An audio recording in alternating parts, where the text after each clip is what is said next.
Nti na director ka say na momo ye demonstration mon kan che obi na mo aba nti na ni nyina pile up. Ena ye koy na o ka che say 2020 badge no any 2019 referral badge no omo di documents omo apply for clearance from Ministry of Finance. Say omo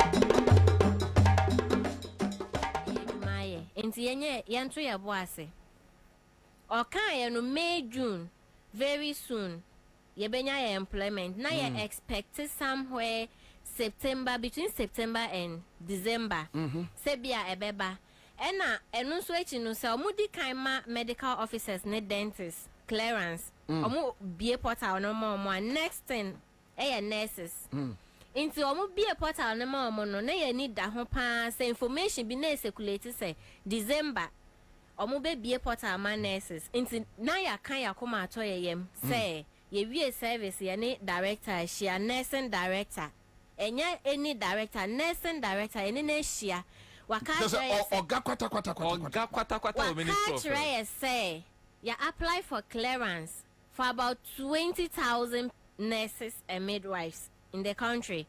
And I'll share a number and so we 2020 referral a free more plus 2019 referral badge in 2020 main badge and I press a clearance way a be cover this group of nurses and midwives. Na way or more the referral and so I can nurse badge and one post to a munti yet so ye can ye book to ye pan ye train and no 2022 ni see no ya ante hon hwe. Good news biamba ene etenase inti ye twen saa sebia new year no January be twemu na sebia o ma fresh okay mo clearance mo portal no ye bia mama na se ni se o ma anka hwe ene ye sorry ye san tu ho anamo e call Ministry of Health eno no ye executives dodo inti eno me ma anko bi nipa foforo ene o mo nso call ene o mo ne almost a money director HR and a coachie and also no the same very soon the same information say yeah the documents are name Ministry of Finance say omonya financial clearance ema mo ema mo edwumanye the same reassurance into every 2022 yes started say a Ministry of Health near no omo akoka Sebia Sainti, Yakoni a share director, ye share a director HR several times. Now the same information they say ya apply for financial clearance. Ama musa mumaye opportunity near mamu ejumanye. The same information consecutively.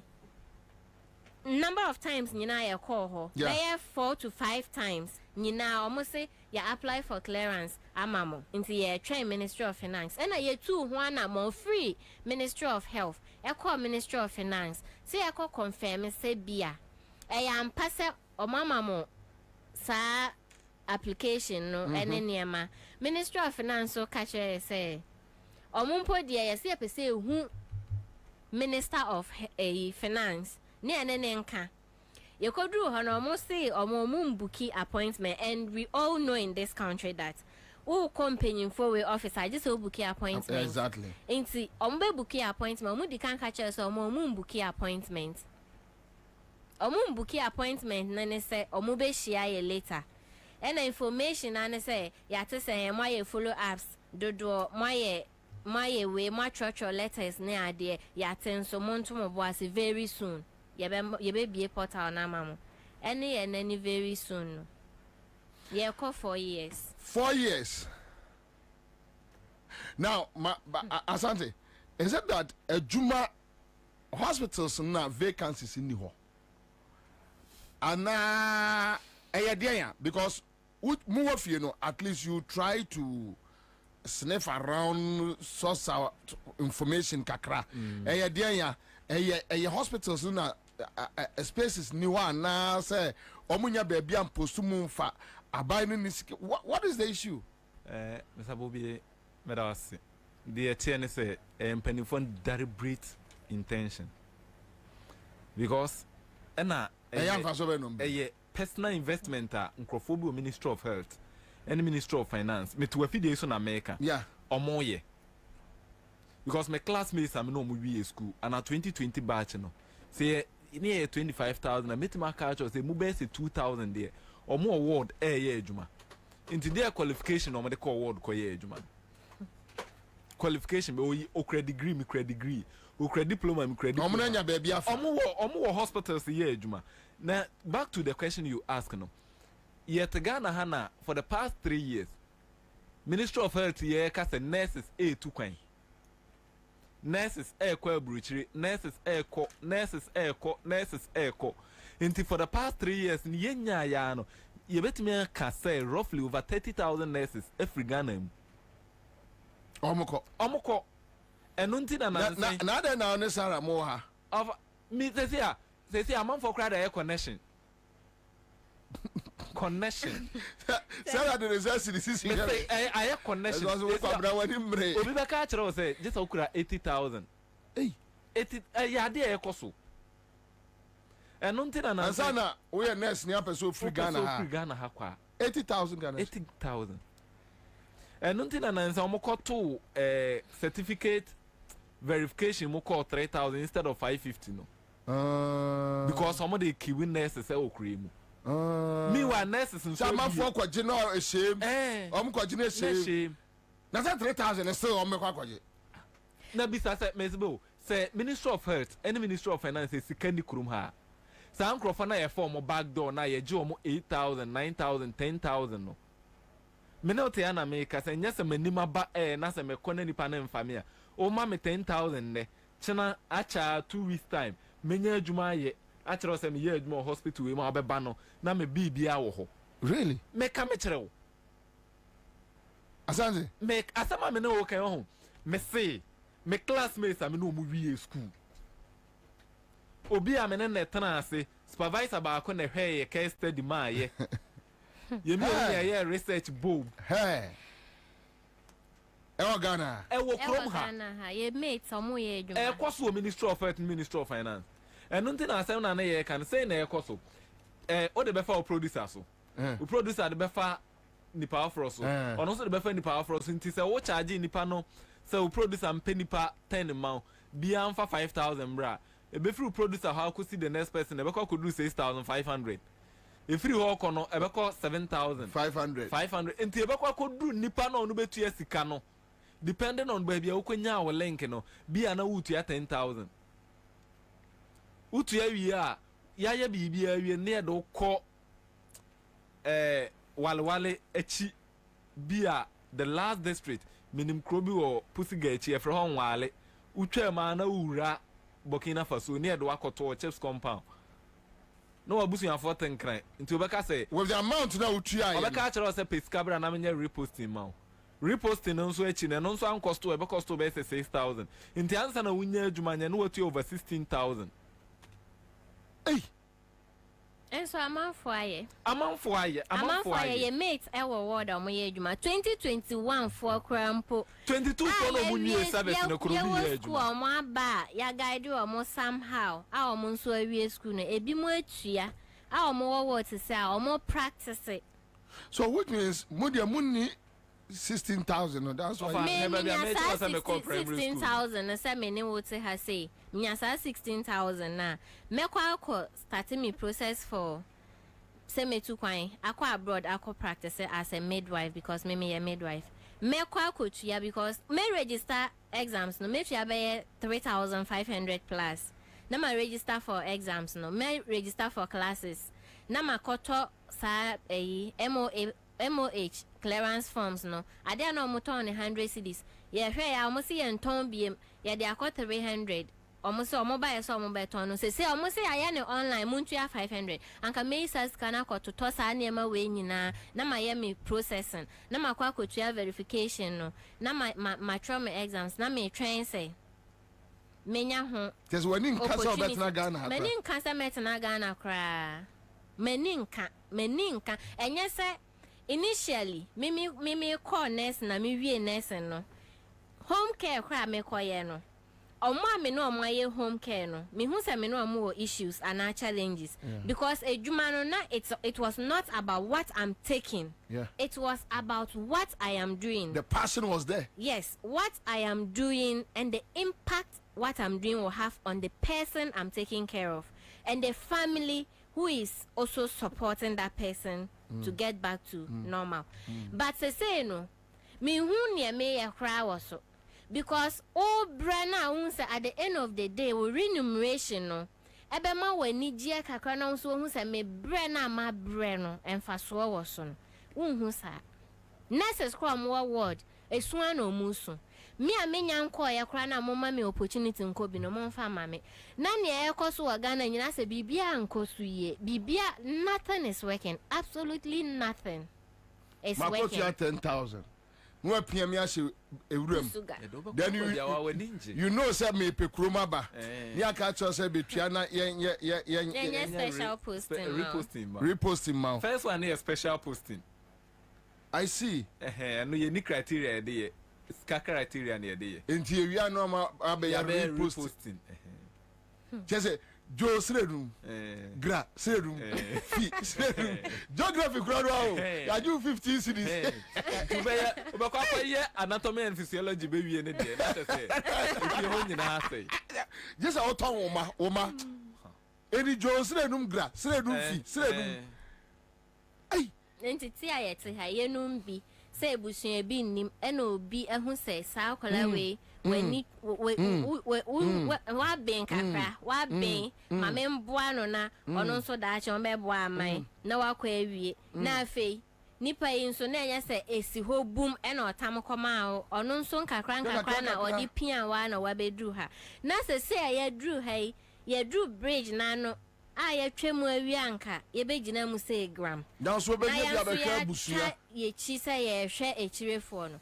se almost a bridge no ebebu nso ugina so sa amaye inti mi ko fa sa 10,000 no hia koto na David 16,000 no kra no chese unwie no na yan repost you no obey adwuma be 2 years ansa no what 16,000 because would you say be 2 or 3,000 a month what did you light bill water bill kakra ne ebeka no also bobo no it will take you like 1 year or 2 years ansa na what me are rated that 16,000 no no asem no Bobie o kasa no o me obi card on for be na hwe me school really na nka ese o ko school be me ne madam for na me ne di agro he saw the way a man was say oh no Frank you need to go to school come closer ese o ko school madam for na ma me ton enwo wo Dr. Mensa Kumasi wow minim boy ne da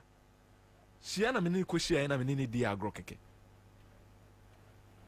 mini abe man baby o bia me boni di na mama me to on the 2 school fees on the 2 school fees from first September 2017 to 7th September 2020 no wow on the 2 fees me wie or your colleague student on my colleague student oh yeah on na mama ko hu sa kuro na me bodin wo sirimu no madam for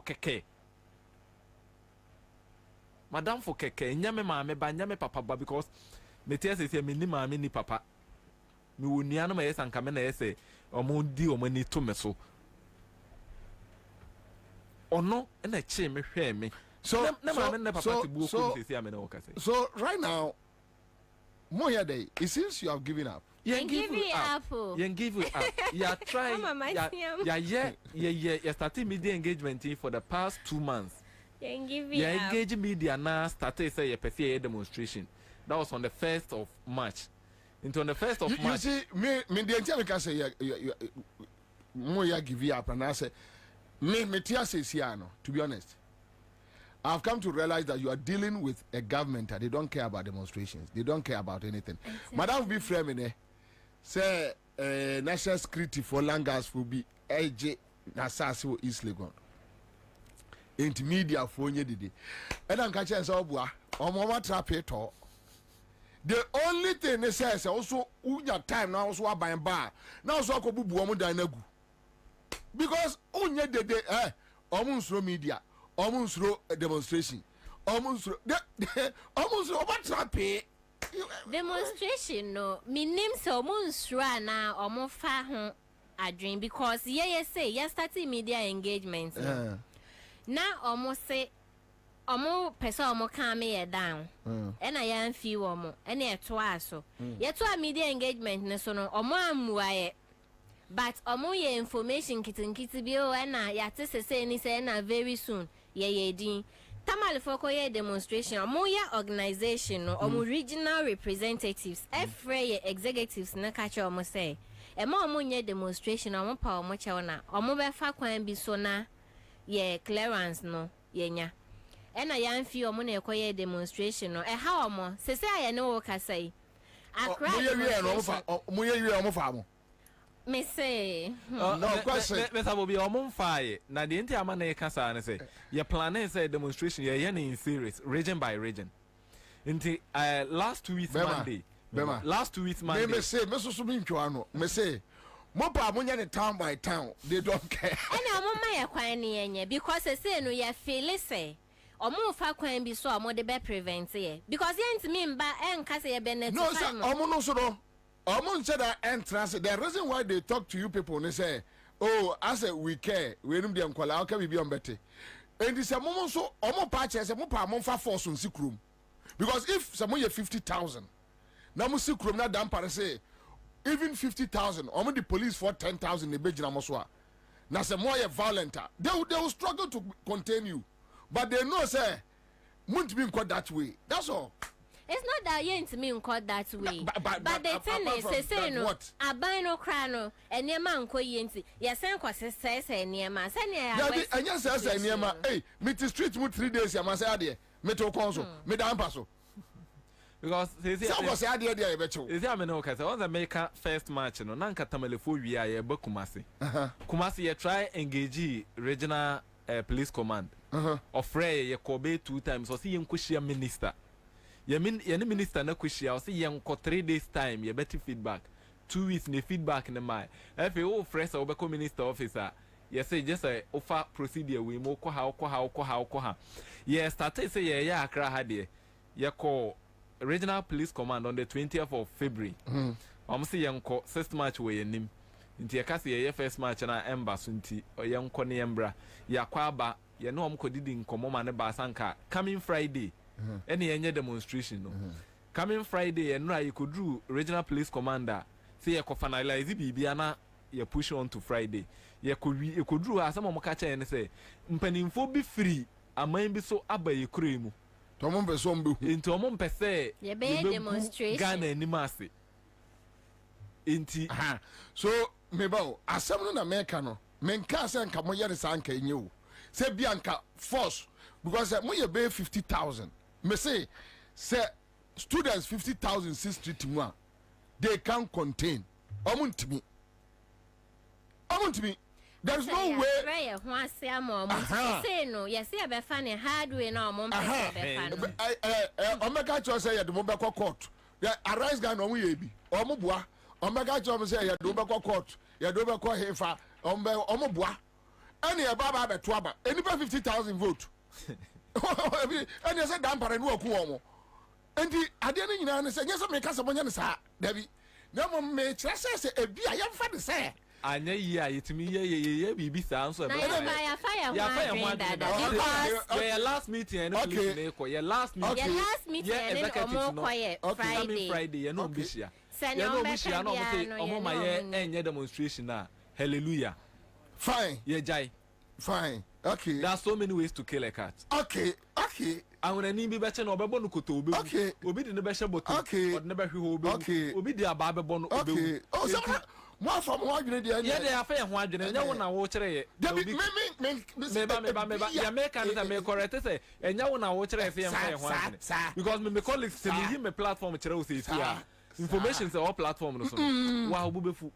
Because and what the matter mama if you mean to me cuz why your bassa and no commander software commander says here no be catch and no meeting anim or can some lecture metana over 5 minutes na men kasa yes bia munitwi ba za munitwi no omu hu say yeah some kind of formidable force ye be munchira wo mu bibi na ya kire omu say omu nim say ye power nyina ye vote inti ya can almost 4 years or month. One thing I'm pese omu say yeah we school ni over 75,000.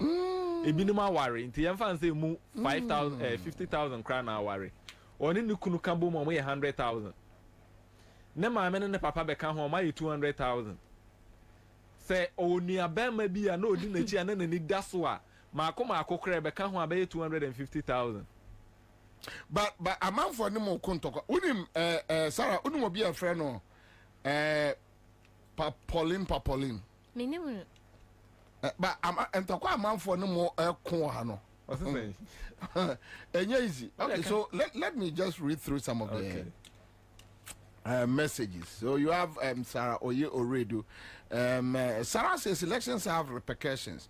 They thought they were doing Jomama, forgetting that they will reap the fruits of their actions bitterly. So this is the first fight. Okay. Tete Abraham, I was a degree graduate student from UCC, but couldn't secure government teaching job. The same money issue. We are suffering. All right, so Eugenia Saki says, good afternoon, Commander. Okay, Kennedy, Ajeta says, Bobie, don't mind them. They voted for Nanado. Erikopon says, okay, so Papolin says, I know the lady speaking. I know Sarah, he voted the Kufado. Nicteriso.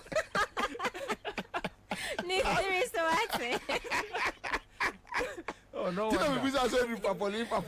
Me but on to me compare me my member. Yeah.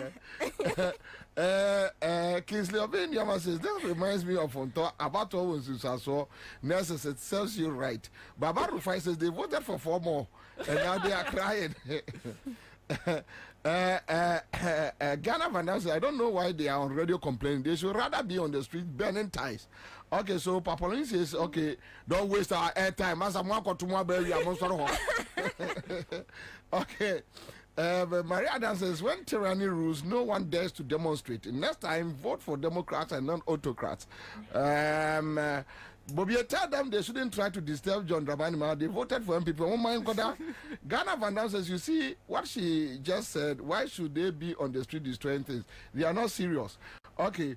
Kennedy Ajete says, look, my man, and Kennedy goes into your defense. Okay. Like, no, they dare not. I mean, the laws are there and they are working.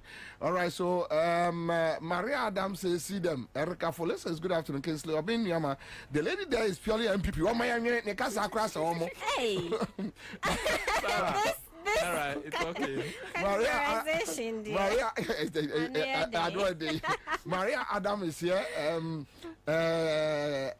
Jaga P says, Sarah, Muncha will be big kakra tiwa. They will understand you and they get you jobs to do. Simple. Donald Kuma says, Commander, this Papolin guy, I think so. Onimuno. Okay, be onimuno. Okay, maybe it's possible. Because you are two here. Yeah. But he is so focused on. Be onimuno. He is just teasing you. Okay, Donald Kuma says, Bobie, I know the lady very well. She is speaking the truth. Okay, Donald Kuma, one Donald Kuma. Also, like, okay, the issues are more raisy about. But some of them are from our platform. Oh, okay. Baba Rufai says demonstrations don't need any regional minister attention. You only give the police notification. That's all. No more TSM. Okay. Obin Joyce says, Bobie, don't mind them. They voted for Akufo-Addo. Simple. You vote with okay, so it seems this issue about nurses are suffering. Then I said the teacher allowance no a bracket must be like Munina na Mubosi. Mr. Bobie, one time I'm making it clear and say before 2016 election, na ya kasa says na no be any school. I see. Na ye move brain intention. Yeah, you school 2017. Oh, okay. Yes, started school August 2017. Inti stammer more to abano. Now Krabuni man. Me say met me a catcher say 2020 na me to aba. Oh. Me whole life in Ghana. Oh, okay. I voted once. I don't me travel free upper west, eba northern region because I wanna me vote to. Oh. Okay. But 2016 me man to aba. And I started my those who cried out say allowance no. Na yes facilities or mokasi enjoy facilities in emphasis can more allowance. They are working now. In the eyes of Kotra in the Mako. Now puncher any moment say what 250 too bad. Okay, so Baba Rufai assuming even the two in the studio voted for MPP because Yankwan ain't changing again. Exactly. The person make a chance say. Yeah. Mekai 2017 October. Tama year lunch allowance ewo sunyane I was there. Oko have videos at TV3 yeah TV stations near ya. Na me wo mu bi. Mekai pa vividly.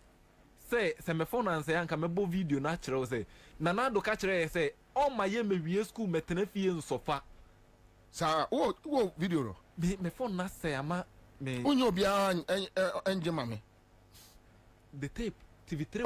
Okay, we are. Remember my production crew now. Okay. But. Oka kire say all me ye wie school metena fie said there.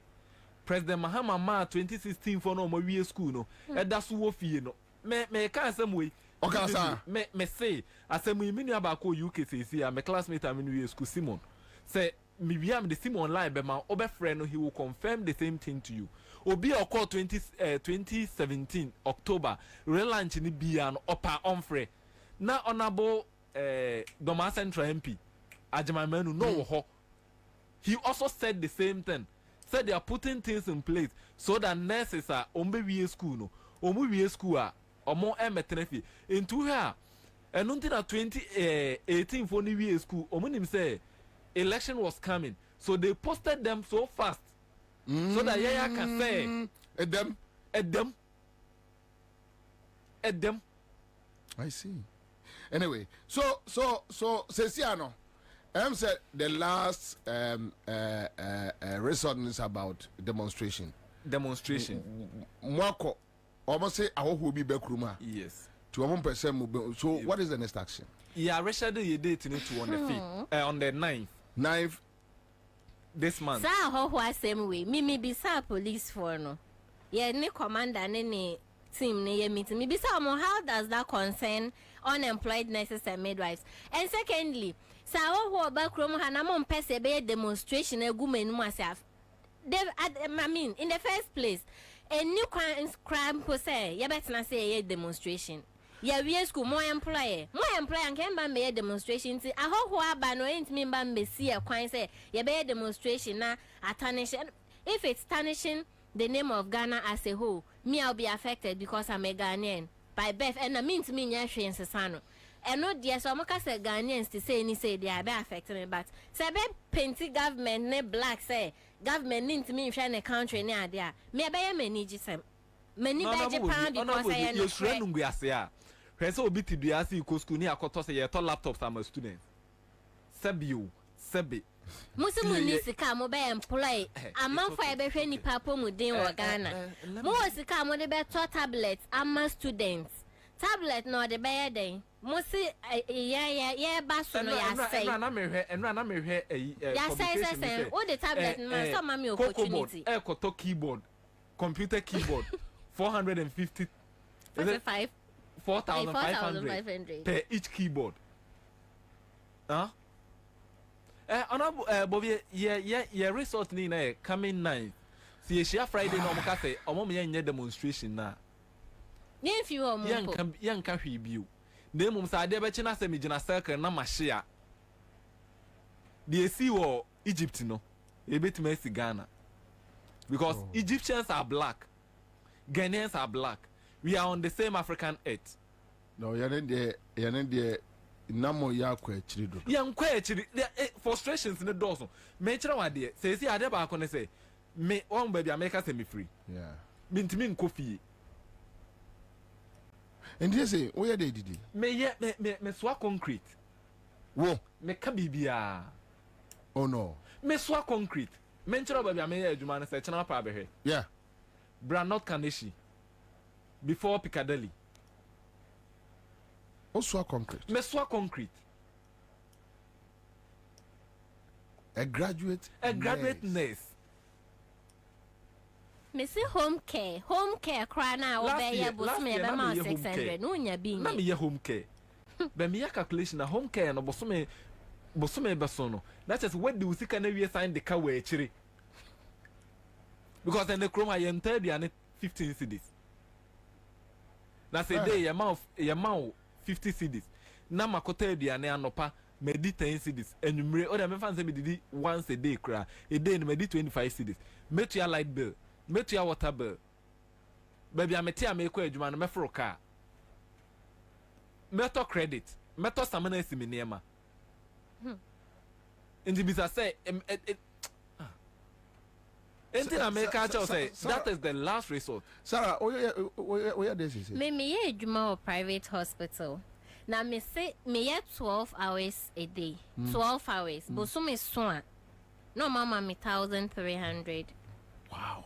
12 hours. Mama, me 1,300.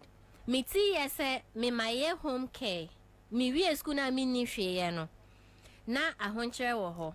To the point say nka me ya depressed cry. I'm paying for abam. And I started say me home care. Into me bedroom sa hospital we no. Me a midwife, but me adwuma a heart and lungs hospital. A midwife. I'm practicing general nursing. Me catcher. Into a tomra meet na ho na me dream processes a wo de gi awo. And as I say kwa no Oma upgrading near me invention. Into me dream who pan say me could do what pan I say. ABM a basse me koye juma, me dan ye juma. And I no crampo 12 hours a juma me at the end of the month. Oma me 1,300. Me tria tax. I was 1,300 we mo. Me free a crack. And I'm a juma ya me to me baby a masha sha ba benye juma wa cranting a me to a bar crack. Me bar crack first time me tana me hospital ni mu for 1 month. Ansah na me benya dan high. There's this gentleman on our Facebook page, Phobia, as commander. It's true, I know the guy. Also, on baby, I also concrete, you know. Okay. And you say it didn't show. Yeah, bre. Home care no crampo, home care. I'll be near and wunya home care no. Nansen and never because so. You're sorry, I say na nurses are born and nurse. Me, they say I'm a year school. My better than 4 years. Me the nurse and nurse were concrete. Into me could do word na o the case be better me menkwana me wo ha. O was okay and am the mirika kofa phone. Na o go hwe Google. Afa na me ko hwe advice say menya bibi wo mitima. O buy a wo beku. And yes, share phone no so kwana obeya. You are not confident. Idea wunima wo ye no. Any idea unye sure wo ye no. Vima wo de ye no differences wom. Because me say me basa me be pass IV line amawa. Me concentration yes I me call once because me name how this like uncomfortable identity. Me aim yes I me call once na menya oven no na mama we dro. Nanso me nimu ya na afa na me call her phone so na obeyi cannula. Obe 10 times. Ansah na afa. Yeah, sure. Your hospital, your colleagues ni bi wo ya share mo pan ne ma ya koso. And ya cry. Me say me vampire say me free Ghana na me kwa abrochire. Na mpanyimfo we bi. Omo yare say me nje ayare sa wa Ghana because man treating nurses for your money for no ba abrochire me. Bemmia no. Me one be 35 times. No, there be na sanka wo ye ni ya. Because be free akwa abrochire so kwaje. Ken of Oriata kwaje ayare say wa America oba no mo ye interview so anko American ko nim say better health facilities were baby. Intinka when the won't see better health facilities. So yeah. Sanka mumbi nunka concrete you see ya na kwa bem. Na Bobie. O yo O maso ka kwasi asa. Me pesa me ka asem bia. Ye beta me nsem bi be. Me mpa bode bia o. O maso ka kwasi. So ma me kwan na me ntu kwan. Na o ma me hospital na na mpanyimfo beba. No mpa say me ntu kwan. O MP ni o ana o minister. Me mpa say me ntu kwan. O maso ko o de obetre ya. Me 2017 na omobo abronya no. The first call of point obetu modi ankwanta hospital na me first clinicals. Omobo no ma modi ade cheche ne ka bibia obetu modi. That was the very day I saw abronya 1-on-1. Na me bompa ye say sampani info ya sebe omudi anima say nyame mo mu bi nya accident emomu no mo meto me and I make can copy almost I'll be the nurse in the car. I met me give you first aid. That's what for your bar. They will treat nurses. No, baby. Oh, there be obeying kwa ongu. Make sure say ongu. Bemum, so copay mu. So say my boy, may I send your my born? I'm one who say I'm power or mamma. The blade let you chow. Oh, there be online. I say me one barco. Those who know me know say. Me line me money me bomb you know I'm in Bobie.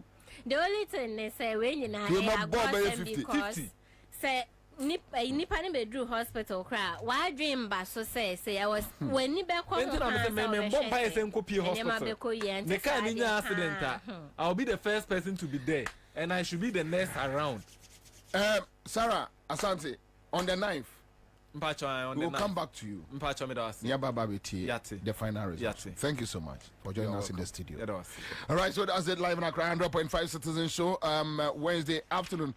We are a graduate unemployed nurses midwives association. And a dean Komo Asante Ataye general secretary graduate unemployed nurses and Sarah Mensah PRO graduate unemployed nurses and midwives. And it's so sad. We have another group. Sadek Adabos is so interesting. Very interesting conversation. Osman Amin says it's sad. Really sad. Brian says, keep your thoughts to yourself before the MPP does come after you. Sarah Oyo already says, this is sad to hear. Renny Lopez says, this guy, now be careful. Yes, Obi any brea. What the oil? Hello? Hello. Aja? What for the form? My final form. We are my you know. Papa. No fan of Bocosano. Raji, yes, one got your club bill. System in the way. If you are saying you are not more, you must cry the amount. We sign out to you. Auto drawn say. Me too. I think 35 Ghana. And what do you say? 200 Ghana. That's cool. And the other fan of phone book or then watch now. My fan of phone book. Mate. Yeah, that's very. Kosana joining here. All right, so that's it live on Accra 100.5 Citizen Show. CMG's catcher there. Another winner. All right, so my man pick him another winner. Hello. Hello. Madam. Yes. What for the form? My phone is from. Allah. Oh, you? What you say? 200. Hey, where you po? Oh, my child. Mandy. And I said the other question more 5 kilo ni bia bisi wo. When then? A farmer. Yeah, that's it. Yeah, congrats. Okay, so that's it. Keep on trying. A bit me alpha and the amount. My uncle didn't come out for so we are talking about yeah. Mami Musa Chama, one woman say story no. But one the number of people who pick a scholarship. Yeah. As a man the sanity, papa. And that's what better I bear was in the watching. Son of my numeti. I say, if I'm here for now, base Capone dear, here for the Gusua bread or form. Hey, when me say me how much and I mean who say Madame Biababe posty Manasseh story no. Then I'm like, the evidence shall set me your calls just to find out exactly what is happening. And Bakubi wom or me madam for personally. Baby I tra edie no to me then the car be so it just should be about 4 hours, 5 hours. Now, these are not term. Now, Land Cruiser, now say cry the no issue Porsche. Porsche, petrol, it just so. Which means with a tank, I mean. And say any panel here, brilliant but needy student. Now, a trickle down to the district. Look what district now. More need brilliant but needy student scholarship. Now, yeah, party chairman, constituency chairman, constituency secretaries. Opa, if you think what I'm saying is not true, just go down and check. Yeah. This is true. So, this is not new to me. At Sebad, they don't really target the poor. They target who must enjoy the kitty of the nation. So, sometimes we set up things just to just for the fun of it, or for fanatics of it. Into bubu dini kasi na de brofo a protect it. I can come home and me na a chino near the boni. But I know at the end of it all, the poor man who suffers. The poor man who suffers. And the question I've always asked is, who polices the policeman? The things we set up to do, the policies we set up to establish, who does the supervision? And who ensures that the right thing is done? Yeah. We only bring the things in the name of politics or political gimmick. Say, oh, my ma, but you are DB. You MP. Your MP, yeah, your minister, your man allowance for housing, allowance for scarf for car, your man intimate allowance, clothing allowance, a boy house boy, a boy house girl, or you pay them or you say, send the light move free, okay, water free. Now you're trying to car 4 years now, and when Esgracia befu, Edia free. Now, my men not on Piotr, no, see about Pemuno, oh, to your task, they to our Paracano, unless do man or Desumo. Niska. We don't make him. The poor suffer for the rich to be rich. We don't make him. May I my disturb kakra? I keep on asking questions. Whether we can change the status quo. The reason why I get worried. And yes, okay, so someone like President Mills was my friend, a very good friend, when I was with Multimedia Ansah. He was my very good friend. So one day, no tukwai, and no, I say I'm the media for. So they came for my passport. Many President Mills and tukwai da, many government delegation there. Nam Dominic Kisi, Ansah FM. Obi the or ye Obi producers is here. So me akola me. So time bi omo kwa na mama ono omo ko. Obi ehia me e no obusa me say why I didn't me kwa broche me mfra preda me mpe. Okay. Yeah, by nature I don't like sitting in an aeroplane. Me mpe. There's a few for Nanya and as a panel. And I am some fearful. I am some fearful because and idea many do we as a cry. I never say never, but and idea made that. I didn't make you as you know. And your last simple and count it doesn't come in. It doesn't come into the picture. But when you put I'm catching and say, maybe media practitioner. Multimedia Itiameka monthly. I don't know why I should again live on the taxpayers' money. Inti abai bese sebe ba na bobi ansa din ne boho no ne abai microphone e ekodi iskano. I don't want to be part. I just want to support you to do the right thing. Do the right thing. Because when you do the right thing, you have created an avenue for me. I'm a Shanty boy from Asante Mampo, meaning business here. So when you create an enabling environment, I know how to maneuver my way. Tell me you made two shots be there.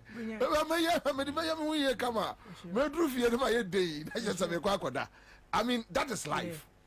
What you say? So and yes, beer and yama akosono. me this S Gracia issue okay. Yeah, I blame two sides. But the day I heard John Mahama talking about it, say they will cancel it. I me there. Unim dintia. Unim boya. Oh, Satama near Alanche Martinum Nama boya or MPP nige. Boya. Me pe boya video in their sendemo. Boya never catch her say. Frebo pare. Get no chili pounds no. Now I hairdresser akotia. Hairdresser. Also say my increase S Gracia no 4 billion. Yeah. At the end of every 2 why juma 8 years. 2 times no. Akotia hairdresser na 8 billion. Yeah. Or the 8 billion na ekofi. Na nurse ni a na nurse ni no tia no a ono kotua school fees no. This o kotua 10,000. Na ya postu. Ya see your friend special. Ansah ya be repost ya no 6,000. Now it's 16,000.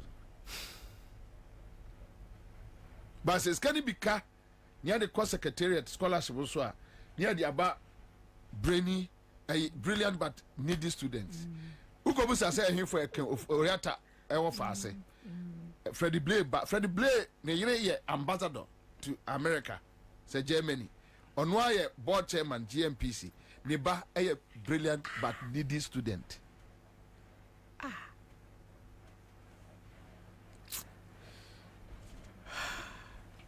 It's really sad. It's really sad. But in America no say media man can't trust me. I'll be sad. Send this repeat sad day we are any 2 years ijabetum. Yeah, ijabetum. I'm out for a dean because but say a cost say ya ijabetum. A bedroom baby no. We don't have any option that to pick arms. No, we don't know. Because I don't see the reason why.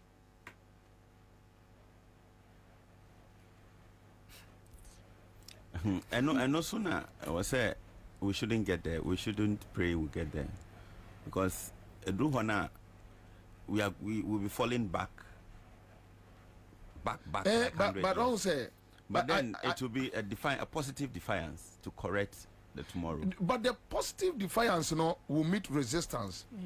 That resistance, better resist positive defiance. Matthias, yeah. Because anyone, will try to resist us. Yes, I remember so. Yes, so company. But the mini be a means row. Yes, I wanted the problem, but they will resist because they want to keep on enjoying. What do you say? And I'll make a show be say, Menka Sema and this name fine people near down for. I haven't said that. Me Abu Ramadan is my friend. We sit, we eat, we drink. Bibian we babam to me sorry akon nadmu. Say Abu ewo nadmu into me kwa kope contract. Means one kwa yeshe. Men kwa yeshe. Run your government, run it well. Those who deserve it or merit, give it to them. You understand? But my problem is you can't chop with an MPP thief. When the tables turn, you protect the person. No on usunuadi. Table the turn, yeah. No be protected. No usunuadi. No, but when it gets there, the next time there will resistance be back. And Kolani be picking arms. They will meet the boys on the street. And it will be very bloody. Now when you go to Haiti, I done a gang state. Gangs, yeah. Oma from a gangs. Boys no omuko omonya jumanya ni ade no from gangs. Yeah, two president. Oma to know. Gang leader no nansia no mukunu street mu. Ono so nkola akwati another gang.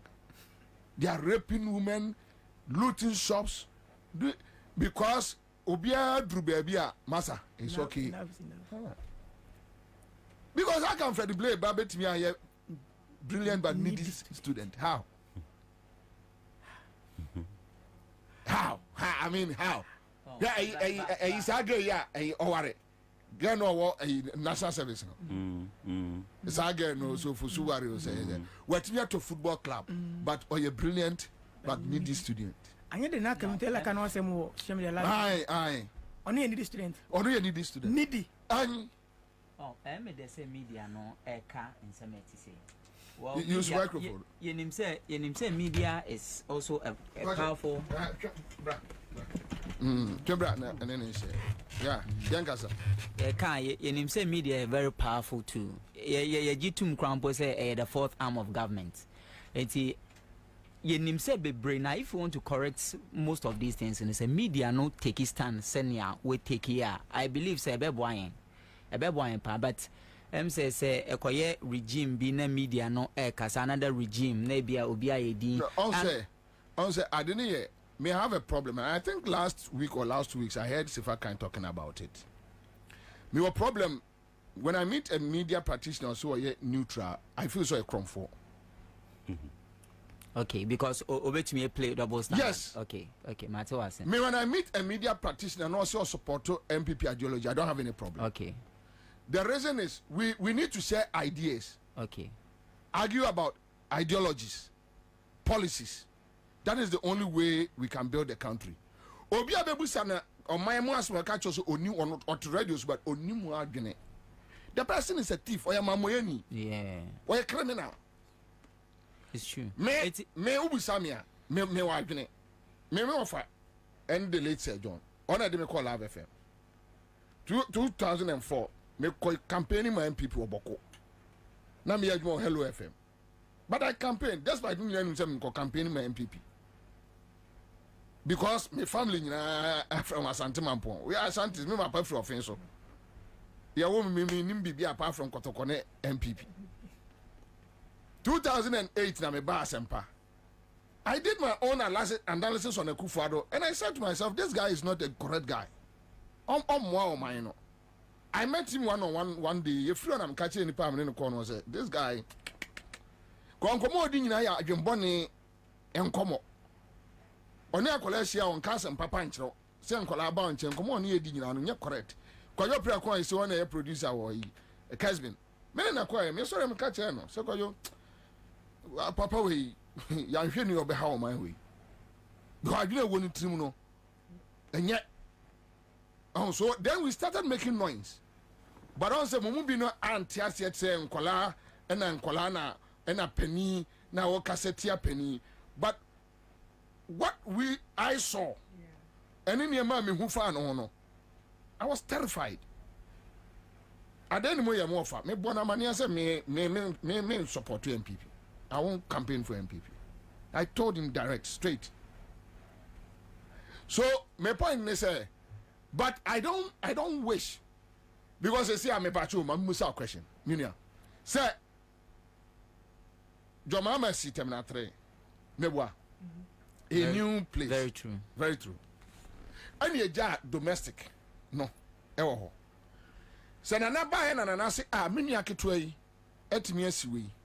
Ti mama so memfa domestic no side no. En sitem na 4 kese. Ya ye no so be mo man sika. O gas metina na maka setia no. Majimi, mabodam. But o dia mama dan. Ena madan dia in a private yard. Private aeroplanes about when you know, scan come McDan Butum. I don't think I see a family tax EDC domestic near the McDan. And it's over to Mr. Kasa. Also, we are journalists now support to be named to where they went to where I am now. Poladumotre, a media practitioner. And you must say, I know, your friend say, aviation authority board chairman. Poladumotre no say accountability. Na omotimi akwa Nigeria company Frontiers aba.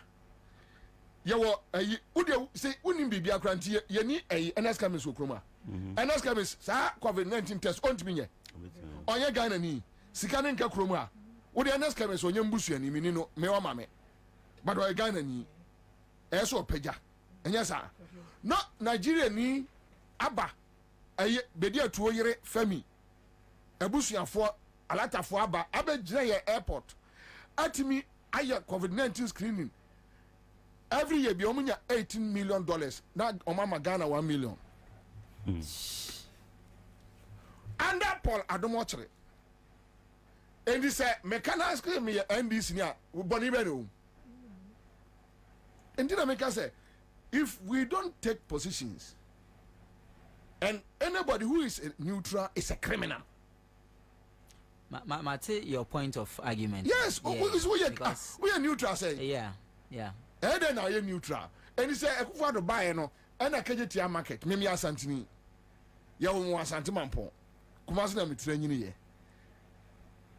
Gonja niya ba abesi baako. The second phase no, na na buy na nka 8 years. And wie. And I so metumi akwaje shop. And I say me na nanom kura nya ba bi atena e wo ho a. Me da tra aka setiam. Odi ya fa de say, me kura mi asantimampo.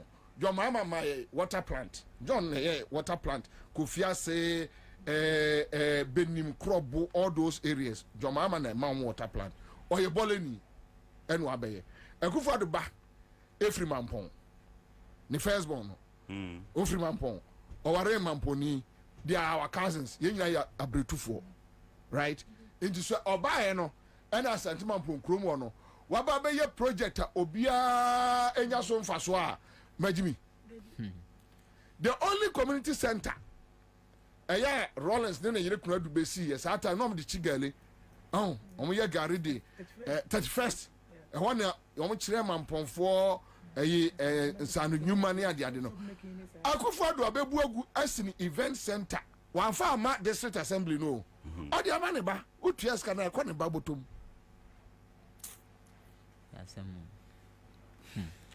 Enu bia so ntina yen so ya ba ha yo anyway eto bia enu bia ntina ya ba ha eto bia nkomo say bia na hie o enya pa de kaka yo anyway the way ba be so yeah the ba so Emmanuel Ayivo National PRO National Association of Institutional Suppliers chairman Akwaba yeja Ghana for ye ba be di nkomo na ese nkomo no ye di kai eye foundation is say look enye so obia wo obia hotan obia ni obia ho adwembone eye ade ha o man no na ye ka ho asem.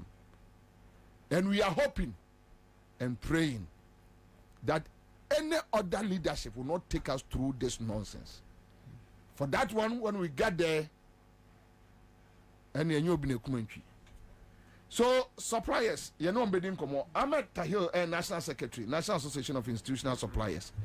Mia Akwaba, and of Akwaba Dome, spokesperson, National Food Suppliers Association, Ghana, Chairman Akwaba. Yo, but mami hear the difference. National Association of Institutional Suppliers. We're secretary, we're PRO. Yes, sir. Yes, sir. Yeah, okay. So mami just in free Minia Emmanuel Ayivo. You can National Association of Institutional Suppliers. Dianya moya den. What is it? Yo, Minia Medase. Businessmen and women are able together. Supply senior high schools or your public senior high schools with the basic items I want here: school uniform, house dress, stationaries, PE kits, food. And this start to this regime. Before free SHS, before free SHS in Nana or a group of businessmen and women are able together. And those days near your coaches can or headmasters and all students in about fees. So just about a month now, students need your fees. Then they call you to come for your money. Then you reinvest the money following year until 2016 when NPP there was a change in power. NPP buyer was okay. This time it will be free SHS. So now the headmasters still have the right to award a contract at the school level, but for payment, you will receive your payment at the ministry level. That is the Ministry of Education. And that is the only changes a woman now. When we supply, we take the contract from the various headmasters. After we supply, the invoices number call free SHS secretariat. then they will call us for payment. So food for clothing, stationaries, and all that essential. But more supply mainly school and tomorrow. Yes, school uniform, house dress, PA kits, stationery, school cloth, near our friend church cloth, all public schools. Tell us, what is the issue? Medase, yen issue all say a yerka once a me nzama anan 4 things that we are talking about. The first one, abanizi and cow. Since about 3 years in fact, students are various school work secondary schools students are way we been muma abanizi and come was away. But since I hear one as a mono or form 3 no a cow form 2 abanizi and a cow and this form 1 hour be on a young cow answer into form 3 form 2 aban into and a cow for 3 years now. Yes, but form 3 for no wait to be up to a point. But form 2 for no pose on for and care crowd routine cow cry. Into only 1 as the cry ya but day ye baba strong na wa boy in years home come. Or today being ye a bona yezi egumano, the price in a yezi egumano. The review price current one our government CM for yeguma a 65 Ghana cedis. That is the most recent. Because ni ABR 60 cities and 65 Ghana cities in a year. The first years are always ACI. Now the component is yen suppliers no and the called top material, say from kaki material. A yard is about 25 cities or market. For now. Okay. We need about just a yard. Just you per day there at least we are also economizing into just a yard. Top now wash no. Eco marketer, you get it at various prices, especially with the print. Young churches, how much do they sell cloth? Schools, how much do they sell the print cloth? ATL and other print text. About 40 cedis a yard. Now, government is telling us, say, yeko ATL ne yeko ya, watching 40 cedis a yard. Ne yeko markets. For 1 yard non so top. Into the upon bear 2 yards. Young a student behind bear 2 yards. Bear 2 yards for the shirt. For the shirt. For the shirt. For the shirt. Momo almost said say 2. Yeah, more 2 shirts. And down 2 say knickers. So this is what's the fat 1 trouser 1 knicker. First now call 2 knickers. Since I was for 1 trouser 1 knicker. Okay. Say for unit cost now. Oh yeah, 65 now. So I want to just raise the argument on the unit cost. Okay. Into unit cost no. You call ATL and our printex ya cotton cloth a yard 40 cedis 40 Ghana cedis. A yard non so top. We need about 2 yards. Basically about 80 cedis. So we have no option than even to try as much as possible to adjust and use 1.5. Okay. But even 1.5 no, just look at we are buying it around 60 cedis. Ereto uniform down at maybe 25 cedis. For one yard. Yeah, we are operating expenses in Bain. Government watching withholding tax of 4%. Before they will give that 65 to you, know, a withholding tax of 4%. Operating expenses and by then yen TNT to schools, we also has yen invoices yes by free SHS secretariat. It's ye catch abande Sikana wasn't my Indian Fanyegumano. Or you're practically impossible. We cannot work with it. I buy no per se. Modern school in Tarano, Esru 2, and Form 2, and Form Nanka 2 pants, sneakers. It's all my tra and a nika. Me pachuane. I buy per some of them a Colabia 65 cities. It is is that what you are communicating? So a unit price for top and down is 65. So times 2 will be 130 cities. 30 cities. 130 cities. And now, Momo Tony plus operational cost near the Adeno. What me book a say just like me or shop no be background or by Pama, they are just one uniform set up and down. No, you to me as a man about 130 cities. And the one students work or first year's work school, you will check. Washako. Parents will be market, they know how much they buy the check. they buy not less than 130 Ghana cedis for one. But now government is asking us that we should use that same money to supply for 2. Even JHS students, another private say ka awofuna wo omanma won ma wo school even at the basic level private schools and here na wo pam uniform at 80 Ghana cedis. Just abofra kakrabo crèche crown uniform. Eti ebona abande se mfa nye adwuma no or practically impossible. Yenye abana esinkonya several times. They have not heard us. It's not easy. The third one here, embra free SHS bar. We introduce free SHS no. Yen members are over 100 of suppliers are where across the country no. Our PE kits and stationaries. NPP Bapa Wanana was a policy by under free SHS policy there. PE kits, stationaries. Ya JF suppliers are across the country in same. Really? Oh yes. For 7 years and we are now 8 years now as we speak. Now they have given it to only few people. Suppliers are saying. Oh, across the country over 100 suppliers are supply PE kits and stationaries. Government have a JF for instance. When you go to, like me, my school is in Cape Coast. Cape Coast, you have a supplier, ebia Infantipim, Adisado, we Cape Coast Academy, all those schools in your suppliers will supply them items. Until you can count the number of schools in Central Region, and you have a supplier for each of them, just only Central Region. Then you move to other region. So you pick it region by region. Region by region. All those people 2017. Yeah, that's sorry. Was what cancel all those tender. No headmaster have the power to award the PE kits and the stationaries. Many say anonymous people area or the ministry or award or the Ministry of Education. Omayan ministry. One what from Crawford way. Na into na was a school in Wana Wakakoye PE kit and wholesale from China. In fact, the next time your program be the name, but you da cry from Boboin.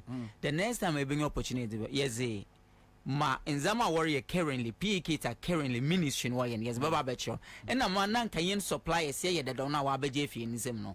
Yes, also Baba Betcho. Now, they ma policy I was a bayno. We create over hundreds of suppliers unemployed for 7 years. This time, no come 8 years.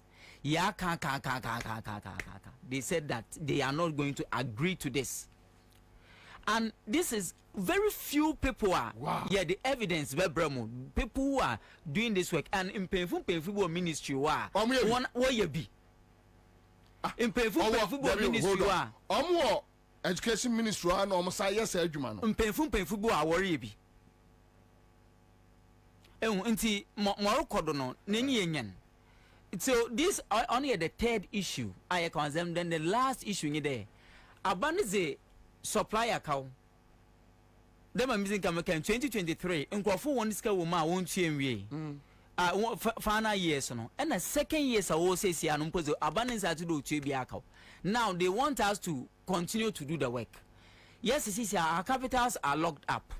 We cannot do the work because most egumeya yakoji loan our bank and and this is a now what they've done is they have contacted most of the headmasters across the country.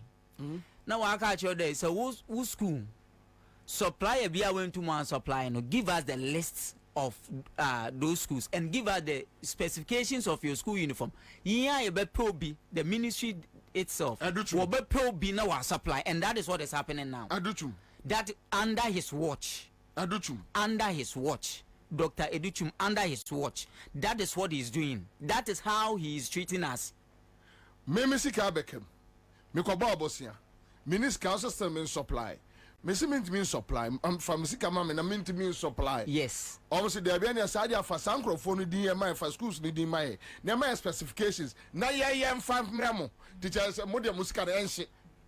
Na Messi on intina ya ba in some woman no nengi susum. And now you the media you people can really help us get our money, because you know so the obua amount asemo but they out here that yeah okay almost but banayasha sa oh banayasha say because eyima yekono yen go kase awrajai kweja awrajai yekono yen go kase na asama Dr. Duchum ke chen de picket no demonstration or yen constitutional right on fire you botumi akwakoye asama make but em do onye hu hwia na no yen say mayese yen no so no yen ti yen ho ase because business is rugu. Recently a press conference aye no yen team no ye hwe morocco do nyina na and the free SHS policy be said the policy bay yen ye 10 policy but policy rugu yen ndwuma why the CCR no are the we head of ye be wi adwuma 3 years into a supplier account ye koji loan ye ziko ye adwuma ye can you are not still paying us nenyuma recently I question just last 2060 year 2060 I question and I say why you very busy I do you know in fact he invited us to go less than 5 minutes he only gave us information that he is busy and we teacher unions yes teacher unions cause strike into warrior arbitration so he is going to meet them. He's one of the parties, so we should go and discuss with the free SHS coordinator. The agreement was that okay, we'll be here in a call by 15th of this month or April. We'll be here in all areas. Them as in your first time I was a Abibia, your bear picketing last year April. You started a bear press conference. No, what you uncle for bear 10 July, yeah, press conference 17 July last year. What you uncle for bear 5 years. This particular time I won't be about bear picketing. We're promising the 15th of this month. We'll be to you in Yes, we'll be to you in the causa. No, one my sign, yanko agreement. Na yen sign ye wuda oyampa asama work on no car. Was okay, or no car name no, in yemfa. In some ya discuss our agreement. Memorandum of understanding. The farmer one. Yes, I want you meeting at the Nazinan as a moment. As we speak, they have refused to sign. Not and go Baba dying. Into coming Monday. Coming Monday.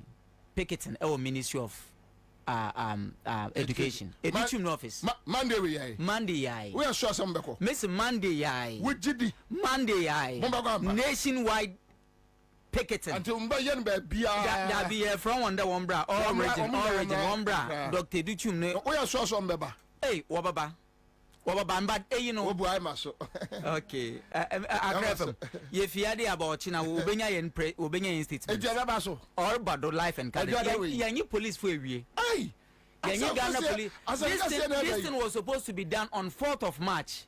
Ewa nanka 4th of March na Ghana Police Service catch enda. You better say independence. You better you catch Dr. Duchum the woman economic liberation. Woman economic freedom. Say 4th March, 6th March, independence. Yeah. Ghana freedom forever. Na say freedom forever. Na say ngasa yenhwe nzi yanwoda. Na nkwaso motide. It's in the 4th of March and is a 6th March. Now they should give us economic liberation and freedom. And the police who has an intermarket was rain. Yem 1 month, action Yamiadum.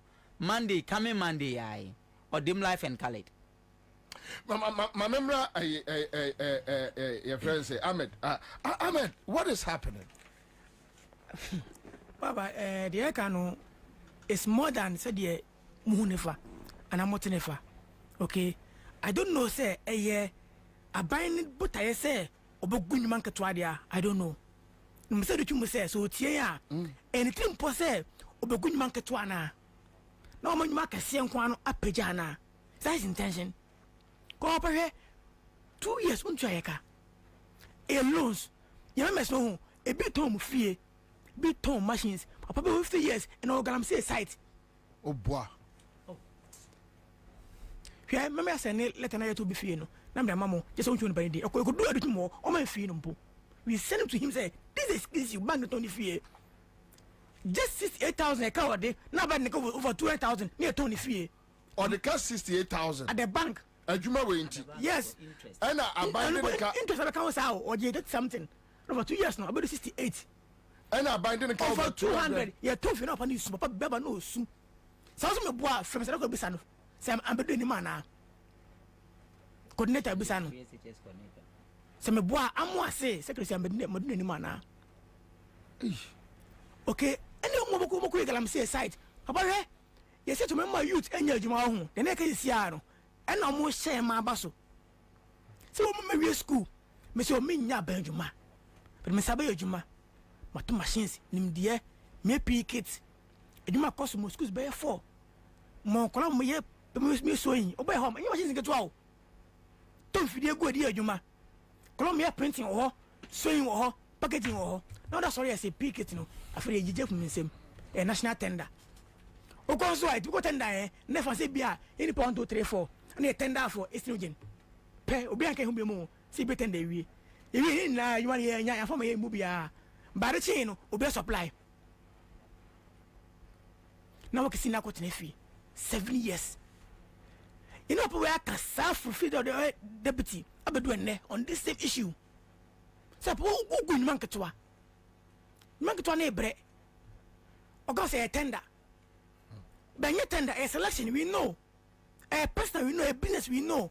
I'm pushing. Now, yeah, okay, say a person, I said, and I'll be saying I go tender. Now, you're quiet, no. Any puff when you tender, you man. You beat document in any day, you tender womb. Obianca who be near Sorea. You know, you will be in your famobia.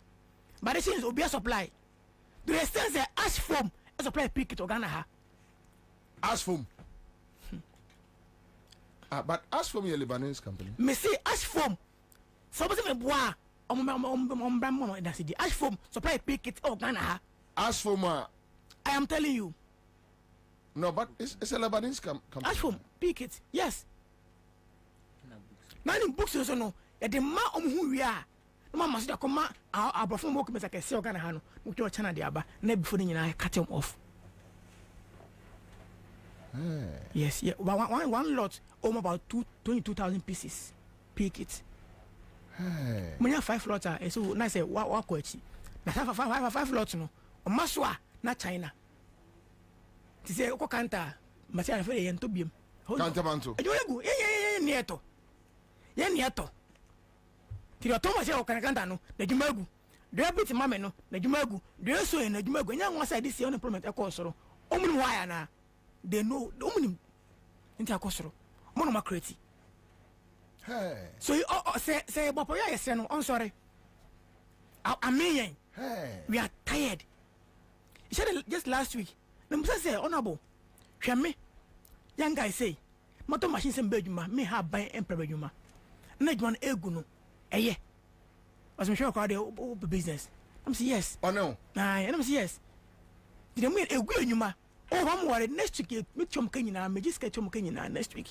Misha papa na mo ne mo hen to ye to aba san a o san da ne but bi dey ontimi sai san no be dadan papa yawo na say come ka furu for that so a e ba reho the meaning say san price on mine no 130 no e gba pa yo tire say say be ya ye ntimi anya ko picket no omo tum from 30 no I could 45 not tum correct 55 ah woman no mo and they are tum correct it me tum be ye okay. Yeah, then there a conqueror. Oh, no, pick it for me. But then you do be a cow.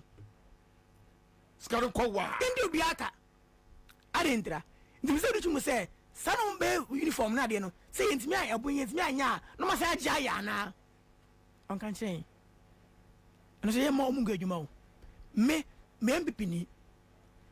Okay, my test complaint parent pay. Papa for my DC, you as man can say, oh, ma, more be any mono. Yes. Papa, o mama, for my DC for time 21205, but when I hear, o mama, one papa. Oh, for reason, say your modu name me. That's going 280, could not run off, no more for that region, where legend or put me. Wow. Fresh, some who goes back for the effort near campaign, be reporting campaign. Fair Hackman, last campaign, door to door, and for a man. But sincerely, we should rise above party colors and yet come here me school man ka say aba medwuma nye part medwuma nye man go JB ho man ko so medwuma nye man ko bia ho me say me ye medwuma cause yen dia fan trade party ya wade say so me party ngudwuma na ma bra na nye party ma me no that is bad sem before it ya de ko so nye some of to me do chuma omuntu nefo cause aboso na de ba ho no omumpe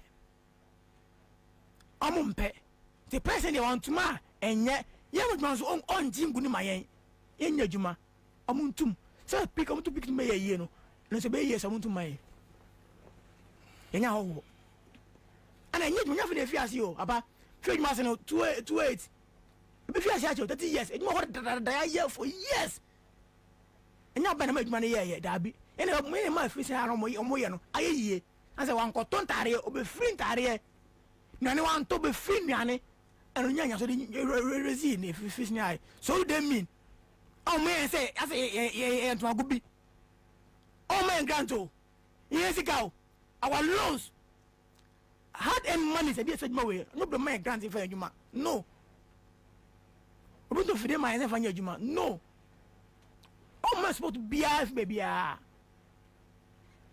and no one say was a needy student aye paniba or a needy student needy did they go papa amen ezo bo be ke du chuma omka benche no omka benche ne pa go say dey ba na dey aha oni me chia yam we mo ngu adwuma it won't work the picket no e baso on the 8th life and colored unless always sincere no sign mo you know some now no you pay us hwe obi se na e kam me wa ama e to be han Ghana pona your den but no communication e bro 200 Ghana ebi de oso papa minimum be imbondi from education director moi this guy came say workers e guru say e obo tete papa no hwe na areho super schools be 30 say big boy go 200,000 per 30 na ya he. Yet we see you create environment and my business grow with this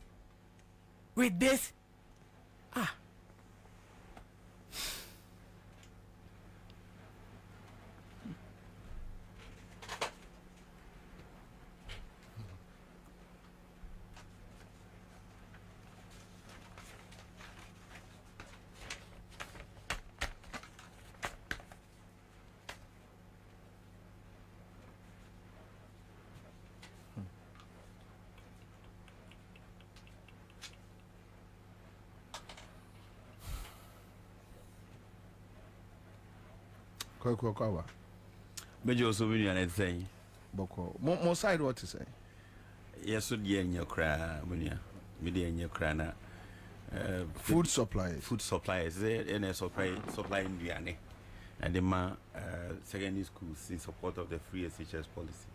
Tell us the last time I know kasa na any Marco say yes na no but use microphone and on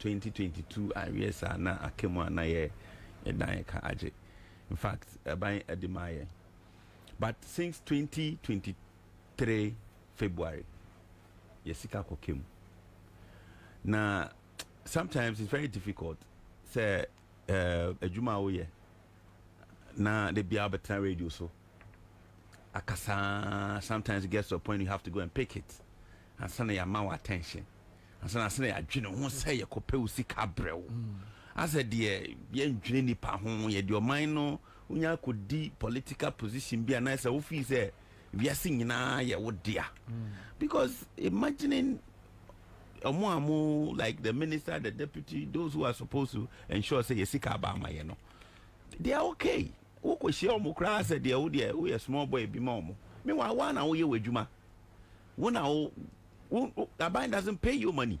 Who's that your tax?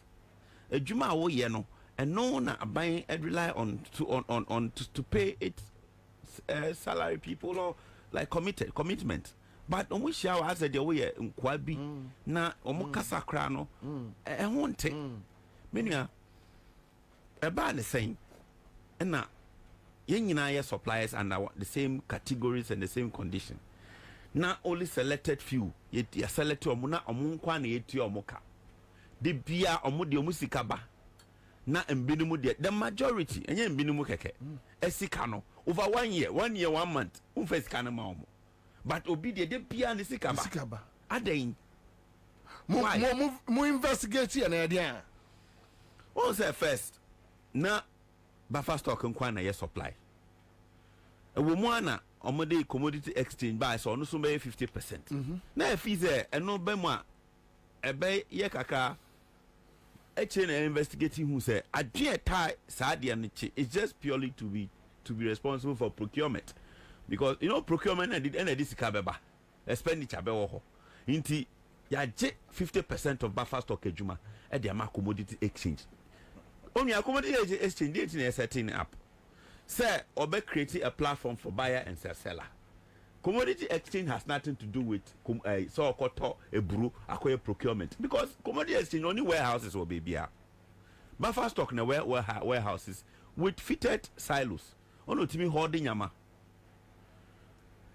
Yeko create eno sika ba a Ministry of Education na kakrebi ya pete eguye suppliers ya buffer stock na dodona eko only selected companies ewo commodity exchange yeko bisa ya mebisa minister say minister adenti na nyina ya operating under the same condition but only selected few benefit every payment or so maybe sano like we had engagement the last time we had engagement it was at the saying now selected few we yetu amokamo under commodity exchange yetu amokamo more than other suppliers or so a special arrangement ben and new faces etiminya more supply business so many years and opportunity to have that special arrangement. Meaning, so commodity exchange now can register as a supplier. How much you 50 million, 5,000 Ghana cedis. Yeah, you your amount receipt. Sikane kohin. Yes. Come again. Me say, call commodity exchange, and also omobeji buffer stock ejuma 50% of ejuma no. And they call commodity exchange. Now we are supplier now per se. Oko bobusia. And the third diane, and the supportive free SHS, because first of all, say the contract man say for supply diane, they don't give you money. When I cost source for funding, and it comes with a huge capital. Yeah. Until you could over 2 million, 3 million. Yes, say I be you free 5,000. You do 5,000. Cry amount receipt.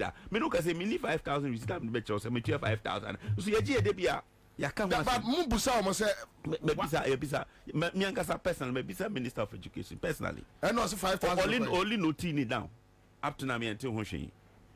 And the air cost of hono. Yeah, my purchasing order, yeah, my contract. Our commodity exchange. Me want buffer stock here only 500. Now 500 crowd could go on my account to move. Now the invoice are back. But the 5,000 is amount receipt, which means it's extortion. Yeah, amount receipt. You are not giving receipt. Initially, almost started almost 1,000 cities. I brought buffer stock. Any year starting almost 500. Then he jumped to now buffer stock mamma receipt. On my receipt, who could go on my account to now the receipt number, invoice number, but payment slip number. If one from say commodity there. Are you sending mobile money? One more buy from say commodity exchange. More Ezen Bank. And Ezen Bank. More Juma and Fund the air no cry. But who call us our Juma or but I say community of who send him Momo no maybe. What number? Oh no man. From the army to too. Now the 2 we are. Nay amount number be 0012 say okay. You are consider no receipt, no right no. So you are consider also your supply. This is your code. Now you decide no man amount. Until the amount you are and no. You are considered as a supplier and a commodity exchange. Na sikane uko bobu say aside ye bioma. Sikane ba instead say ye di wodi ebema no. Na ye the selective few na the tu omoka. Nti me no ka say about 100 and something suppliers eka dem be say 100 by say 1 year 1 month. So minimum na money supply business say free SHS start here. Omo a marketer, omo tonyama, omo ye de omo kan mutimi frɛ say na mo na mo se yentua mo kan na be na nkofo ifofrɛ die de bia mo beto ade wo market. Yes ana. You are not only destroying the capital, the working capital of the suppliers, you are frustrating the implementation of the free SHS. Yeah. Because say obi eba so ye free SHS ono kwa entimi sorry ensure say free SHS enye smooth implementation. This why they are showing we are practically involved in the matter no. We selfish interest, a personal interest free. Now how do you sustain it? And sustenance doesn't depend on a de-burning advert now, you know. Recently some media houses somewhere advert on free teachers say aduane any ho no mo the camera see nkwala so no mo say aduane e wo school mu ho, claiming just to cover up say aduane in school mu ho.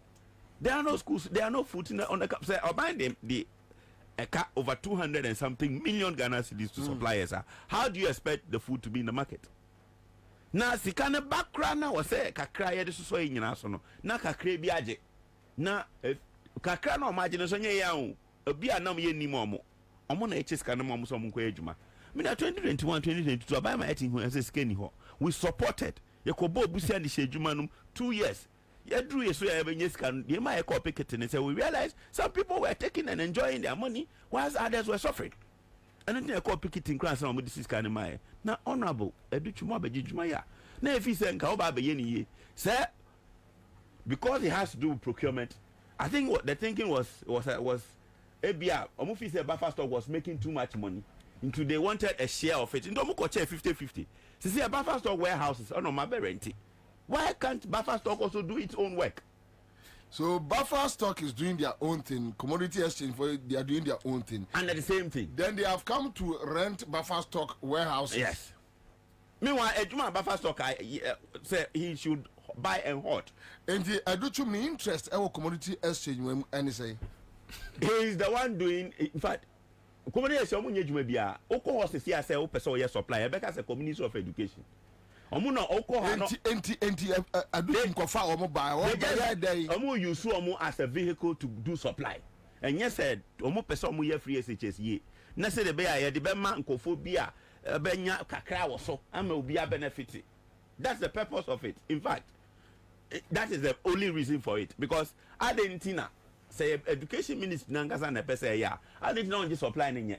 But all the commodity exchange abase onu nya supply no so office was a OG contractor yemfa contract ma ye de be ma ono e purchasing order ye ma contract bia nche say kwaya supply na akatua ba na there are people who have special arrangement or musical team bantem and others and timi nya special arrangement ye dey asem ye tietia ye be ko picketing na mun ye picketing na nya de ekonini ye koda ho ye nko say ye ko but as somebody can could be that. Oh yeah could be that. And no na omote ase and teacher am say si wo so ha na ye nko en sorry mba few ye the cylinders ye the gas cookers ye ba baby ye be hwe bia ho be ye fie a computer be nyesika no ye be da ho ma intiminis no ofri adwuma e ba ye ne na ye chia no on the police for be pam na ebisi ye on the police ba ye anti ase because you are permit, you are letter and police for a copy of it. Sell 22nd. Yeah, we don't need 22nd of April. April. Moko. We don't need police presence. Hey. Yeah. Momo the any other on the 8th. On the 8th. Yeah. Monday we are. Mobako. Yeah, do hokra.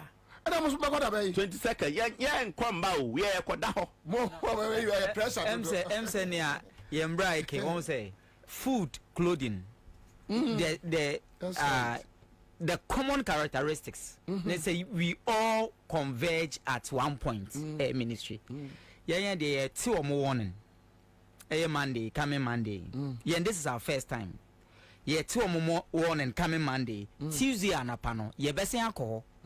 But see the mom we and your mom one we said that grace period they won't share any food for a boom. Ebe, yes, sir. What they ye kokamo and it say food for Sanya Elkoi ye say a mom 1 week.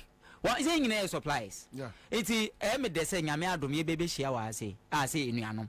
It's yeah dear mom 1 week. I do work as a be back as yes share Debbie. I don't pay me free producer and Busan say on friend say Moka some be share microphone for musicas and how far because normally no na on say media for no mo dey say obi anyam fa so free wuntinu e ka ba kwa do obi agyan but no pen be see mtum say mo musica na am say omo entua ye nto on check or check we no so won who say suppliers no more issue a statement mpatwa odu a chewa send me ko se de odi be se ade na nisika adwuma wa ye akobo busia e dia support aban say aban free SHS ngina na odi sika na be hyemu na sika no ba na wo say ye chemo obi anya bia na akofa mbinu ma betechi na echiche sika na mo adan ye koya na ye ba ye nko ne say o so mu de mu nim ye dada ye nko ne say ye kwatena ho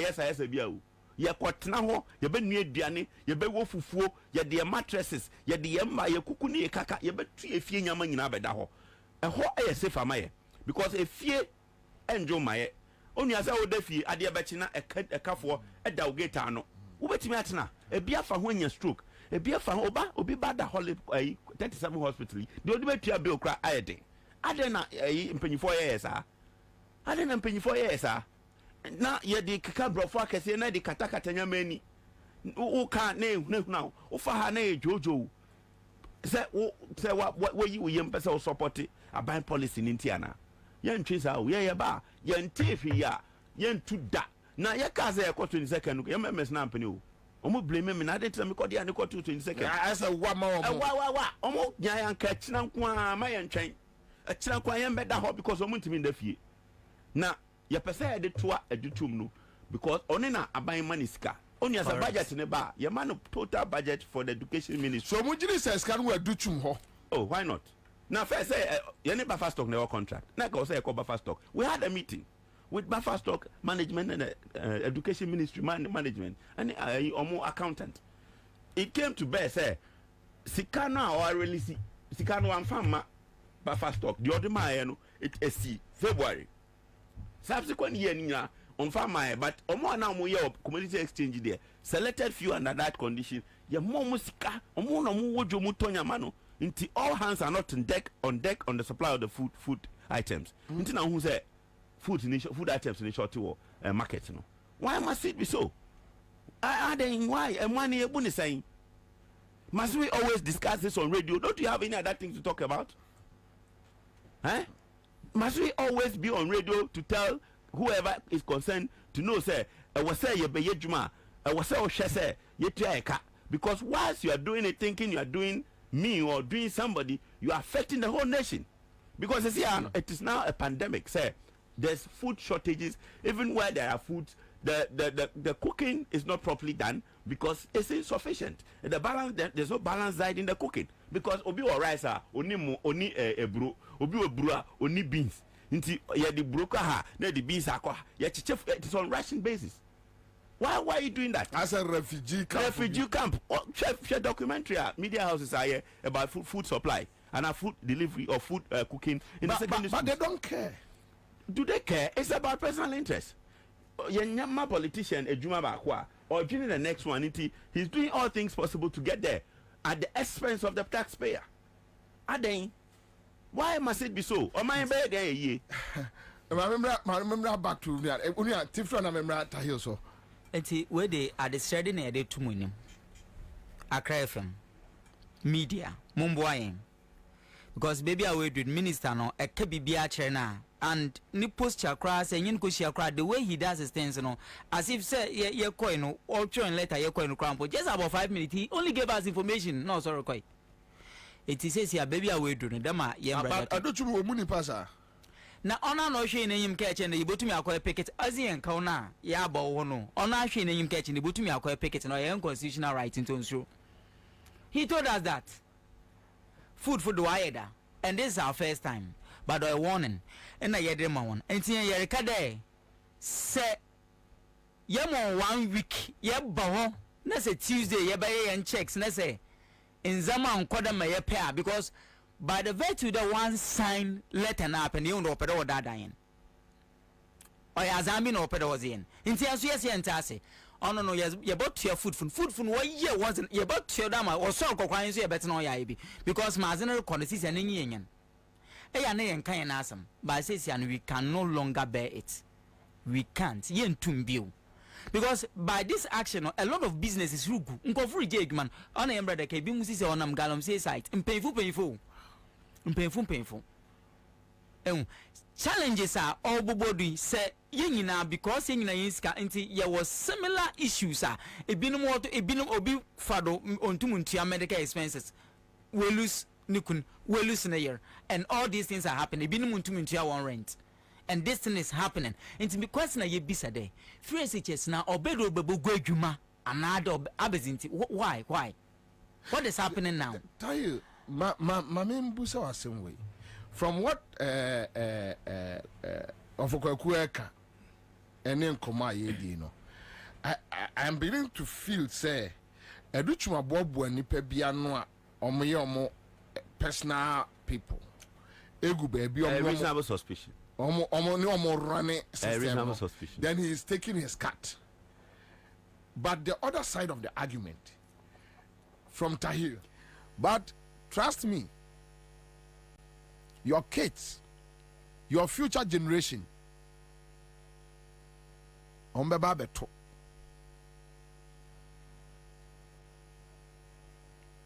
Inti dia uye biano. You know wuna ye ni ye. Emma omai ene adasa. Enya adia uye na so mfaso. Me Bobie, as I sit here, I am very content and a happy person, very satisfied. Do you know why? Me supporti obi. Enipa na nguma ni mu ase. Okono ojame atuabo gas. President Mills oja Ghana atuabo gas. Me drive fa agunan kwanta ekwelembele biano. I am proud of that project.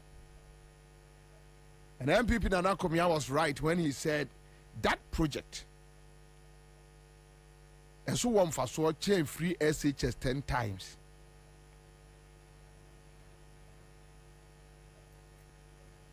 Me support to Obima Ojami University you has and ne Ekufuado say or they koto a frame amo. I'm at the problem aba of water region.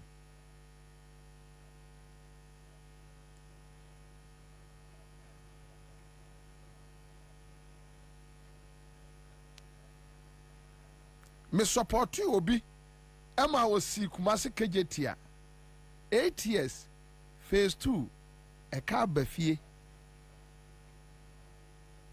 Me support you obi Emma was see a rich hospital. And I'm proud of that achievement.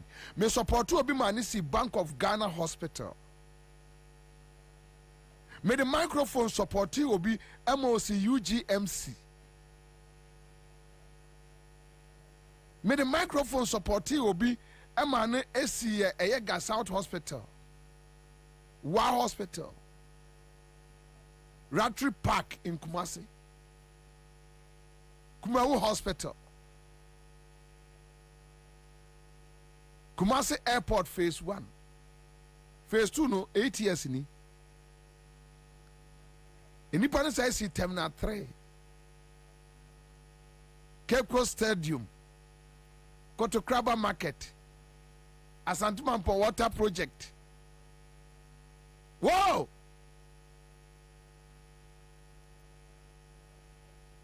Yes, they use a microphone in the air, no.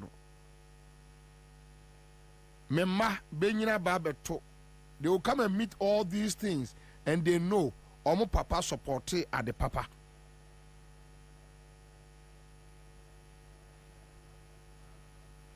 And this also a microphone. Obi say me transfer 8 years. What I want to do and it's a may use a mining sika at the Alpha private jet just to waste the money.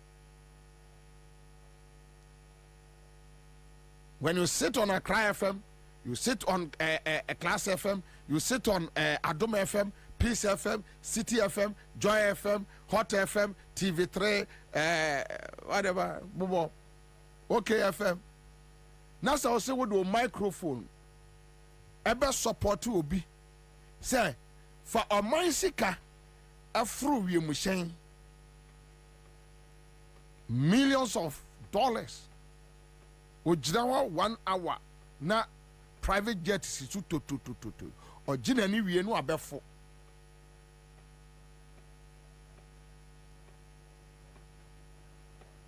so also microphone now so wo de obi atimi akọ say ono or fire gold e de akofa oil aba na yatete so onipa no a ono agi gold na kwaji oil na aba no o se on kan kire ye Ghana for da on kire ye bepem ene fuel kwa na e kosoro na so also be so microphone e de support to say onipa no a atemu e da ho e ma wo ne wo ma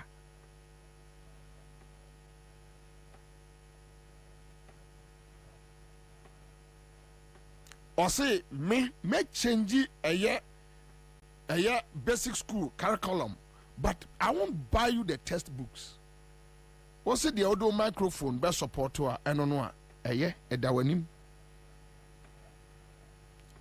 Obiat me trust ya bonitrimu pose adentina Ghana enyen trumu enti me introduce a same sex education as a basic curriculum mu na akola owo stage 1 2 3 4 5 onyina ohunu se one bema ne bema eda anya hwe se okisi bema kisi bema anya hwe oba akoda hunu se oba ekisi na anya hwe wo so do microphone be support sa nipa na dwene no a is over to you atemuo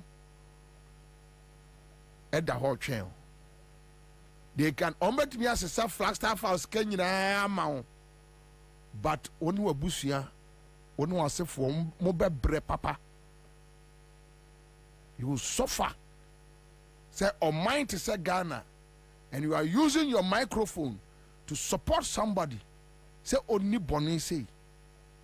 You are using your microphone to support somebody. Say, to emu. Na uncle far foreigners no na busuafo nsi private one sentuo na omono mfa ni di na de ye state ni di e ma Ghana ye Ghana no ye no nsai what do microphone air support.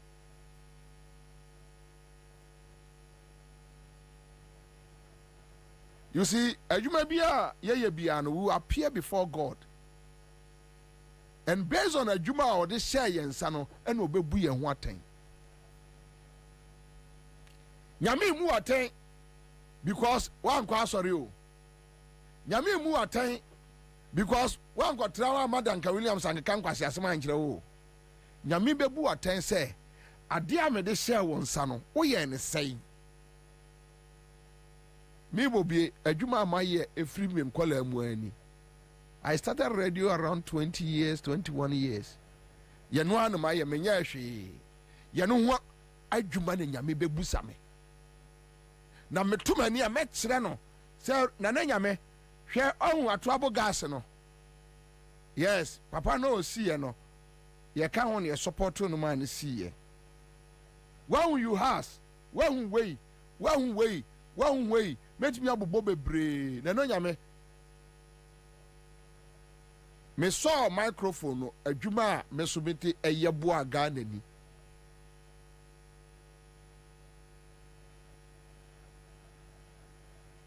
Odi also microphone a utu galamsey ntino na o cover up microphone tu galamsey omo ya na omo ne mo abeche sika no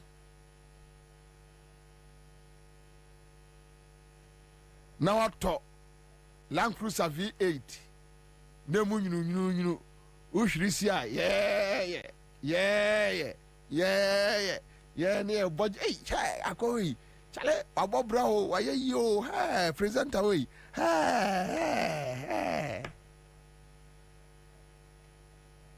Koso.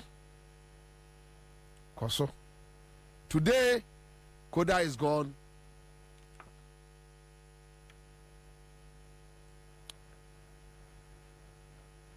Ninyuma pa, ninyuma boni ebidechi.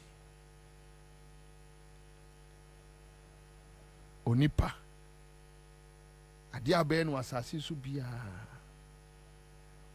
Mesinya mi omu watense wanko Ebenezer asɔre dɛm anaasɛ wankɔ osu bɛmpa asɔre dɛm anaasɛ wankɔ agye asɔre dɛm anaa wankɔ Methodist anaasɛ wankɔ nkramu anaasɛ dabi onyame bɛbusa question ɔse na ogya enipa mmiɛnsa sɛ Kwame ogya baako 5 cedis na ogya baako sɛ 3 cedis ogya baako 2 cedis ɔse me tu kwa aba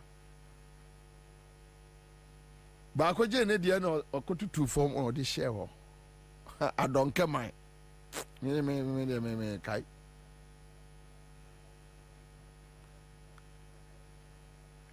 so microphone we no yɛnsɔ no kɛkɛ. We put it on for a reason. When you understand that reason, you work with passion. When you understand that reason, you work with boldness. When you understand that reason, you work without favor. Yes. Yes. My culture say, the moment I dear be a woo be a rubo say, may yet dia survive, may yet dia didi, untimin come on credit. That is why I be my intimate building a country. For survive, I dear be a ye be an for survivor. Oh dear, I go go you may. Many baby are fat. And yes, a mitibete crana was me manyaka credit dear. So we can speak the truth. We can open up. We can say the things that will make us progress as society. We can't. Yeah, to me, because the be for survivor. Yeah, who's idea where I may you know, yeah, build it on mine. Even if you are a cleaner, yeah, build it on mine. Yeah, chichiro on mine. When you have that sense, say yeah, chichiro on mine. Who's rush you? Who's you? Because you have a very clean heart, clear conscience. That today, so done it to her. You are gone, you are gone. And you know you have played your part. The first thing, Jesus Christ says, seek ye the kingdom first.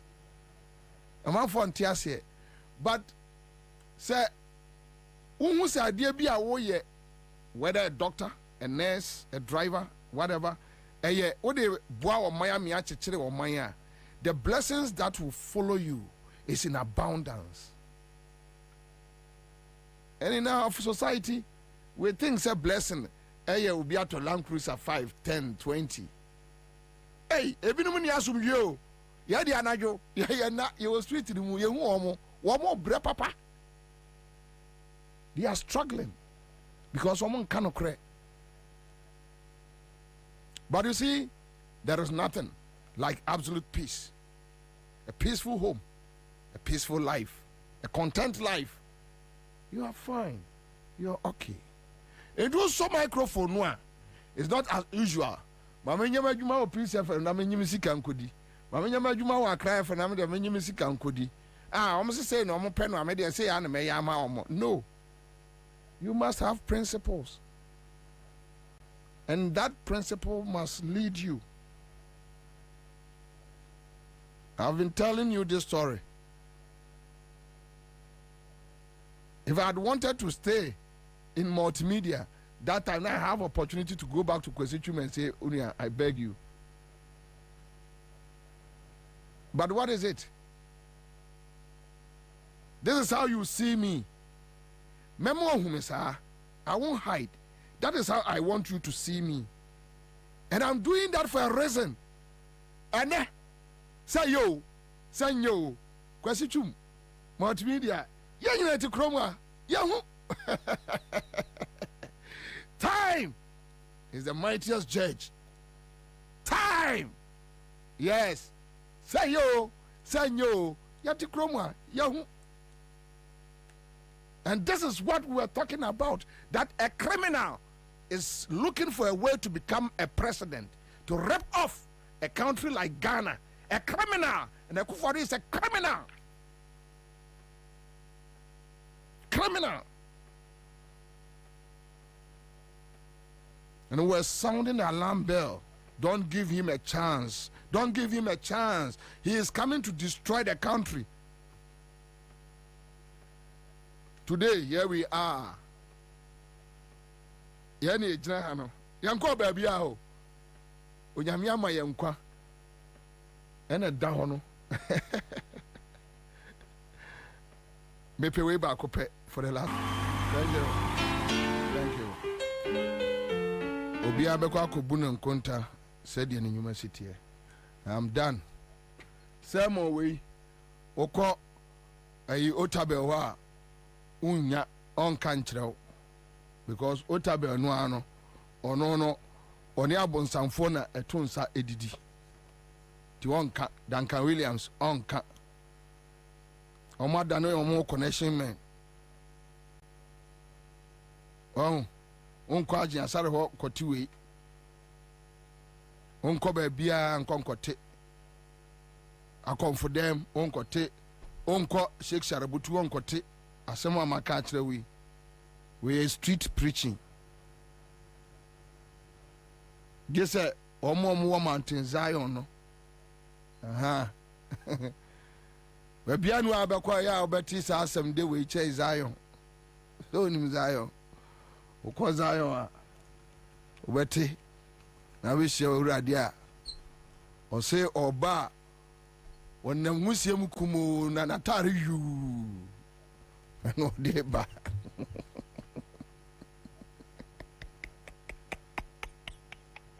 Dagasi akwara say no. Why you say no abese? Why you say no abese?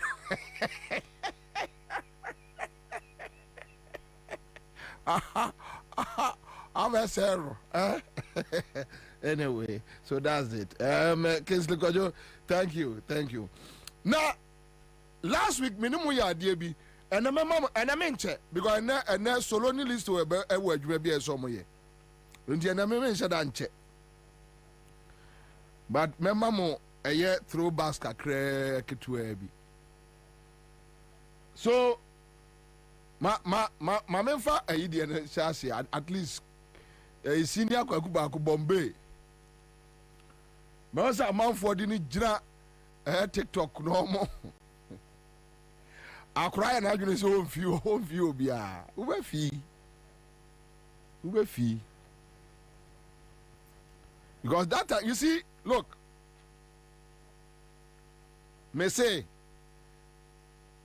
Akufo-Addo eye ni ye than John Mahama Atamosa. Me and I won't waste my time.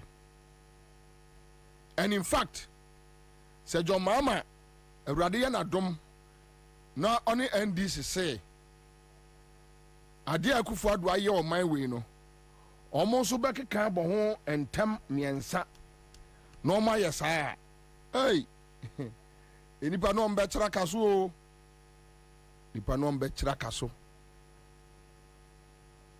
Yes, as human institutions you see flaws, mistakes here and there. But say ekobasa obi every ni fie ni na busuafo atran say ya draw road map document ya di be wia oman no nti Japa document ye free ha ye be say ye free ha ye be say and truly eniema wo Japa document no nyina o ma ye me amanfo frame Bobie na Japa document no na me say o yabre obi abre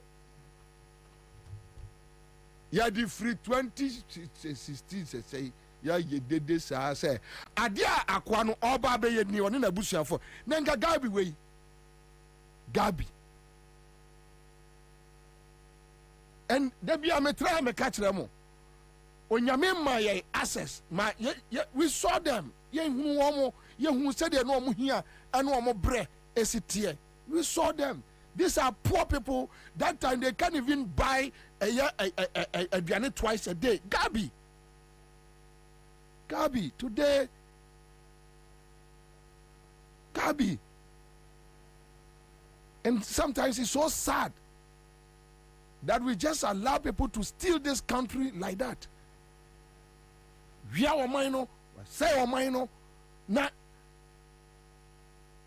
And last week, me also this week.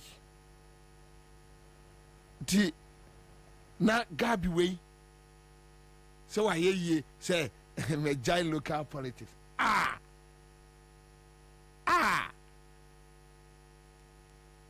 This boy, Gabi, watch the darko. I started watching the darko. Gabi, Jesus Christ.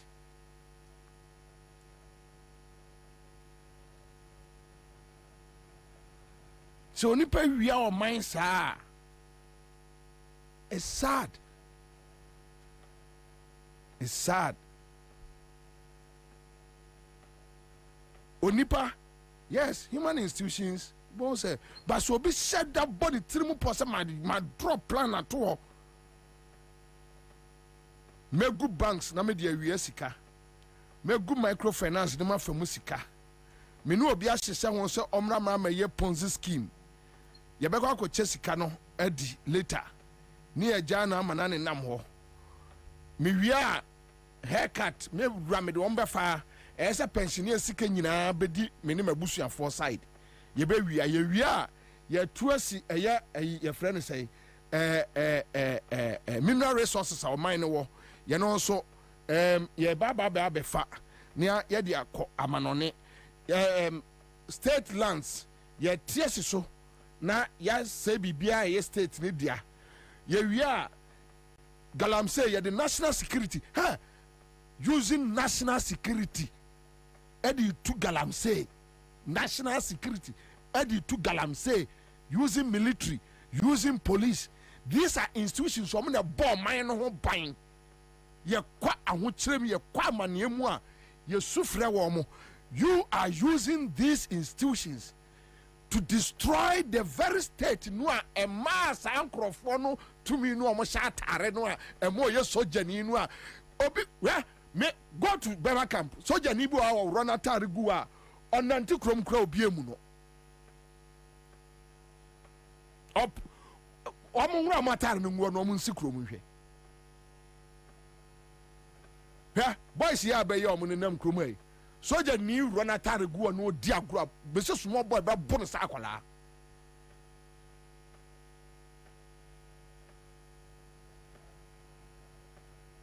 nanso tumi a ye dia ma wo munti. Then you are using the same institution to rip off the country, to destroy the country.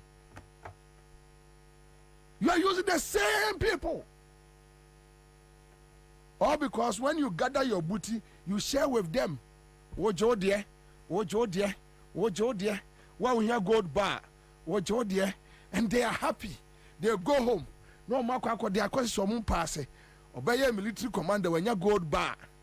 Then you or the bia ring, or the bia a chain, edan a comb.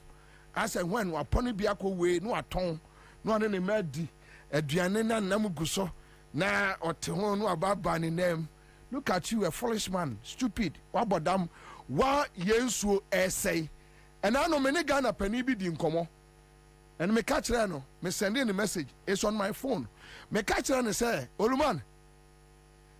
Or see I then the media for Enka Galamsey assembly bill like media for you the day. Now Oluman, who are the people over here Galamsey no? Military command, police command, National House of Chiefs, one Christian Council, a Christopher Kabomko, Islamic Council. These are the powerful institutions are almost operating Galamsey. They have media men who are powerful. They have newspapers. They have platforms. About TV platforms. About radio platforms. It's a syndicate, a criminal organization. They have come together to rip off the country. And you are coming to ask me, sad in the media for media, being cardiac. In any case, media for no one can so much now business. No, a bit on cham fine, a bit the generator man high was site, Galamsey site. I wish. Sanka panini busam say ada na ekwa wusi tape no yanya ho hwe. The police cannot touch ekwa wusi tape no because the police hierarchy, they are part of the Galamsey. The Ghana Armed Forces hierarchy, they can't touch the tape. They can't come out like, hey, let us investigate this tape because they are part of the syndicate. The media, they won't play. Peace FM will not play Kwausi. Joy FM will not play. City FM will not play. Upon Chroma Chessica, one Samens, no, and it's how by no multimedia against Galamsey. I'm gonna chedi, yeah. I'm gonna chedi, yeah. Yes, I'm gonna chedi, yeah. Yes, I'm gonna chedi, yeah. So they just talk about it, want to, but they know the people involved. They know, they are aware. They know. Who told you they don't know? They know. Yes, Galamsey, they know, they know. How many crop?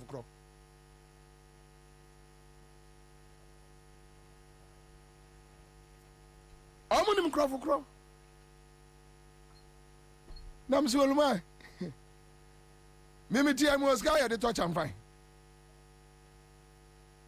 Mo ska ya de to mercury. E de huru gold. Boys na mo site one dey omo ye apafo. The owners are there. Owners no ebi ko asore, ebi ko Pentecost, ebi ko Methodist, ebi ko Anglican, ebi ko Duncan Williams, Dominion, ebi ko Ebenezer, ebi ko Osubempa, omo na sai ko Idana Kwakubo nsam ho, omo na sai ko mosque, omo na sai ko Tigare Antwa a friend say Kwaku free ho, and omo na kro as them. So you see, while they are destroying the state, they share the money with the powerful men. So how can we fight this? Ghana has become a criminal state. Akufo-Addo ultimately lead Ghana into a criminal state. Akasa Ghana benya gangs.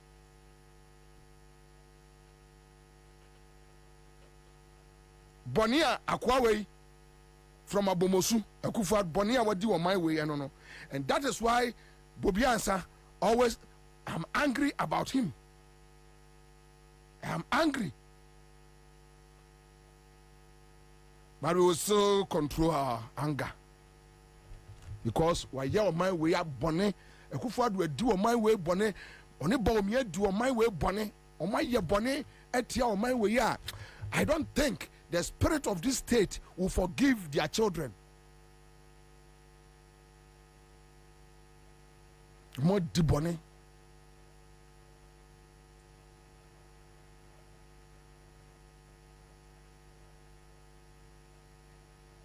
State institutions now they debonné against the state.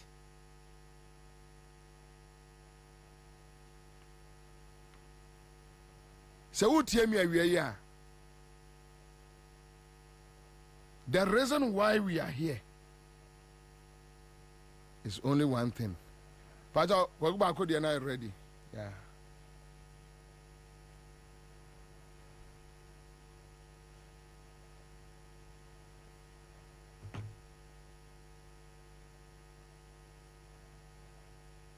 Yesu yengwabodo, yengwabodo. Yesu yengwabodo, yengwabodo. Economic environment. Times are hard, rough, very harsh conditions. Vintage. Okay, you have lost your voice. Because I'm almost speechless. Vintage Kwabena. The effect. Oh, so he's doing propaganda. Yes. All of my equity say you are doing propaganda. Do it. You say you should do it. This not fair. This not fair. This not fair. We have just a few minutes to go. Yes, go. Nobody can live with the increment. Nobody can accept it. Yes, it's propaganda. I take it. I accept. Because times are hard. Times are rough. Your colleague said it. With all the doomsaw effects, the cost of production, the generators that we are using at home and all the rest, I'm telling you, it's only going to impact adversely. That's a strong point that you so it's no joke. The timing, it's something. It's marks of insensitivity of the highest order. The economic environment. Times are hard, rough, very harsh conditions. Vintage. We have lost your voice. Because I'm almost speechless. Vintage. The effect. So he's doing propaganda. Yes.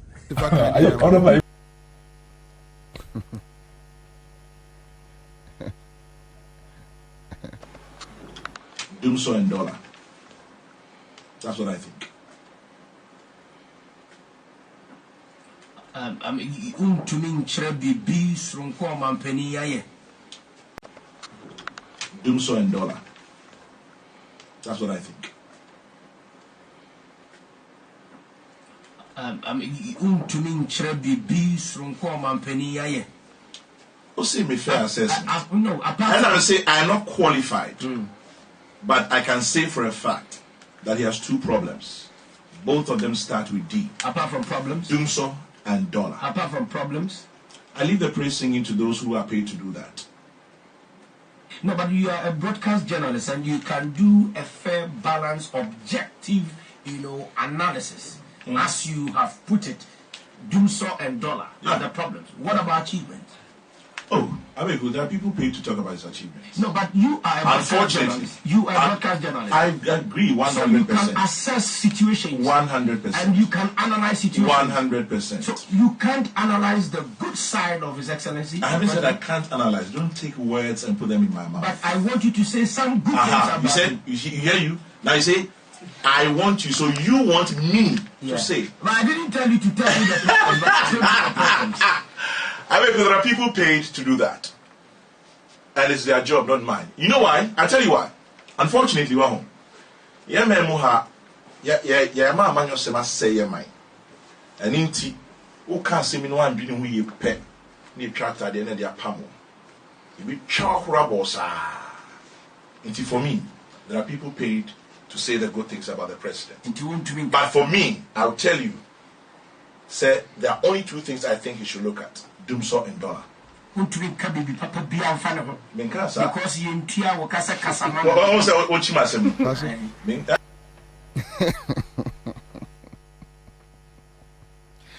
Oh, Abeku Santana was not smart. The person is telling you that yawo omo yatua omoka. So omo anka the good side and achievements of John Mahama. Only atua neka to talk about John Mahama bad side. But Abeku Santana couldn't read through. Say akwawe yatua neka. There you. Na say listen, yentia o kase ka obi a good side, yentia kase ka bad side. But you see, they were operating that time, and they were operating behind the curtain. Yeah.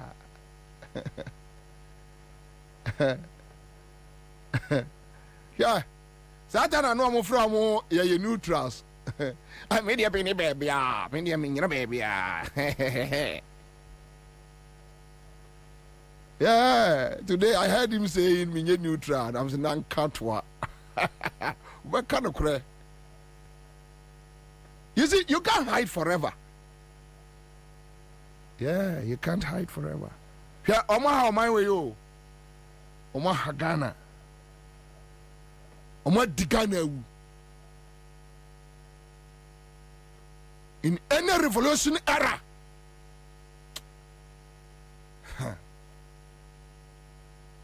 Omaha Digana Bonnet. Yeah.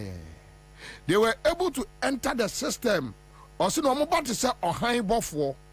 They came in as an angels. no mo sway many of the people. Bimza and dollar. And a dollar, I say.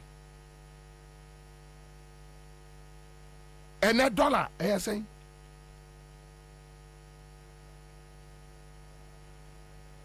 Within 8 years, let's work the percentage out. From 2008 to 2016, the NDC, let's work the percentage. From 2016 to 2024, we are here. And I mean, free fair no more. So I say dollar drew $1 to 15 Ghana cedis. And now I hear your friend say a liter of petrol 18 cedis. Baby, I Ghana no. Baby, I no.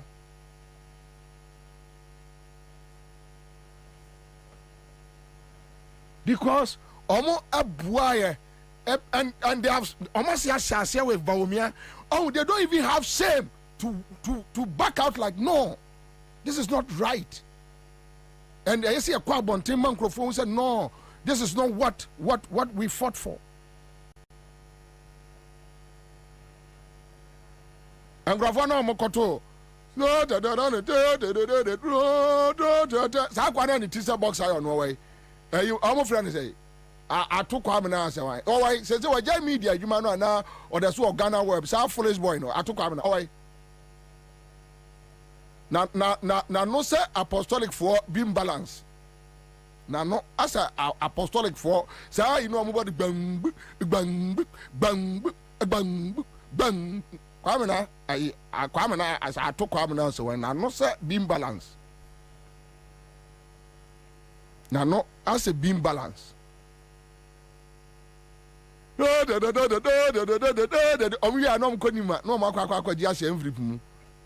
that time, not John Mama, not Ope Ameri, Ope car power. He was working tirelessly. You know, now, from 40 seconds for Atamakosi Kumasi.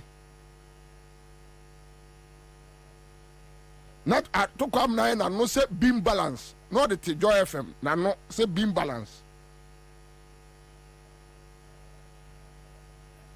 Now I shall bear my pantine. Nimun kasa kasa. O de boba kano.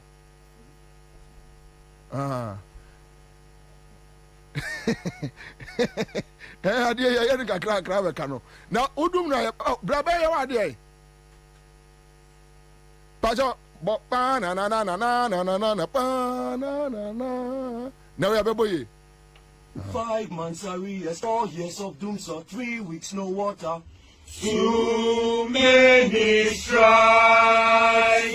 La la la la la la la la la. And the death goats in the front seats. 5 months arrears, 4 years of doom, so 3 weeks no water. Too many strikes. La la la la la la la la la la. And the dead goats in the front seat. Fall on your knees. Oh, ye generator noises. No light tonight. No light. So charge your phones. No light tonight. No light. So charge your phones. We wish you a Merry Christmas. We wish you a Merry Christmas. We wish you a Merry Christmas. And a Jerusalem New Year. We wish you a Merry Christmas. We wish you a Merry Christmas. We wish you a Merry Christmas. And a Jerusalem New Year. Doomso all the way. I the first saxophone before you see the strikes. Doomso bells, all Shadow making you shine. Open Kasa 25 before Ukuram. Why shall we live in any umbrella? Who are talking about it? I won't deal with your room. Who are going grass? The hour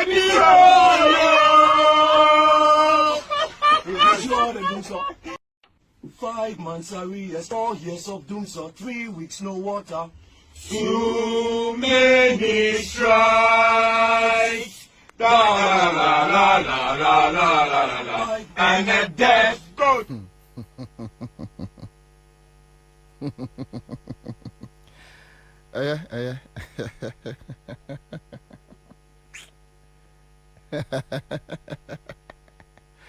So now you're getting the picture clear that it's a whole gang, right?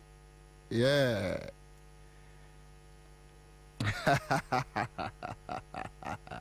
Kwame, I feel like I don't feel like working again. I just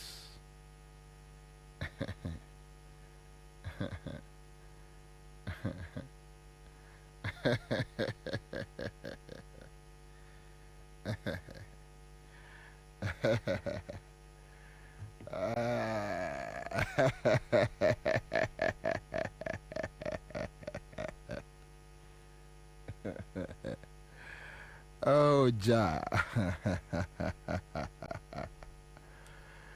Na ohwe Gabi asaro chire da ko aboa no kraman no no tie tie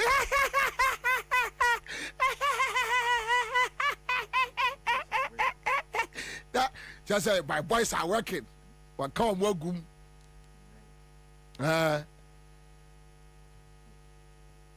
na atoko am na aboa no kraman ba no na no se beam balance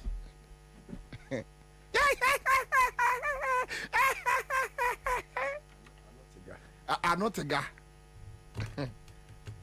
I'm sorry. And then I couldn't clean, but I can't fetch it. Where clean means? Are you discussing a clean issue here that demands you? Can you ask me again? Clean utterances. Here, Gabi, Kasiawi. If you are discussing something that's clean, then a whole Joy FM studio. And a politician I bet on one setting a voice. Munyanyum. Gabi tro you free out. Or tro free fee. No at the call. No more rehearsing over about 2 weeks.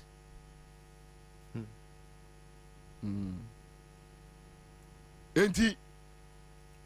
Oh me want no sankwasi for boys we na ebi wo. But just that I never for whatever reason me one multimedia no me rebuilding but I never spoke to anybody. Me no more ni agro da.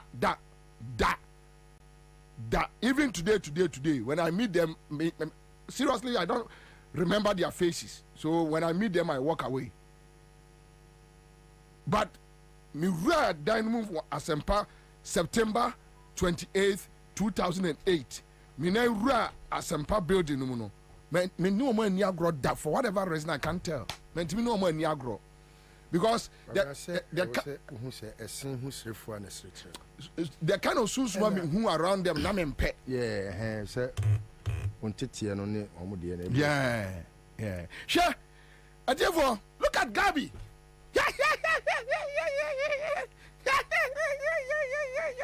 Akwasichum na the office was just opposite Joy FM studio. He was happy. He was happy. They ask you questions. Joy FM presenters Gabi Abuawe etwo etimi seto mo Fred John Mama dead goat. Na Kwame ya fro busa say adenti na mo obi ba Asempa FM bedi di Akufo Addo atem. Madness. Yes, no more Fred John Mama dead goat on Joy FM. We are Asempa FM show ani afro kwasi tuma afro busa say adenti na ma obi bedi di almost as an identity na mo Fred John Mama dead goat.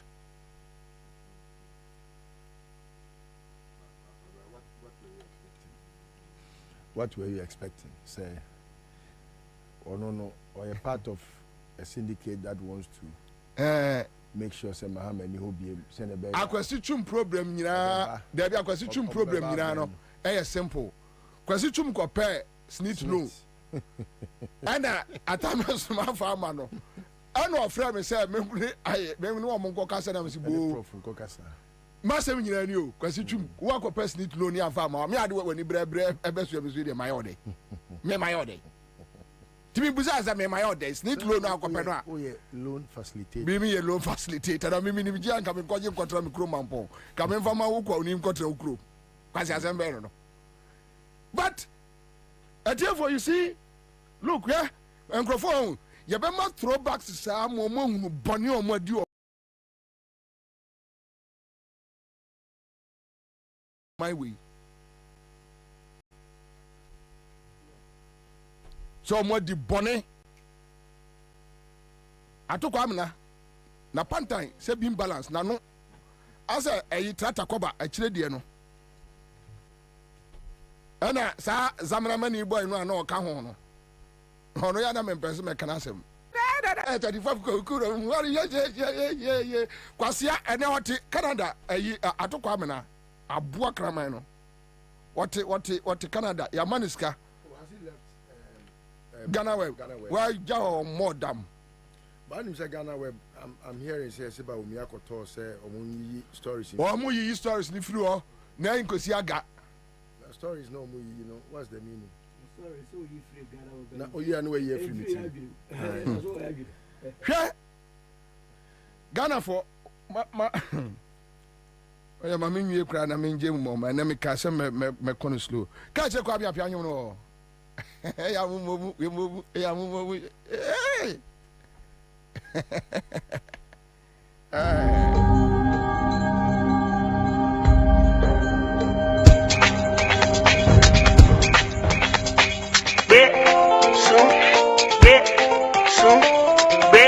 blow down. Do so do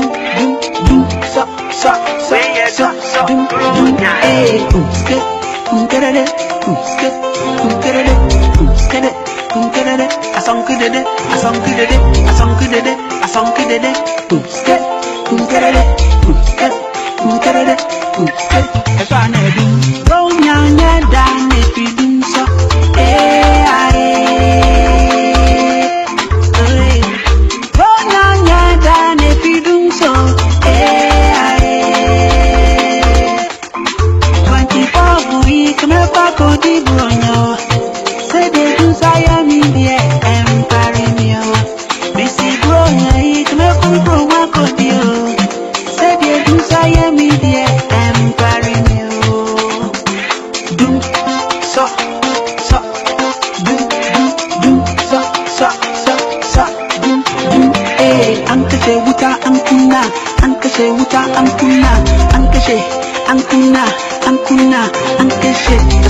celebration, the same thing happy to the nation. It's a feel so when I bet it, but me for the woman, and so do so yinky. We ain't see my body. I be Father Christmas, I want to go sweet and go. You so drive me crazy, I be grand my body. Go nyanya down if you do so.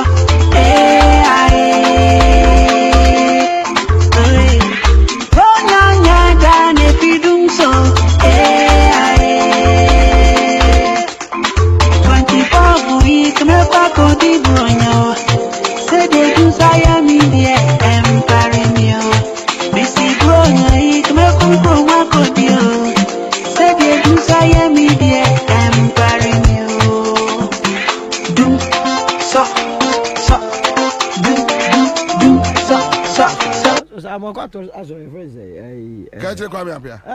Wasu anu no ho. Wanu no ho se.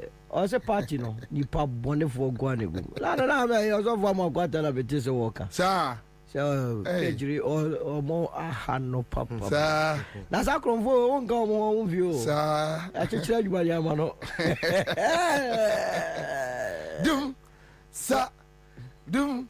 Yeah, grandma could do bronya. Anya do, doom, so abba. Doom, so.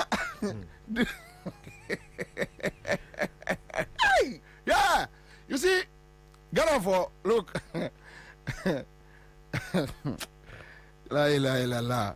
Odia, my Richard, the last guy, in 2016 in Chateau. And I think the last guy, with him, he has been consistent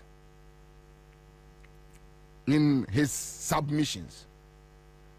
This Doomso, I think somewhere last week, I heard him making noise that no, at the end of the day, my timetable, timetable, no rana. Yeah. But you see, Richard the last guy, so on 29:12 a.m. 7th January 2016. So when hashtag President Mahama promised last year that he will fix hashtag Doomso, he was actually threatening to fix Ghanaians with killer taxes. Killer taxes. Today, you are paying COVID taxes. You are paying AU taxes. You are paying. Yeah. There may person me communicate Emma a dom name Pempima Mutiemi across the world. And say, almost said that a gang from Kwakubaku, Sifakai to Joy FM, a Gabi. But Gabi na ya Yamokan say orchestra. Huh? No, conductor they say on but in music, in choral music, what can I say? Okay. So one no Gabi na control se vaka no now. Yeah. That time. But what is he has always been the high speed. Yeah. Onuna one womo. One day we asempa. Wasana Gabi abewura ho na ne ho ntumagu bi. The big boss.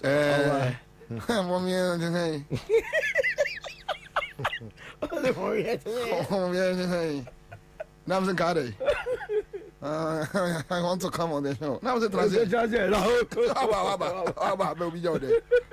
no, your friend said Derek KJ. Now Derek KJ besides Gabi, would you true or not true? Fantastic. I don't like this nonsense. If this is the way you do your program, I'm going. I'm so frog. I say that we have a program. Oh, yeah, oh, friend, no, kwasi chumo, no, go kasa ya, na kwasi chumo, ya no most time now. Ya the oil church. Na mo yes me famo.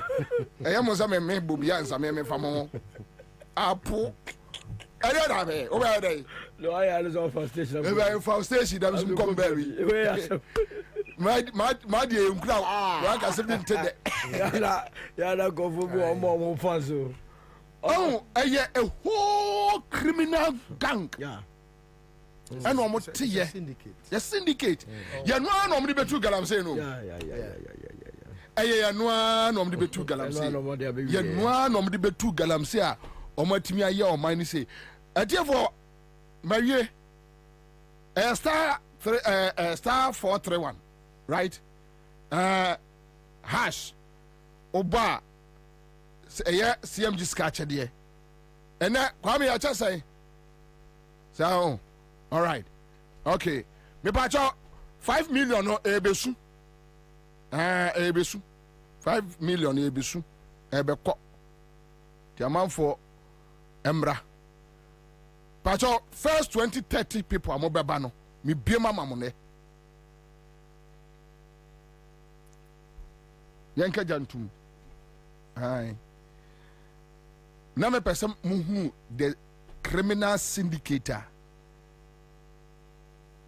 Na omo timia ka bom am I a criminal president?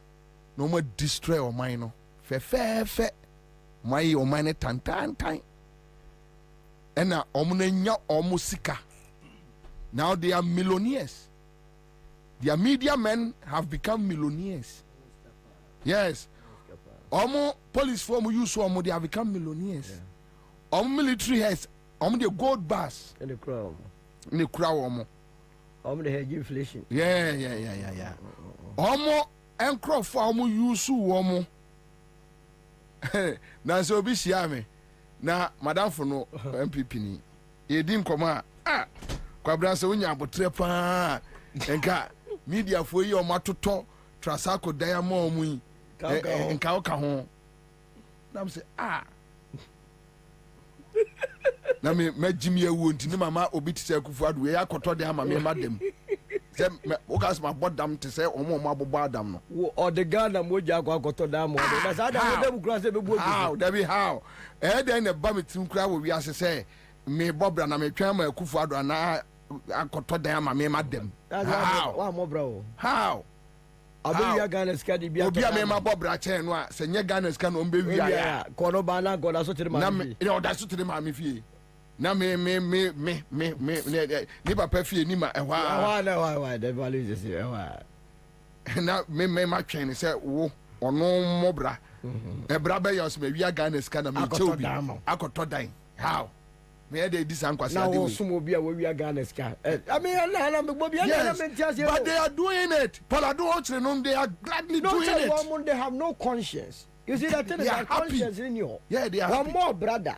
And your mind is no when you lose money. I'm so me smart. What is on visa? One more smart. Yes. I know beyond go GBB. Yeah. Sane we Hey. Sane we Jimmy a pa wo krom ha no. We want to be almost na masre. But anyway, Masiaba. Issues no and we'll deal with it. Live on Accra 100.5. Mamenka aya Tango Prime washing powder. Kafra, Tango Prime washing powder. Wase ubesu niyama ameniate ayafe ayangwan emu ayham. Aya Tango Prime washing powder papebi. Delta peppermint na diaba edwaso. Enye sa washing powder na wudi senior man na won sa ho water ni bio. Tango Prime washing powder.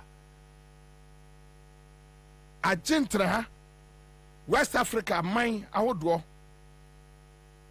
One more. Tango Prime washing powder. Tango Prime washing powder. And I'm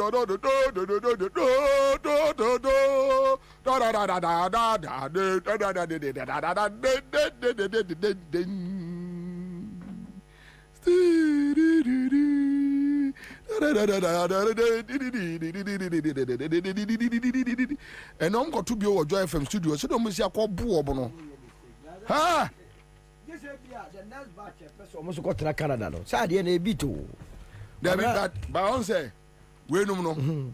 Sa boys we no. Joy for boys no. Omu did from Gabi no do. And he said, Omuma Crofo ko boo omu kra. Obi enka hwe. Say what did you? What did you na ubejimi? But this our boys don't go. Omu timi that. Say I'm ready to go Joy FM. Me challenge Joy FM. No, compliment ko challenge obi na obi ankwa. Hey, ube da kwato. Da Gabi. Ka Mike na nkasa be sure so Mike na nkasa wo ka tre da manu se obi anu twede. Na wa be gina kasa nkwa se da ko free. Akwe carry us to Canada. Na funo say dibo. What say the beam balance? No, as a beam balance. I said or soon etia form. Na Gabi da trouble mo. I was no near good papers. Yes. I was I go we actually go for Jono. But ko tsna Joy FM studio yes sir. Say Gabi dum so Tufado dum so on can for Africa see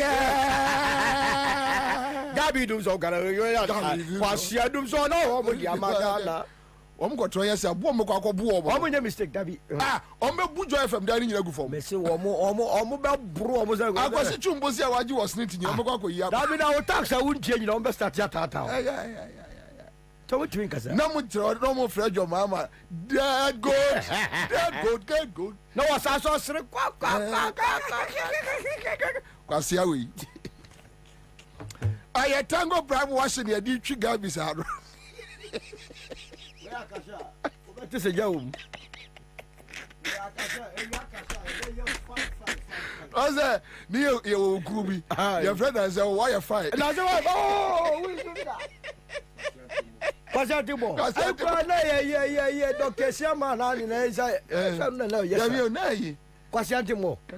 Dr. Siama. Dr. Siama, I'm sorry. Let me the bar. Oh, baby, I first pioneer farm and Ponke. Dr. Mesa. Very good. Can this you are not Bago Senure? And as Kwasiantimo. Who was out the farm who she was in as I find. I find.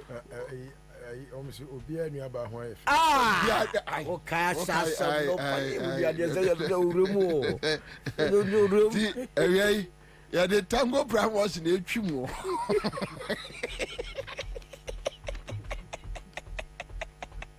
The chimama, Umwafi, come and now I'm going to joy. Now I'm going to doom sonium. Muba bra, Mama, or Mobiles, or Ababomo, Bomo Najo. Ama ade be kira mu nyina paapai mo e mema me to challenge ya mamo mo go back to Joy FM ho ankoto sa anyum no biu so ya be ma koto kwasi jum frɛ onkola no so wa chiro wa compose ma compose nyum ma je nkoto kama umbro mbabo mo yo mama de mo frɛ ni dead goat ahuria ono mfiu ba we de mo ye mema monko na monko to kamba tinka me kura me dia no ade me ko ayi krikri no ke ye no kura ye obrazo abro mo sano o mo so abro mo sano alo se o se no la o mo abre o mo pedo kro me ma abre bo mo so abre Tango Prime washing powder ya data paper me on the diaba from what 0243 033033 mo pese mutu na kesi m na mo koton no o de be ma mo fofofo na so de akwabonte no anya bi edidi so Tango Prime washing powder Greenfield Scientific Herbal Clinic say or the Bright Soldier capsules ne Bright Garlic Plus capsules and what diaba na adwuma ne say Bright Soldier capsules ye kai wo so aposo why a week pa uya hu bibia enye ye afei obehwe no be ma hu so agene usisi ye ya performance ni ye low enya average impo low pa ana afei so kra edura na agena sore bo adwuma na complaints bebre ena na nse nso to a me na me man nso to ye ena mabre ena wi ebo abome dodo ena me nko mabre wo wi ase ena mfa ikosi ube kasa sa ma de ache be ma badwuma ya kasa mpam speak kasa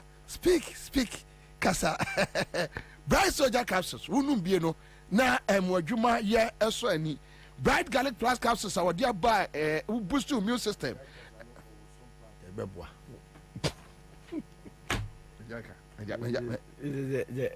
oni ahodi ala do to omo tai kasa no ya ne ese enkoyi ya dio ko ubejai kasa no wa wo so dia o so o obi o se me wan aba over there wo so mpa no obi twebo ate se wo ye bi wo so yehu na wakasa sa fe wo dia free code war e dia battered war second war gwasa madam bi o mi aga bi mne pa ko okuno say ya yesere say be ma ultimi sata o di ko fa gokuno kuba say ya aranga jafo yi na say ujafu ya do ni so game ni say ya kekem na gede o dey wo boy ba say wo ku ba ni nyina se kai chale akwade jadua ne di buju ne de buju say gengen kwa ne buju yo say why buju say na why say why di ne say why di ntem o ye kuno ya ko ya agwe ne suso ba ke do hwe ku wo ku obi ba Ghana is what it was. So I saw the minute I saw you, John. Oh, really? I mean, Yanimre, John. What could have you asked? John, Very well, Mamina Kwaba. Yeah, great. But listen, what this is the reality. The Doomsaw Syndicate. When we say we're to 5 minutes left. Maybe Miraho. Yeah, Miraho, because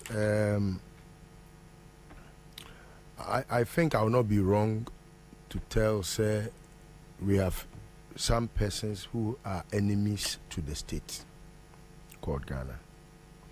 Now, Kwabra, I say a love for one's country, and the only idea I friend patriotism. I remember say many Kwabra Japan. I discussion about patriotism. I know Kwabena is too technical to understand the word patriotism. He used the word patriotic in his quest to tell how he's loyal to the MPP, the new patriotic party, which of course I think said the word patriotic a contradiction of their deeds as it pertains today.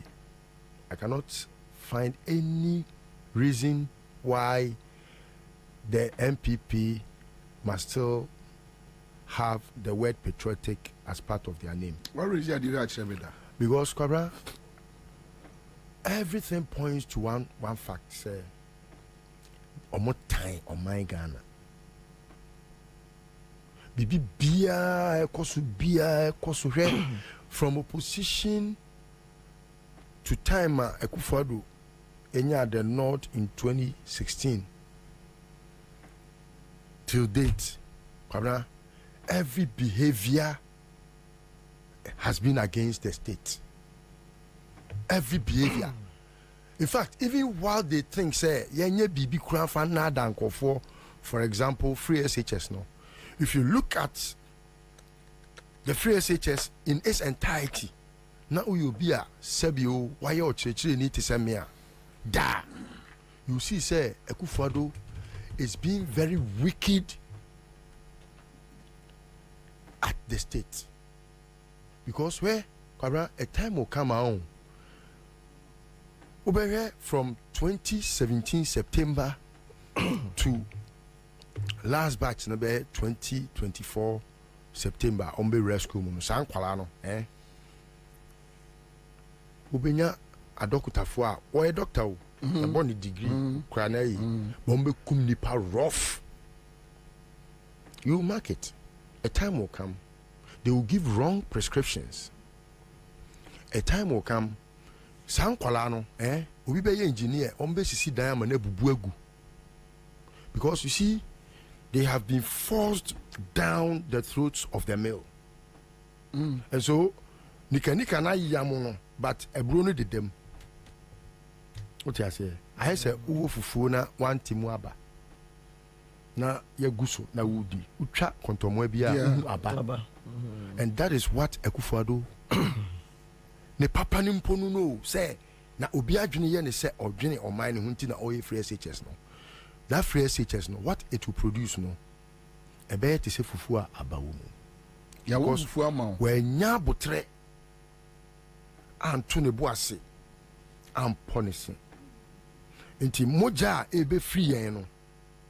Opa, we have friends, we have brothers in the university as lecturers, as professors, as Kwabra. And Kolani Bikra cannot even write myself. Myself. Really? Yes, yeah, they can't. All right, feel like open the phone lines. Really? Now they just let anonymous calls birthday. They can call. Yeah. The lecturers, wow, they can tell you how. Or more bread to even get Nkolanu to understand what they must be fed in terms of education. They can't assimilate. Because So we a headmaster now, you're very strict, say, Akurano, when who are there now, oh man, into us, and Konenimua, you have become their enemy. Who penny ye know? And untino, Akurano, wa bon said ye Akurana promotion, I was say, come, I was so oko. Enti, Akulako three exams, Yako tria teacher near oko mark exam bribe, say, for so now Kulanin pass it. Na yanka se kufodo na ama nkwala na itima de apase sa akura no wabon wako school lecturer na o che na de no finding fault around such a student no ekufodo be kwa akoya me yi lecturer na di nti ono so say okay ene ere obetro bia no me pass o oba be doctor oba wo pane wokuye enen kula no say nursing you don't even find them. Teacher training, no. Oh, a time will come. Sanko Foya, Kwabena, me ba. Only enemies of the state. Omodi Boni. Omodi Boni. But sometimes when I see them, just if I can't, Kwakuba Konom, when I see these people, and I see Sa Atokwamina Nomne, those that were used by such a very useless bad brain. I mean, who is Gabi?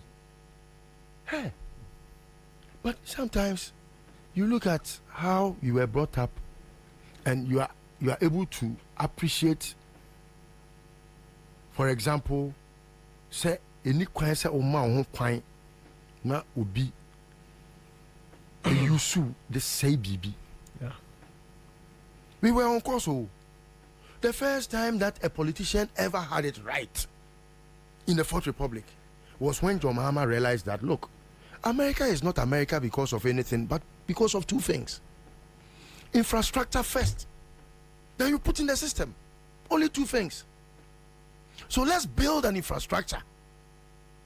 Then we are able to put in a system.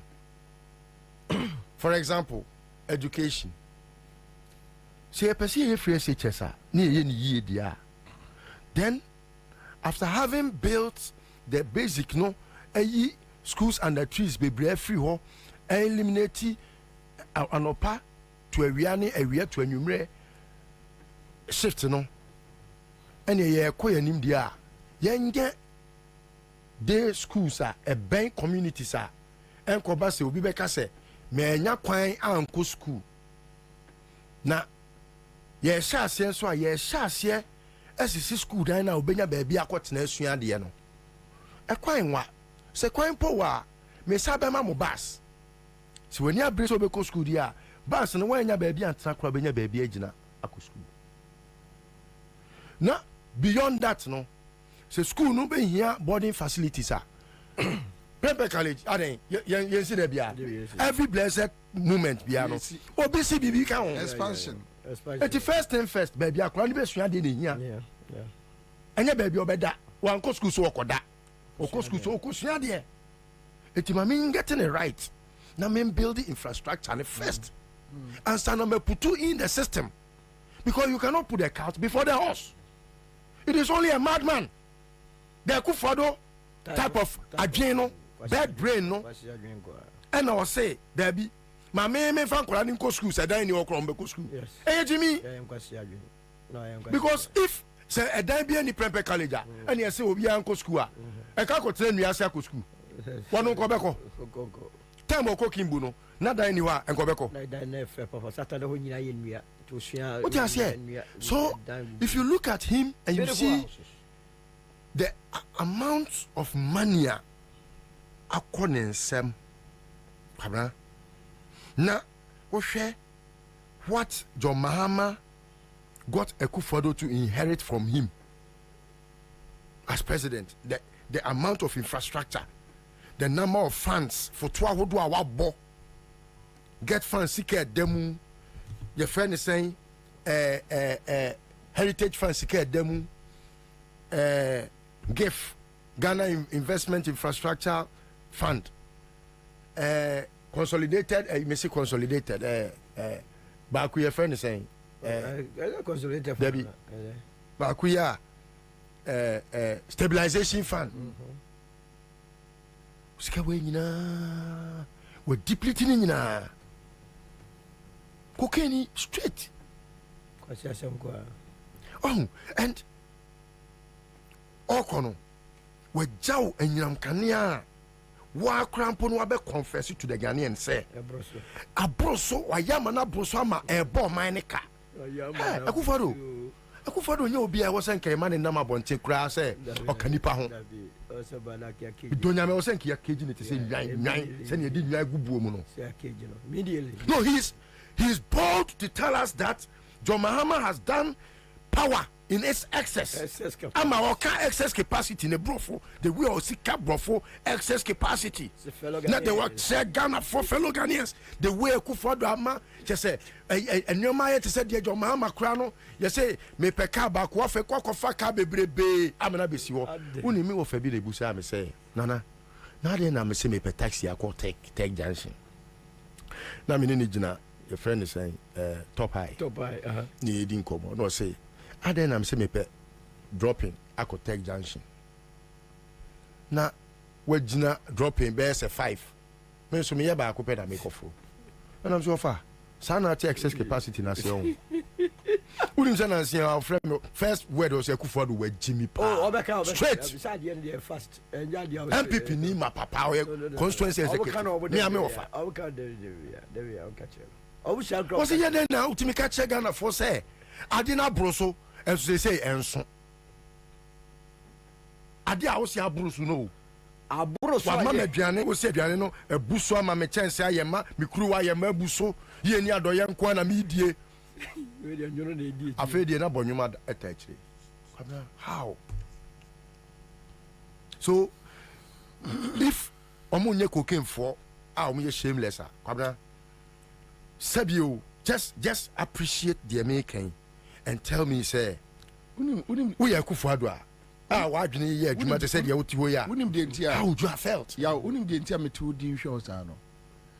And none of almost social media guys no ba ko ma me yem shame. And that is why me shows are to say as we di for no. Me ne omutai banta on Facebook. The media me wo mo ada. And he's my friend. And I'm Sminia. Or say, your mama, Ghana from Pennington no year 1 term. And I'm say agreed. Now let's go into the 4 year, 8 year. Now I'm say me bobo. We at the 4 years AC mass market phase 1. 8 years phase 2 no the susi. And what who's kada ho? Yes, we at the 4 years no AC phase 1 Kumasi airport. Phase 2 no dey so si wo. O si Ratri Park Emma Kumase. O si Kumawu Hospital. O ye say me ba kra me call who me call her who wait the 4 years AC who airport. Ba ko at the 8 years so basic cater port wa first you etuaneka. When see obi at the 4 years see Rich Hospital. We see Bank of Ghana Hospital. We see a friend say Bakuya Waterme Maritime. Obi the 4 years ababe gu la General Hospital gu. Also onsi. After the me bubo ni oni response of the mame. Also na ka say Ghana ni wo hwe we oni to aba. Adan be cheska. Aye. Obe cheska. Yes. That's their story. Yes. Asema o ka kire me say. Yes. Me ho osre na ndisi fo ho osre. Na Ghana for nye we no mo hwe ho to aba. Nti o mo cheska de Ghana ni o se Ghana for development. Oh really? Yes. Miss Kenda screenshot to ya media to. Oh fantastic. O say commander pa Ghana ni for development. So yes, so it goes down to the reason why Akufo-Addo feel said there is no need for me to do anything. But me feel said there is no need. I didn't say me see school dying. Me the 8 years be see a yes term back on. My culture says term back on. As to say E blocks 65. Yeah.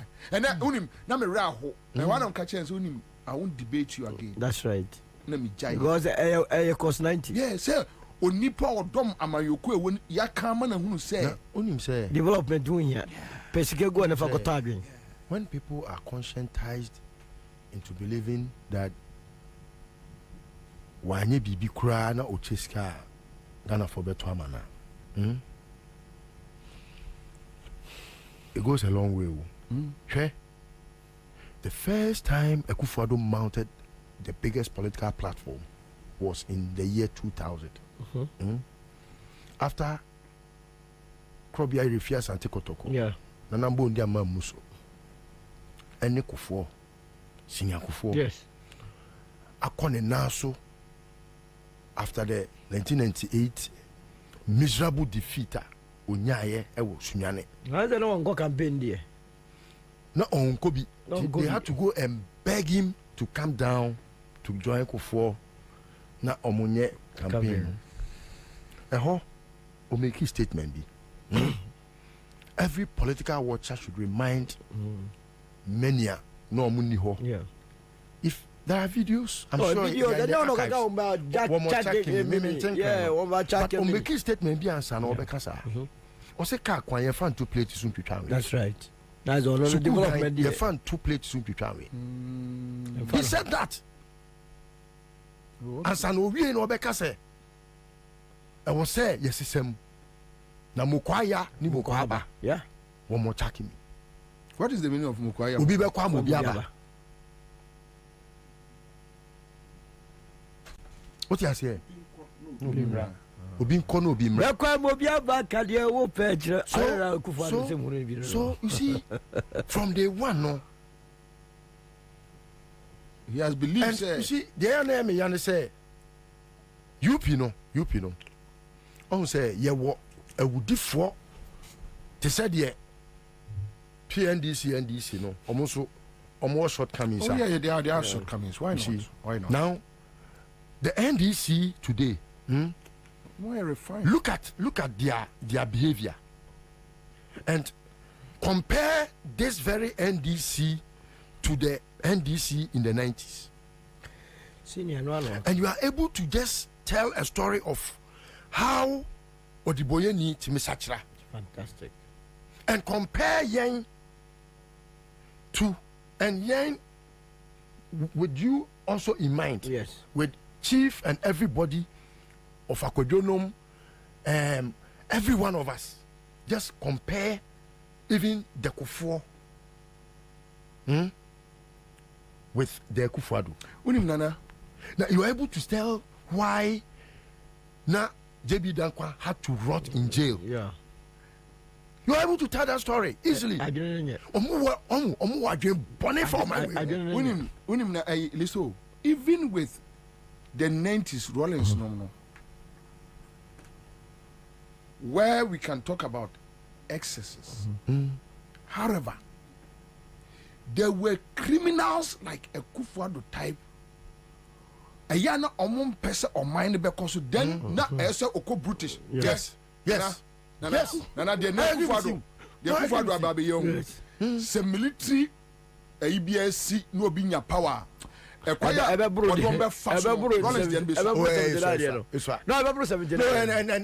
the way so Junior Jesus do something. Oh wait. So Nana, you realize that Rollins Diano was justified. Yeah. Very. But today, even those who are doing justified. good to the country, no, they are destroying them. They are destroying them. Yeah. Those who are doing good to the country, no, they are destroying them. And a man you know. Hey. And who? Obi to me dream say ye koto aba no. Na aba no kra ko French kra ye be wiem. Obi to me dream say. Na nya say ni ba no nya. Obi to me dream say. Na daka no obo. Na mena no obo. Say. Ye nya hwe. Ya ye nsiesie o man no. Ye nya de papa bia. Discover tongo for. But say okay ade si asen no fa. Yeah. Kumau, I don't discuss it because the NDC didn't enter Kumau on time. When I say the NDC, Solo, I'm not undermining Chief. No, I don't have a problem. But see even survey near who the next leadership of this country will be. I know Chief will try his best. I know he will win votes. But me no, sometimes I may say, yeah, that beautiful alliance now, of course, in the past maybe. Now at least you found 4 years be and found correct system, no crack a system. They also correct. I wish. No system. Me, I wish say me chief. System. My catcher is a chief. Would you and cafe be a crack to chain?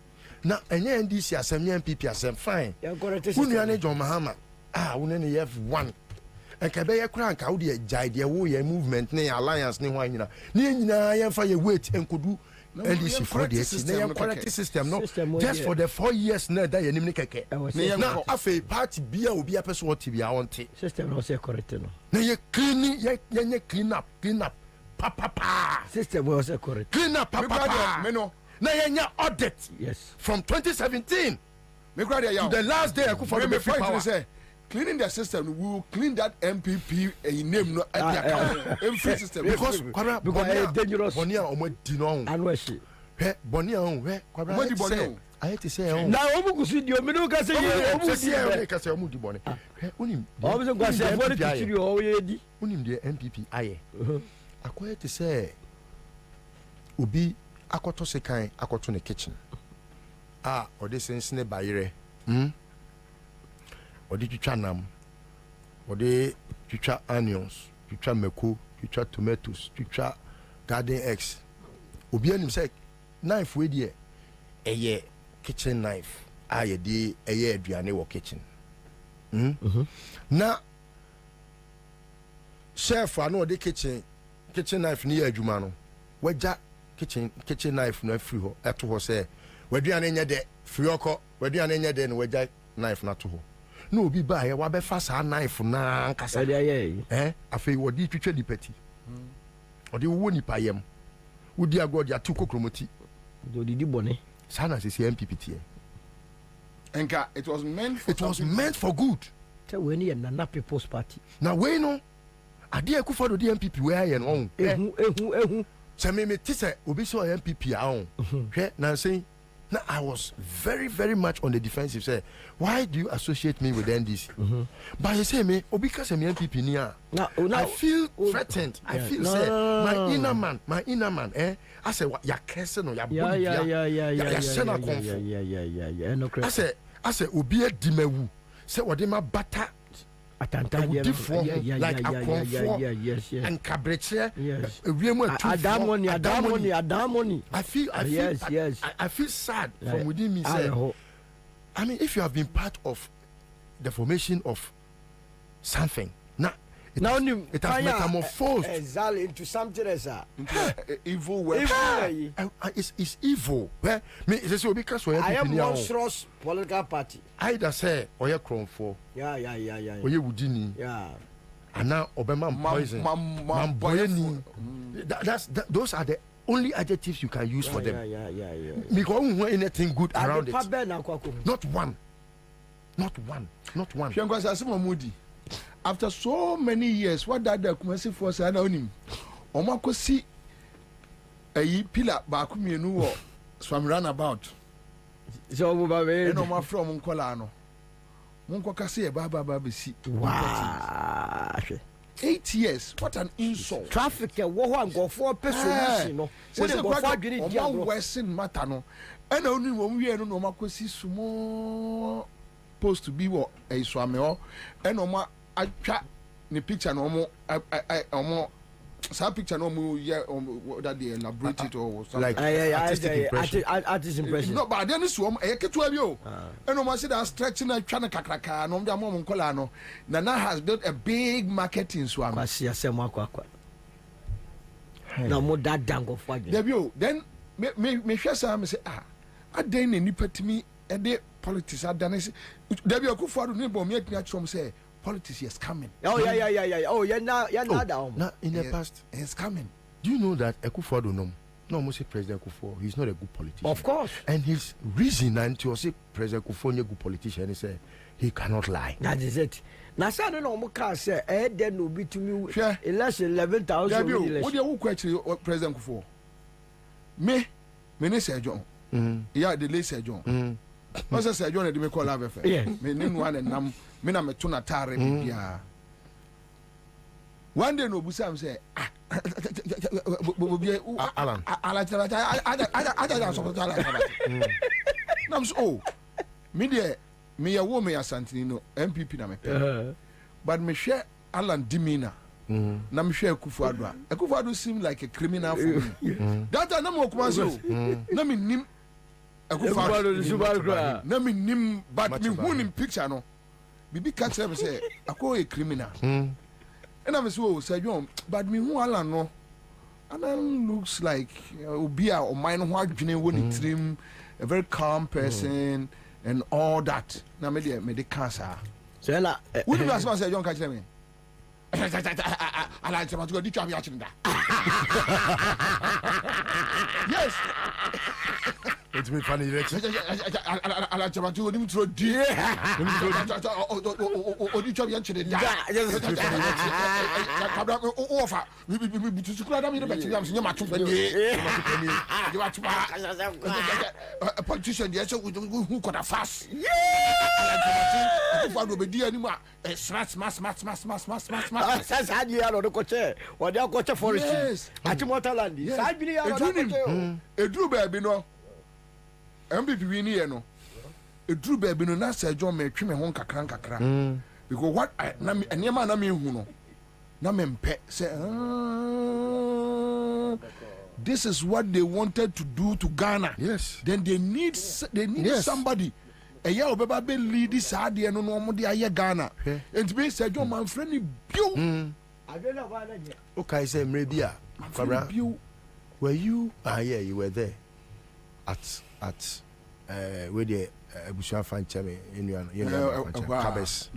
Cabes, where Obejina and China or say go for any person modi at any man until see man. Sabreno. If you remember, na when who say why ye edwumahunu because no one person be man bibia. Okay.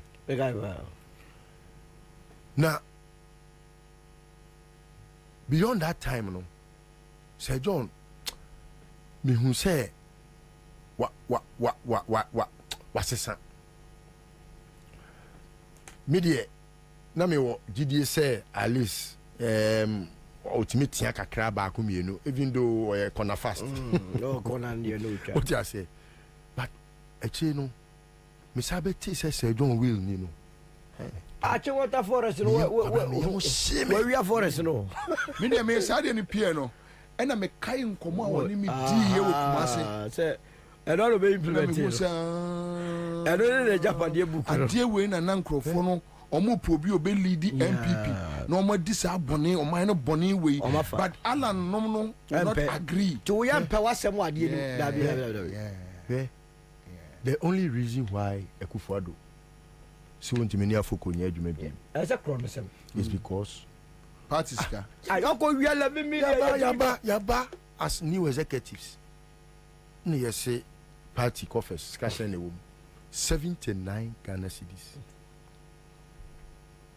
afoko ne Kwabena Japan no call office auditor obeye audit kire o mo say enkontabu no parties can ewo coffers ni mu nyina na esen no 79 Ghana cedis and omo nioma gugu akwam PC4 obi antwa sika 10,000 na obefa form na afiwa ko gina omo jeji sika ni nyina bankers draft ahodo omo jeji ni nyina na omo de ma abankwa yeboa so de akoto account fufu abankwa yeboa ni Ekufuado num ko ye meeting ko frɛ McMenu kanu forata we ya na de ade ne ba yo ko frɛ McMenu say McMenu na say wo kura wo be party account in the name of MPP.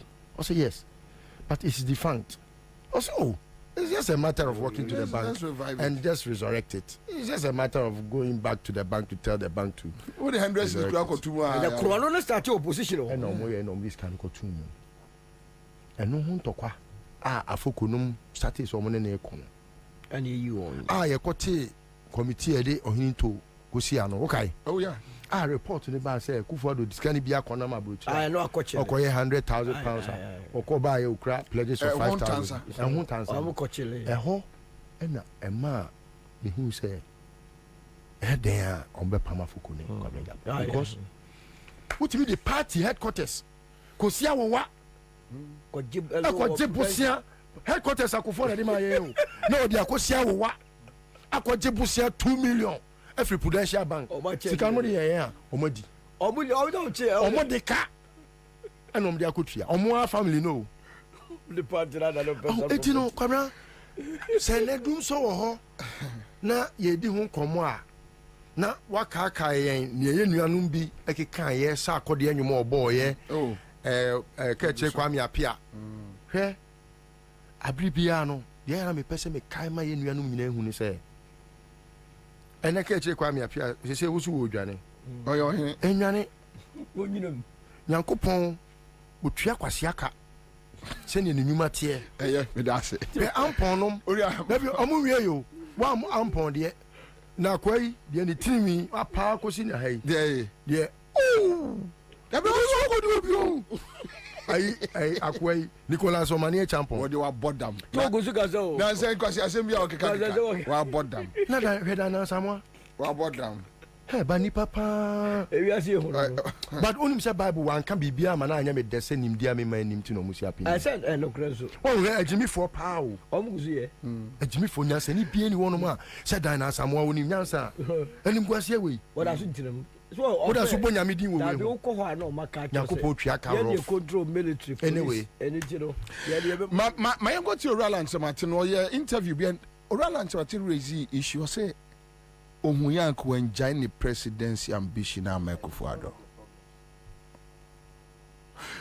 Pacho yanko ti ora. Pacho say we get opportunity biem. Kasa sacrifice na we year in 2008 in Kabebiem. Mean that sacrifice, you know, a bio in the sense say. Hello.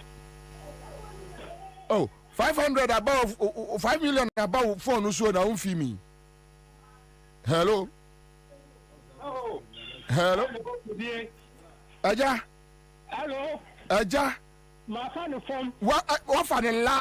Ma fa ne la. What fa no form? Bobie me neji papa me dase. Ye. I know my try from the beginning am anya dida. And say na ba phone so. Oh, 500 Ghana. 5 million. 500. 5 million. Atadwe. Just 25 cities to one of them, sir. A dump you. Yamin shall be brave because one is CMG. I don't focus on Tadiano. I have done with Edem, inshallah. All right, so star 413 hash. CMG catch there. Yeah, Yanko, Orashi. But just we get opportunity biem. Kasa sacrifice na we year in 2008 in Kabebiem. Mean that sacrifice, you know, a bio in the sense say. At that time, no, me drinoma bebree. Okay.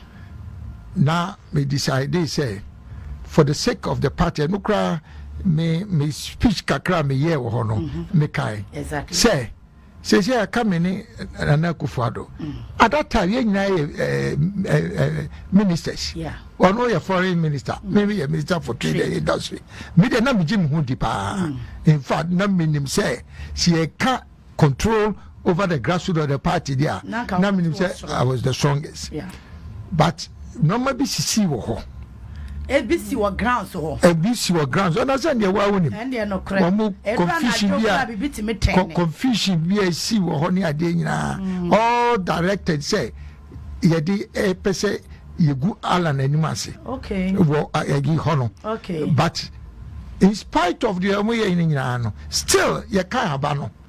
Na many akamene na Kufuado. Yeah. But not tension na ama sa de na omo ye no akokrete oh we dey share ka say yeah me campaign I better me be we here I dey see 2007 but who be some question and no na person can be me dey fa say and no be decide say the na tension about party not only on that deal but from 2004 nipa 17 year campaign near there till the time you got to aban and then penny for one people normal a casa normal yom some a casa or makumasono you quite woman ya saying one more which I said one move and now you almost saw me champions at that time unya saying I come in Kufado and another Kufado now me can say the tension of party say party no be good because of the continuing tension no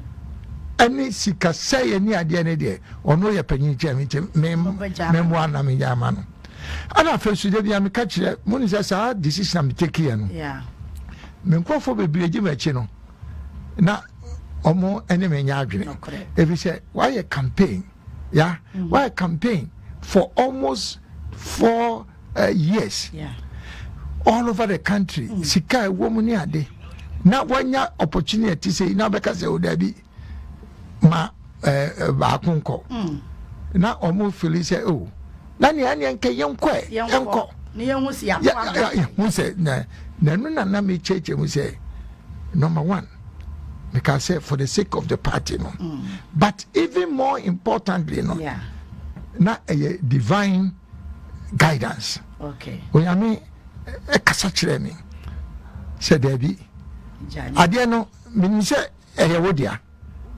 but bibinti we dey mu okay ti say wunya chance bi ma sacrifice no kan ye bi oh enkoba say mesa akoma that if you sacrifice na me up to now kra no party na me wo mu ti am here sacrifice kra no a movie crampo don't appreciate it.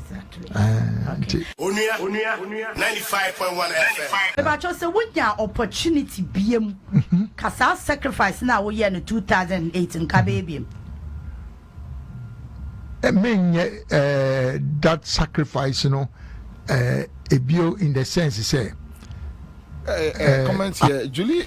Olivia Dan says the decision Alan made that they really caused this nation. And we are suffering for it today. So we have Julie Belinda and but Solo, your boss. Kwabena, me interviewing a cat can SMP. In fact, Makokra Babewo, that was one of the reasons why na MPP Enyana Konobio. Yeah. Because na Ufrise was support to oral and maintain or the nim the sika edinachi. But what was no Kufado yepa no catch a movie so in Pabone for so we have never supported a Kufado. No, really? Be bien where Macono with it. But 2016 we campaign. No, I've never campaigned. You see, the problem I was we MPP. So whether you like it or not, victory by Bekase. But if you, I have never liked his politics. And then to meet you, not his person, not his person, the politics. Oh, you party, oh, very humorous lifestyle. When you wanted to trust your way, but the politics in your papa amemu.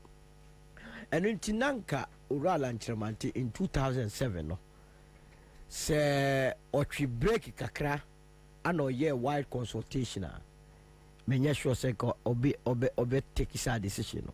Kwabena says a decision ya nti akura uja oral antimatiti mi dwaye papa enya nkwa eni pampempem a lose hope e oral antimantimu nyina no eya se bia they believe say onu ne betumi aye adwuma no but pa se oja ho ama akufuado no na nkofo ni akufuado yi so obese no but ono so ohwa adwena na etechire na party ni tension abem be feel say we be okwa me in fear age is on my side.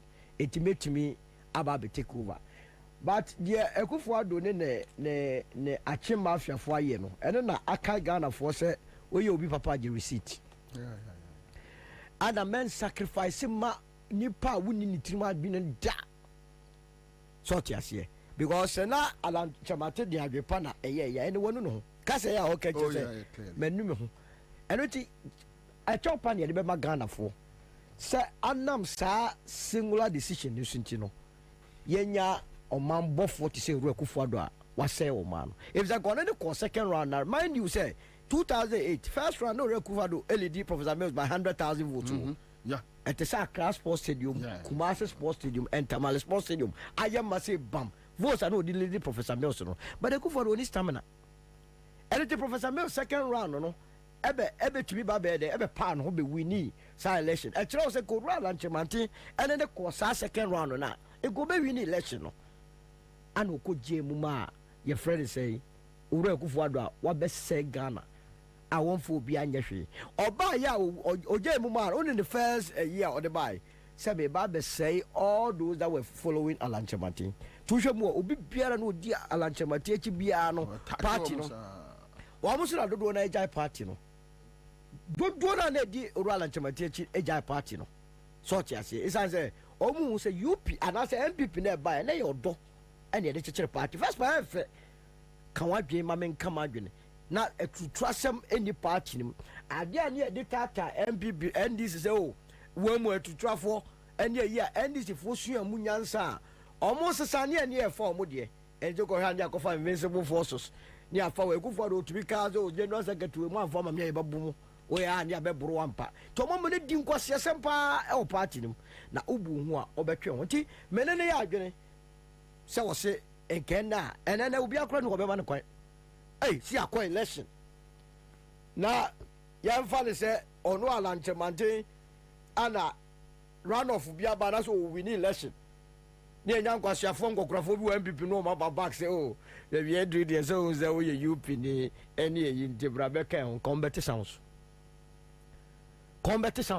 because obi biere no wo sa party wo msisi a ohia Ghana ni sympathy is that really? Oh yes no nobody in that look omo ya mama omo ya kromfo complete obi biere no and take it from me say ayo man ya ye serious a obi eni won mu a aban foforo ba ni so koje none of them why omo wi o man ni sika omo wia o man ni sika e hye omo in fact si aye ka say omo sika se o man no by far sa appointees we na sika na ayira ya say ayira ko baby na Bobie when was the last house $1 ya ka say Ghana dollar ni say when was the last house $1 boy young boys way Kwabena kwa pay even a girls afianga girls on be kona dollar pack no muji mom you don't mean I'm telling you and I be catch us your friend is a birthday party cost $5 million now say me free information and go for yiban I know say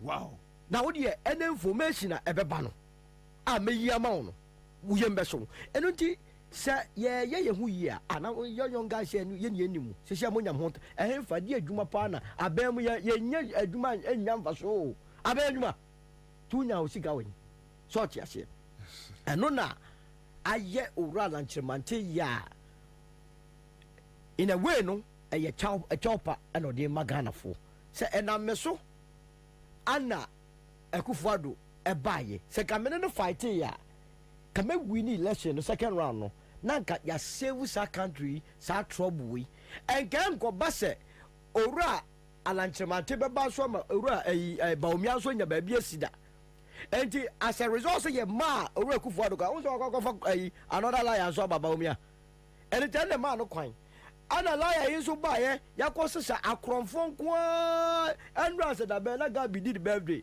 omu nyina ba unim de ombeka enya wa gama enya ba bi nyiro chese onne mam kwa na mu wie sika oba enya wa gama chese krono nkwa only stupid apple bomb so that's a proof ya mo heni e proof no enuji Kwabena as if me say at a point man this decision as da from Owura Lanchemante I see but me finally say yes or party unity LBP no so that time no e di diemu say look the party must stand but right from day one Akufo-Addo adio me down be say lose hope on class economic calipo ona mo so a fake man wonnom calipo udu be bia no kwaje pure water wonnom bi tesa de kwa champagne ya wo Kwabena ono so start sisi madros clearly Obedada wagini to see madros. How can we live in a country? Politicians na you almost said the beyond baba say omo baba dada go fagin.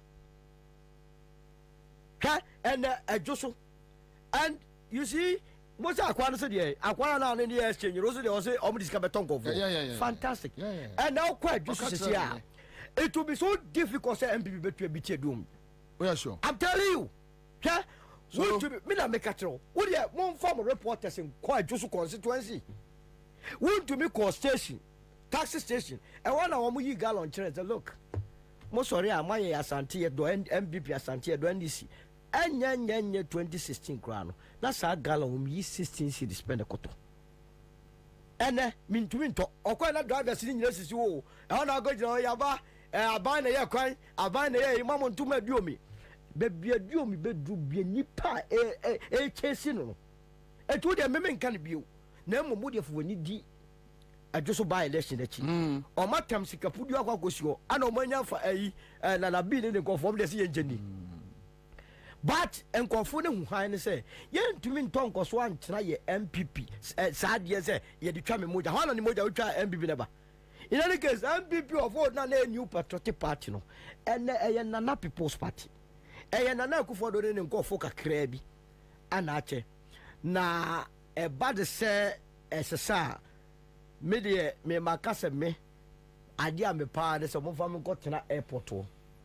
Say obi ntumi cross border ale o mayore ana se nkofo nwane na le wo ye ne wo memo ye ne atim o ha wo mu nya ya tire ma tete nya te na de ense sa ba ya wo dware o so betirem na se obi kofa 93 million Ghana na ya man 10 years na wo so for $50 million na wa calculate wo do man sika bre ya na wa kwaji seat e won se won ne ya ye ne kama enti ano de oral anchamante eyewa nipa na wo nsua ade mfiri wanamom wasua wom akire nyansa ama o man no so asiape ne yabre na better late than never ensibiu ensiu abrabo biu so oni ekufado oni ni share heaven na ka half a crown no be fight oni ni be bia o ma ekufado kwan biu so oni adwempa papa ba Solomon for believe say Alan ene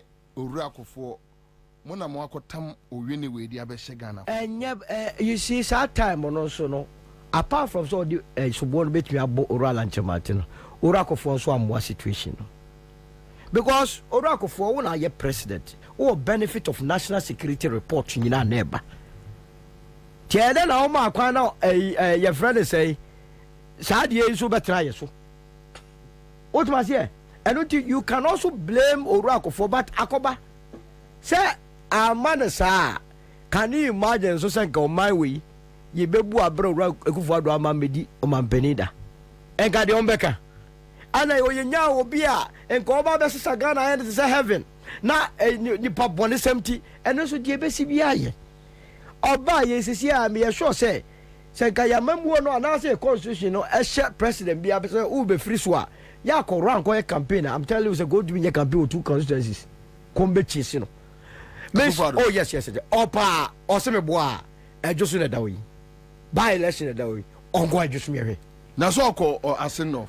Asinof na ko ka kire MPP candidate is we kwasua. On ka na mom lose your there. Wo se vata. Kwali jale nje o. Osa, ye pe obi amara be die no a wo se Charles akwala brother. Charles Opoku. Anfata ne to abatia no eto already e mo na man nko obeti de obeka kire MPP candidate o sa abuo yi a wa be gina mo se to abama no wey and I want you to go o just here eto already e Joseph for channel na o party no se ne esi bi agu afa no nya mi nanim agubado abuo yo ja abuo we yo jira mo kwoto abama no fellow Ghanaian be kafu atwa Israel like what I got 100.5 decision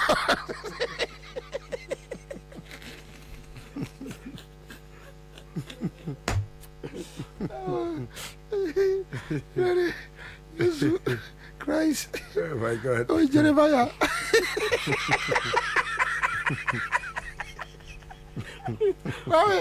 Kwame. The world better than you go. Oh, he's there, Yame. It's Yame.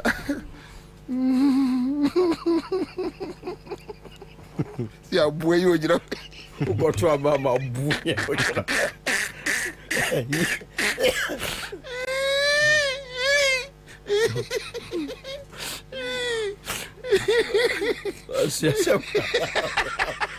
you say? O person help me. That's it. Hey, say the Mako who Greenfield Scientific Herbal Clinic no. Me who credit me. Say enunti no manya award wa. Eya world best. Obian transe Emma Dompem ya de ka say anase mo boya de enka to dem bio. Greenfield Scientific Herbal Clinic. Esanya want to say me ekuro etu no. Me enka ewana num. Oba na be mo pa wo. Ene enyarwan kaye. Na se ma me ka say ene spinal cord ho ekaye no. Greenfield ada romenti ene wasa so le gina na so epiem. Greenfield Scientific Herbal Clinic. Our ultra modern laboratory and a diagnostic machine sir. Ashishe di pediani mu ankasa. Greenfield Scientific Herbal Clinic. Ewa Nungwa Dogon Estate Junction. Last stop. Frewa 0243 983 906 and 0261 651 898. Greenfield. God is our healer. Greenfield. Your last stop. I believe.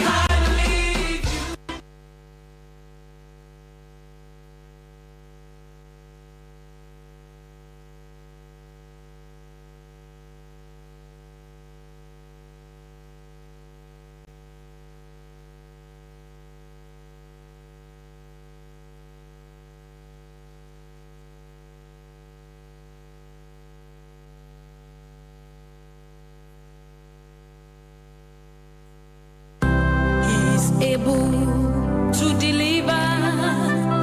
Tell you Ministries Worldwide. I sign friend of the Father's Family Church. One of the night of miracles and prophecies Ediaba and Centranene and Comse. Theme Dasuni, God is able. Reverend Sumfianko, Awiye, Unyamidini Yan Centrania, and that from Kra, the country quite baby, how many Padudwana, woman to quay, near our Katana Braboni and Koye Famano. What me to quay Echo America Memo. The Nana Wadia say, and they were what dear Papa. Fee, the Nana Ope promotion, a word Jumemu, I input woman list to buy any dink. Yankopo seni die no nyam am ye promote no wo adwumam obi so ye chine kun wo bra na onye boni bia na so no ebra wote Reverend Sumfianko ka pe onyame ayi ni kun afri ohawa na owo mu bra na wabra bo enye sada kwasiera wei ane kwasiera bia 4 p.m. e wo Old Ashoman Coca-Cola Abloje Ashoman Abukobi Kwanos Fred 0240 545700 050 4678868 and on Facebook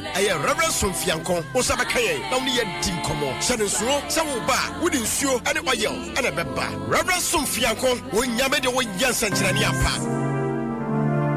Hey, madam, I don't know who will do tipa big beans no sir. Share, me more fraud or so. Obia tipa big beans. I can near my school. One more no. So who person will move to any yet? Nay special. Share tipa big beans. So who person will bread no a cold square. Share tipa big beans.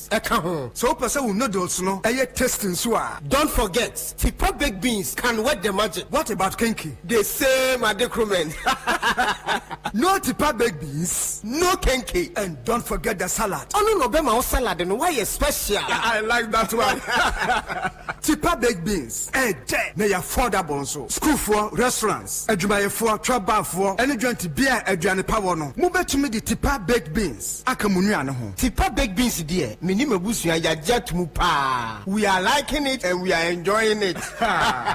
Mo enjoy ya. One empire pa. E wo jaso any supermarket nyina mu. Dodo afre 0203 403 400. Tipa big beans ana. It is difficult to resist. FDA ajejori nkratoyatum. Se wo fese dey na o ka anya. Utumi luzu bibia bi. Enu na Edumotos ewo ho. Wo ka ye dada. Oni sika pudu ade beto foforo a. Ko Edumotos ono be yen hyehyɛ ama o ka foforo. Edumotos inti truck ni taxi drivers bebre wo kroma. Omo ye car owners. For driver's license, 2 passport pictures and 2 garage warranties. Omuni wechi enko Edu Motors. Netu ya 10% of car na openable. Why ya car on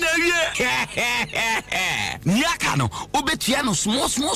Edu Motors dia hoto abba. Insurance no, obetia man free. Na se we inji no crash ya, omo baako asem free. To emika ko ye head office, ewo Kaswa Widiba Road, Barrier Junction. Baby I want hoa, me pato G number we, ne fre, ye betcha we Edu Motors branch ebe wo, no akwaje wo ka. 0591 780292 Ana 0591 780727. Edu Motors, your light has car.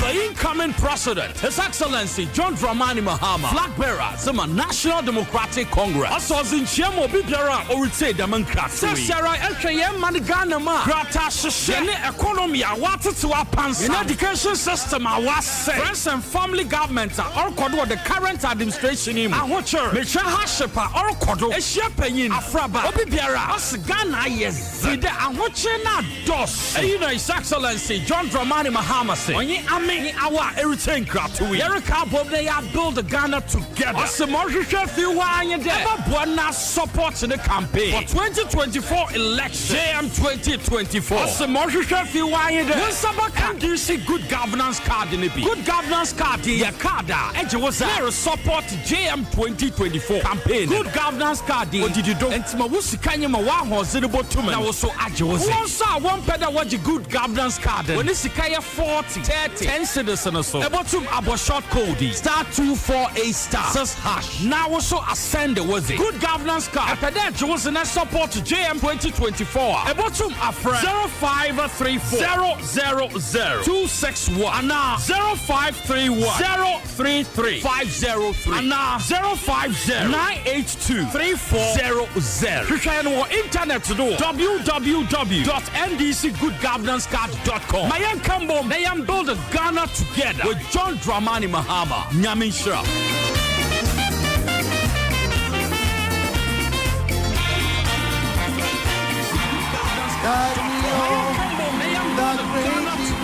John Dramani Mahama. Nyamin Shra. I am weak. Guide me on. Sing as. All right, so that's it. Thank you. Okay, we are back from the break. Okay, so Becky, just send me a message. I say criminal gang from the media to pastors to chiefs and to civil societies. Yes, a criminal organization. Omo Dawson, a syndicate. Omo, and the only who say. Omo kwa sorry them. The media for boys no kwa sorry them. No omo kwa paint you white or no omo ama him for no. Na him for na bo omo abaso omo him fie. No omo kwa ye awards night. No omo award. No afraid because companies na ye awards night no. Gabi no omo Kufa no man na sade no. Companies na ye awards night ni nyina omo. Now I'm more award. No more paint to a match public, you know. So we are correct. No, we are correct. No more catch them say go and damage them. Jafi omo kasa no be efa. Yeah. Tombo kan kwase sem kwa nyanza sem mankofo. Yeah. And the sound omo yomo. Omo de omo ma otabel no ne sa ankrofo no kabro fakes ha do omo me ma omo Danka Williams no. Yes. Presby. Ala sa ankrofo ya so na me aje sika kotu amene. Yes. No, amana no de a criminal organization. Skala ko shombotom. A criminal organization. Yes. You have to deal with all of them. Into him say omo wo akonfo omo wo malamfo. Yeah. Omo nyina ya za. Yeah, omo system no mu bebre because obitimi your story kwame enche nkiye biensem no so ade obesi wa Ghana anye na de na umbieso. Why are you covering obi adi boni na bieso ase ka umbieso kwase asem kwa. Why are you covering evil. Why? Be as soon as the sincere. Obia the body house here me so. Be as soon as the sincere. Anyway, so Becky, I mean you're not far from right. Yeah, a criminal organization. Nasiru, our brother Nasiru just sent me. Nasiru also Nasiru so come now. Do you know that after the Zango communities have rejected Salah rice donation from Israel in protest against the Israeli genocide in Palestine, the Baumia Zongo Development Fund has gone to accept the rice from Israeli ambassador. Baumia and rice Debbie. Oh my God, you mono Israel for you. Say what he had no akwa rebranding. But Baumia. What Jimono? Bakui or Kwedi ne mobile movie and one so. Palestinian for Israel for Kwa bomb with them. Nobody walk with them when the freezer for. Baumia. Obey. Oh, Mansa. Never near Baumia crowd. Baumia is more criminal than Debbie. Very. There you only the other one. I say a training when you're training. A training. But I'm saying, what's the coming? Baumia. Debbie. No, Papa. I. No, but Busanechi. Men Kasa, men Kashi. What's a Busanechi? Kashi. Because, Papa, here or Master Mom. Hey, I say. Baumia is serious. Oh, Nasiru, so Makwaji, I don't know. Now I have this MPP friend in Kumasi, Edu Jemfi. I'll send him a message. Was it Kwabena Nipa Nyakwasiada? This is quite just Kwabena. What do you call a sentiment for fair justice here? I am able to. I don't able to. I do me. All right. So I have this message here. Please tell Solo that the very day his boss allowed the Kufuado to go was the very day Alan spiritually sold his birthright as a president and his hope. All right, so we have Abdul Rashid Jibril Sawadogo here on our Facebook page. Good afternoon, guys. I'm watching you live from New York. Great job, thank you. Rion Anaba Asedik Solo is on fire today. Ebenezer Mukhtar says, Bobie, good afternoon, please. Where is okay, so let me leave this one. Mola says, Solo, you are killing people this afternoon. I'm laughing like a killer. Anyway, so Rico Fosu is here watching us live from Libya, Tripoli. Dada Rocky is here. We have Gucci there. The Citizen Show is the best. All right, thank you for the compliment. We have Janet Akoli from Italy, John Mensa, Osinya Memwagana. I heard the Sheriff Al Islam says, I'm surprised.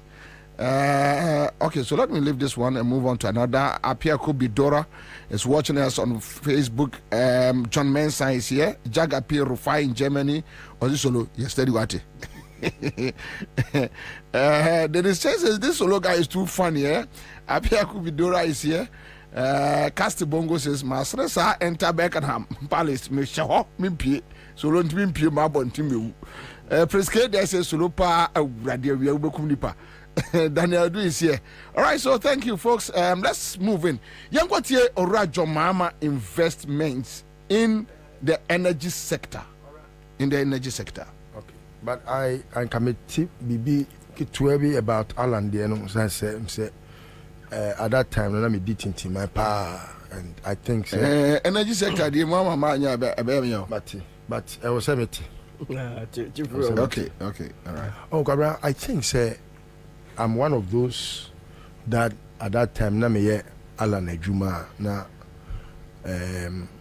you know 8 Emmanuel. Na I remember you call Legon great ho and some CC ya ura lanche matin ebia for the benefit of hindsight obey say on nina san krani ni muntitin krani biem ana say ebin si biem wona brabo mu no em say sa bre no oye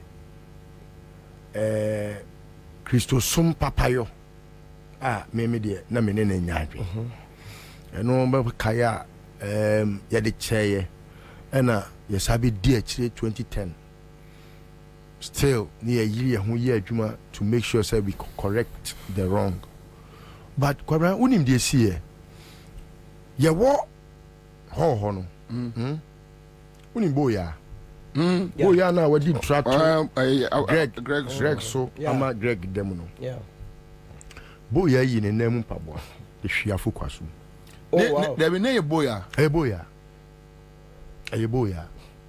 the name pabo boya de yes ade no now unim Kwabena at that time obi to say Lord Comey no ye national organizer the announcements or say ye chiska enya no kre orchestrated all these things were planned, well rehearsed to skew a new man.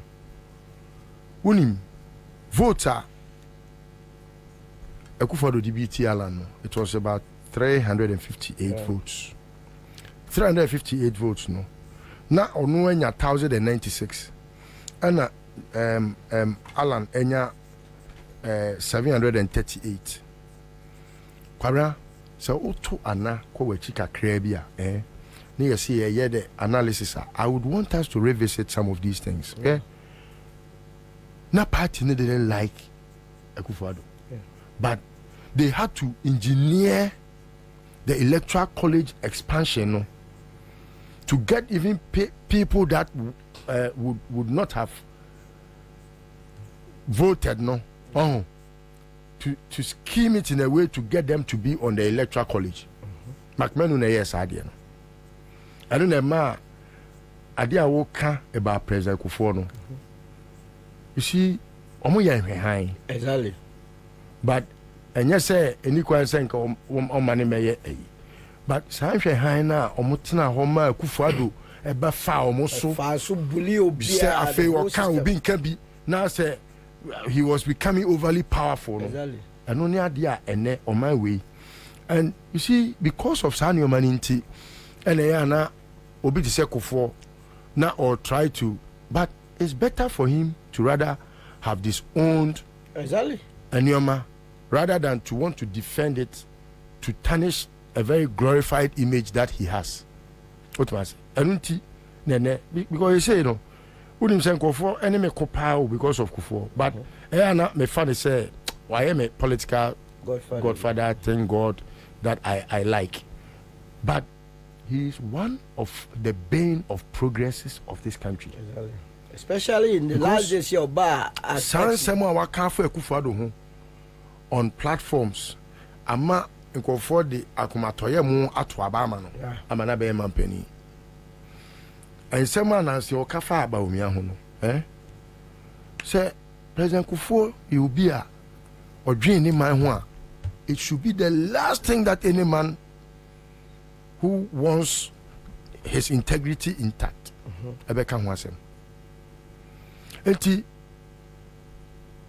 ya say emre intimi sign achibiem but obia fantu ne ho for say under no circumstance should you think say on the altar of sacrifice no me obia nyini cham intima me mfa me mpani bie ma enye bibi emma obia enye bi da pe me ofa akwesi agema wo ho na sabio kwakudua ebeye krobia yerefia sante kotoko Kwabena sabre no obi bia onim sa story we bia nim say ne friend na akwesi agema ne ntimi nka bari ma akwesi agema ne ka no nana prekope ye ogene fansa so edu na ne nsam gu a otimi ye den atuska but ene obi ehu sabio okone kreachi ne nua kuma a ono na sabio ohwe no krobia kredi hu adanse e wo badwam ene krobia edi hini obi ehu animonyam sha odi asha asante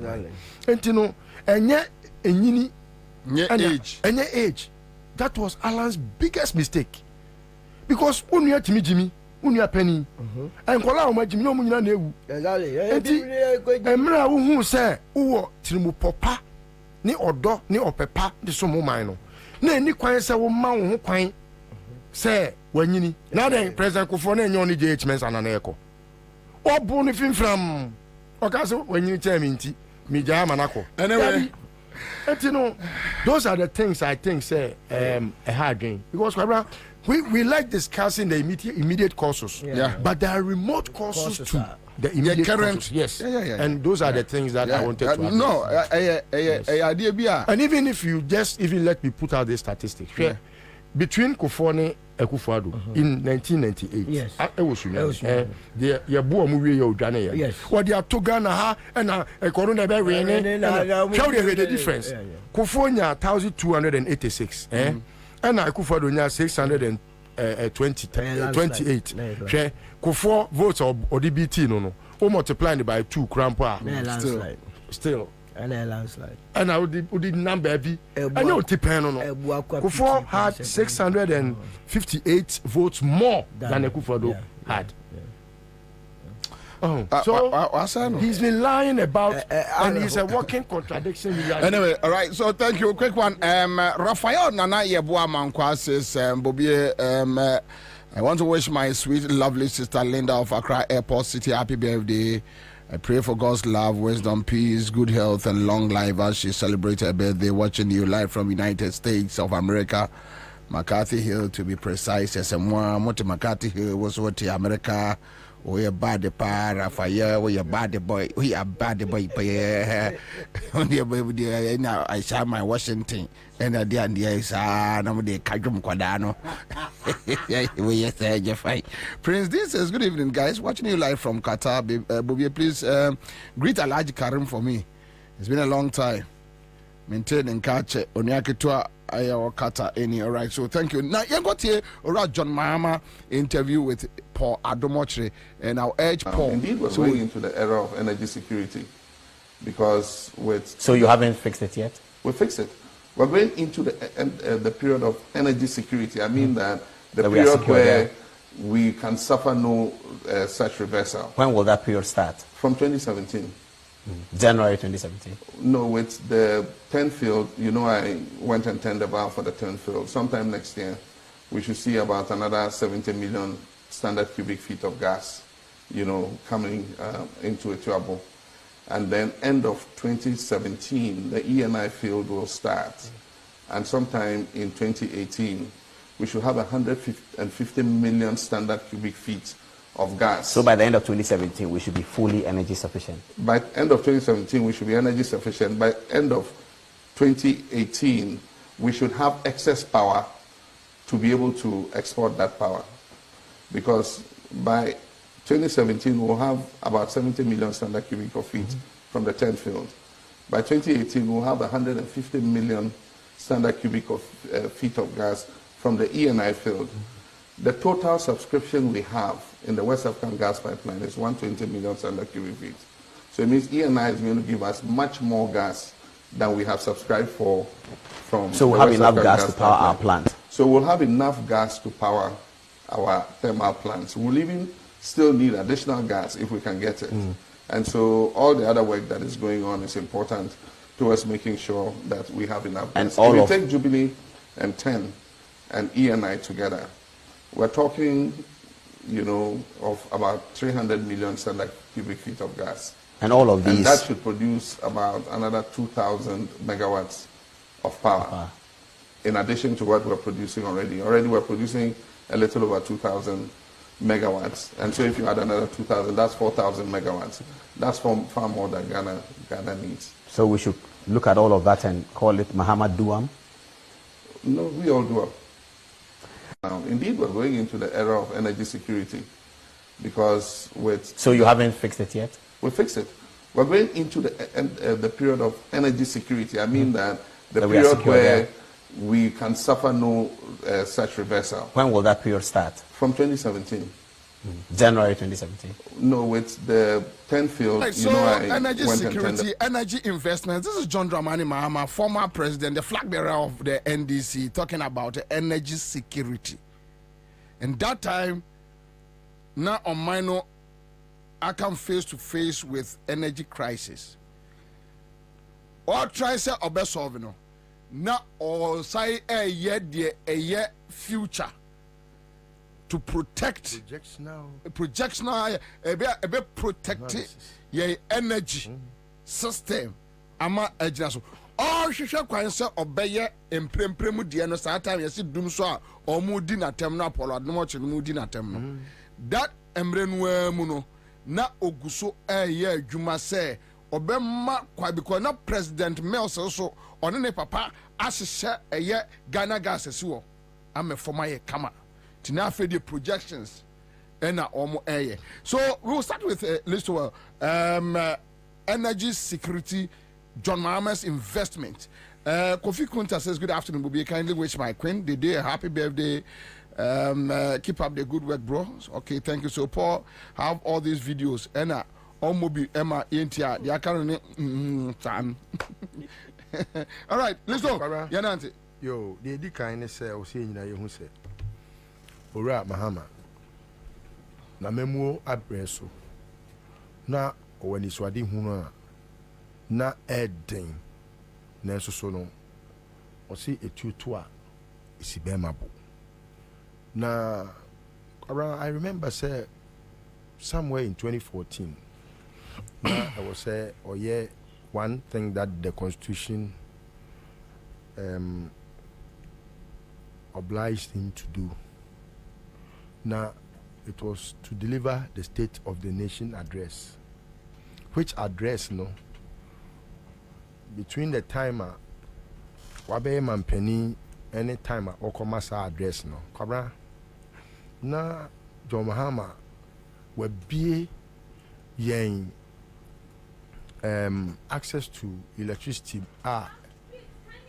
ya tunidin rural electrification project nim ama akwakodru babia inkrotoa no muni kania be se 2,801 ena na John Mahama de kania koso kwabra figure e unprecedented aban bia ni hono mu a wetimi achieve that within that shortest possible time, even from Rollins Abemu Apenso to a year Omoan Kasa Penso on a Professor Mills Apenso. Now Obiantimi achieve that. However, it is one of the main reasons why Ekoba said Dumsono na I was say your Russian power Emma Ubibia or organ hebia nya kania nibi sanse. Now we had centralized power in the urban areas. In Krasieno, kania nibi nkoho. Nti yekoye John Mahama Emma more expand the electricity to sa inkru to abe empimienu ahawotwe ene baako 2,801 nimu no.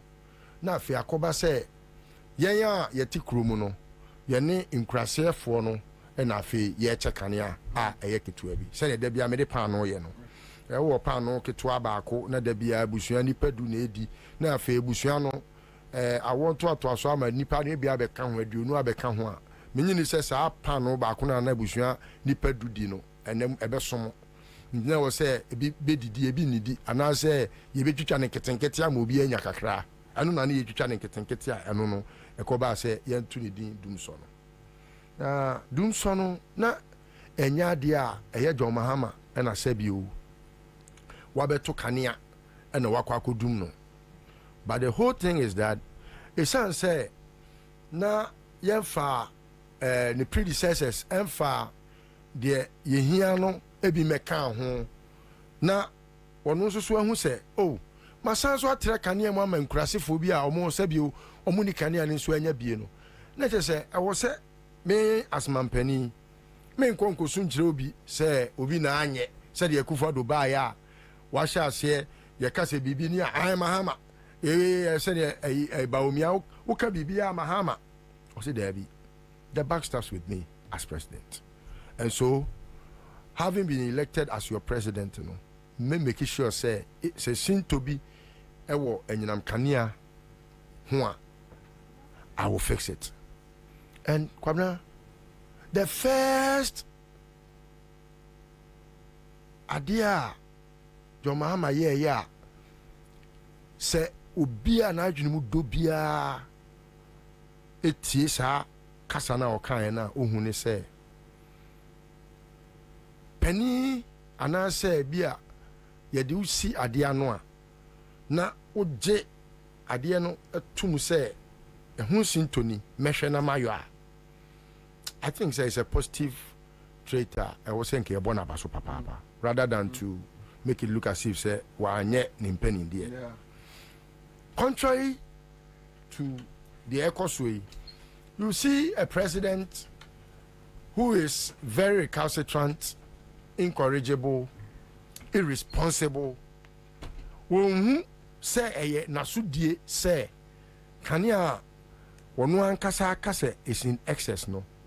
Edundum no I was so hwe na openipa na adwene mu do no oye no energy minister kofa obi a wabon de ne kotra energy ministry a menyi ni say onim kane a ho hwe na port we oh nipa na John Mahama de o makotena ho a na omoye in charge of the energy sector no every one of them has come from that background. In fact the one free side background on crampo no or technically sound than Napa and why square peg in that round hole. They now only yes, they know only Sa Shuehunu no. They said John Jinapo. John Jinapo, very smart, who is not even a very technical engineer. One engineer, a friend is saying electricity hono. He has even Edward Bauer, Num Krano. They are very technically sound than the square peg here Ekufado Dinakwa share energy ministry. And that is why sometimes we have these problems. John Mahama having taken responsibility. Also okay, a day and a day and a sefata se me ya a bema dumso etwecha. Kwabena sabre no. Amongst the many issues are now egu akwemu ana ye nyina ye bobo ho and say Nigeria for the gas biba Ghana ha sene nansen ya internet sem ye se ship bia kotwam a enu nti obia ntimi send message amanfo akudonku aka posoi eno sana Nigerian gas pipeline no so ship bi so mo se bibi kotwam eno no kwabena enye John Mahama na ye eno ye one. Two, aside from that, no, na sika, yes, free Ghana ha, they call obi man so kutria gas no, ye de power thermal plants and so no, kabra, na ye sika na a chair or train huni, na sebi ye nibi, na enya ferry se unibi na obeka. John Mahama was speaking to the issues. Kabra de toso biem, we were powering our thermal plants with a lot of crude oil. And also none board den Nina so Sabio Quancha defa ye discan eden ni says can be looking at how na John Mahama sinebo say so this is cano bekwa for crude dear yeah man infanto thermal plants because ye were any swadi who be say I was say ya see a triable ewie na ya gas na air come from emuno yes say no ye flare gas ne tuko wie mu air say ozone layer ma fe deplete ozone layer no afe ye be bottle gas no na ye dia ba be power ye thermal plants. I don't see anything beyond I don't see any wisdom beyond this. There you and this current administration omunye sa nyansa ne da ebi ni ho make up pentium na ya no bi sre say I think atobo gas nenke so omunye phase 2 no yes omunye money was there, they have not done it because na says kana ye nya free mu no eno abi ni ye say ye sade to omo afanye omo diska no now kwabra so John Mahama fairly knew there was oye ema kania ni gina so enti oshase kwabra thermal plant enti se car obekọ say ya Rolls Royce esi ho ne bia wakọkasa bia montro mi dingum na mon customize ne mame there be thermal plant no ye free baby ni akowie baby ya nyansi ho eno aka say oh ya yes ho num ti me call ya mesi me pewe kwa aboso kan ni ya aboso kan matwusi ho there be ntesa enti obi a oni ani suade hunu no na adwen ye ne say say ne dum so abai ebi a enka ndisi for so say oh ekufado ene say the generational capacity na wo form a ene ekoto thermal plant ni be ka ho na nka say dabi John Mahama saw the need enunti na e wo say oye agreements with omo ye your friend is saying thermal plants na kwabra thermal plants utia MPP for 10 bia no mo dia begina ho and okosensan ye take or pay kwabra take or pay e woni pa bia bra bom especially obi a o han dan bia no you do a take or pay agreement take or pay ni saying kwabra so ko han dan ni say bosome every month bia be $3,000 to say the enkran ha e kosuya e bi $3,000 $5,000 to $2,000 any day han dan now kwabra so we obi a wo ko han dan a e dan ra no woni wo sign agreement na e take or pay any saying e dan wo demo wa namo kwabra wuntwiaka eno na be ma ono dan ra na hotoso se ene se wo dan ni mu a wo betua e kira wa namo a wo betua enti opani me dem ama 1 month so 1 month no pa dem 3 days me 1 month sika na meje enya sa enti se wo ko gina baabi na wo tu futuro gu amanfo ani te se de na boache agya akonom e da dankofo esisi nkofo di omo adwene bi ti omo te se de ade adwo Mahama yeye no wono John Mahama sisa yensa agu yachi a eke se wa adwene mu oha se pani a on pese obesua de ana se wo su ehunu na so pese wo de da nipa e bi a omo su ehunu no wo de no kra na sie because take or pay obi a ode ne dan ma han bia no oye take or pay because edan wo demo wa namo wo se bosomi wo be ma me sei meje obusumi sika na mekeka bom na 6 months so say 1 year so 2 years na meje a meje na say 2 years ne so a untimi nka say na no ma nem enu ntimi ntwia obetimi akasa obetwia sa pepepe na obi a oye nyinam kanea no ne hye yete because obi ntimi nsua afidi akasi a tede edi bi kokumase say amaga na ni bi ehu se ne ade ne te ameri na ye ka ho asem no emu ensia pene ayi kokumase enan aka ewo your friend is saying tadi what you say takrade sounds na car power no so etie ye no te said ye container na ayese generator eso ewo container mu a ya packaging nice san ye no anya si ayesi ho na akwa house me pedu no wato da bi omo be shasi abeye eno kro omo ba be ya omo ba wo man ni mu no omo ba be ye your friend is saying weather condition no send yesitie no mahu enioma a ombetimi dia ye ebi o krampo a eni kwan se de plastic bi a ebi a eden eye e wo se de plastic a emre na eye ebi o honma heat no e wo so mo insulated your friend is saying plastics a omo de be ye se na be ye a heat intimi nko machine nim ni nyina ya de ombehwe wo condition no eto ombehwe temperature no be bia de machine ni be si ni temperature ansa no ma ye se be po a epono how salty is the water enko korodu enioma omode ye ni nyina ombehwe ni enye one day job all this technical research must be done. John Mahama said look maka se meye no meye eno ye no de car power buy or the Mary buy or the other thermal plants buy no ni nyina be ka bom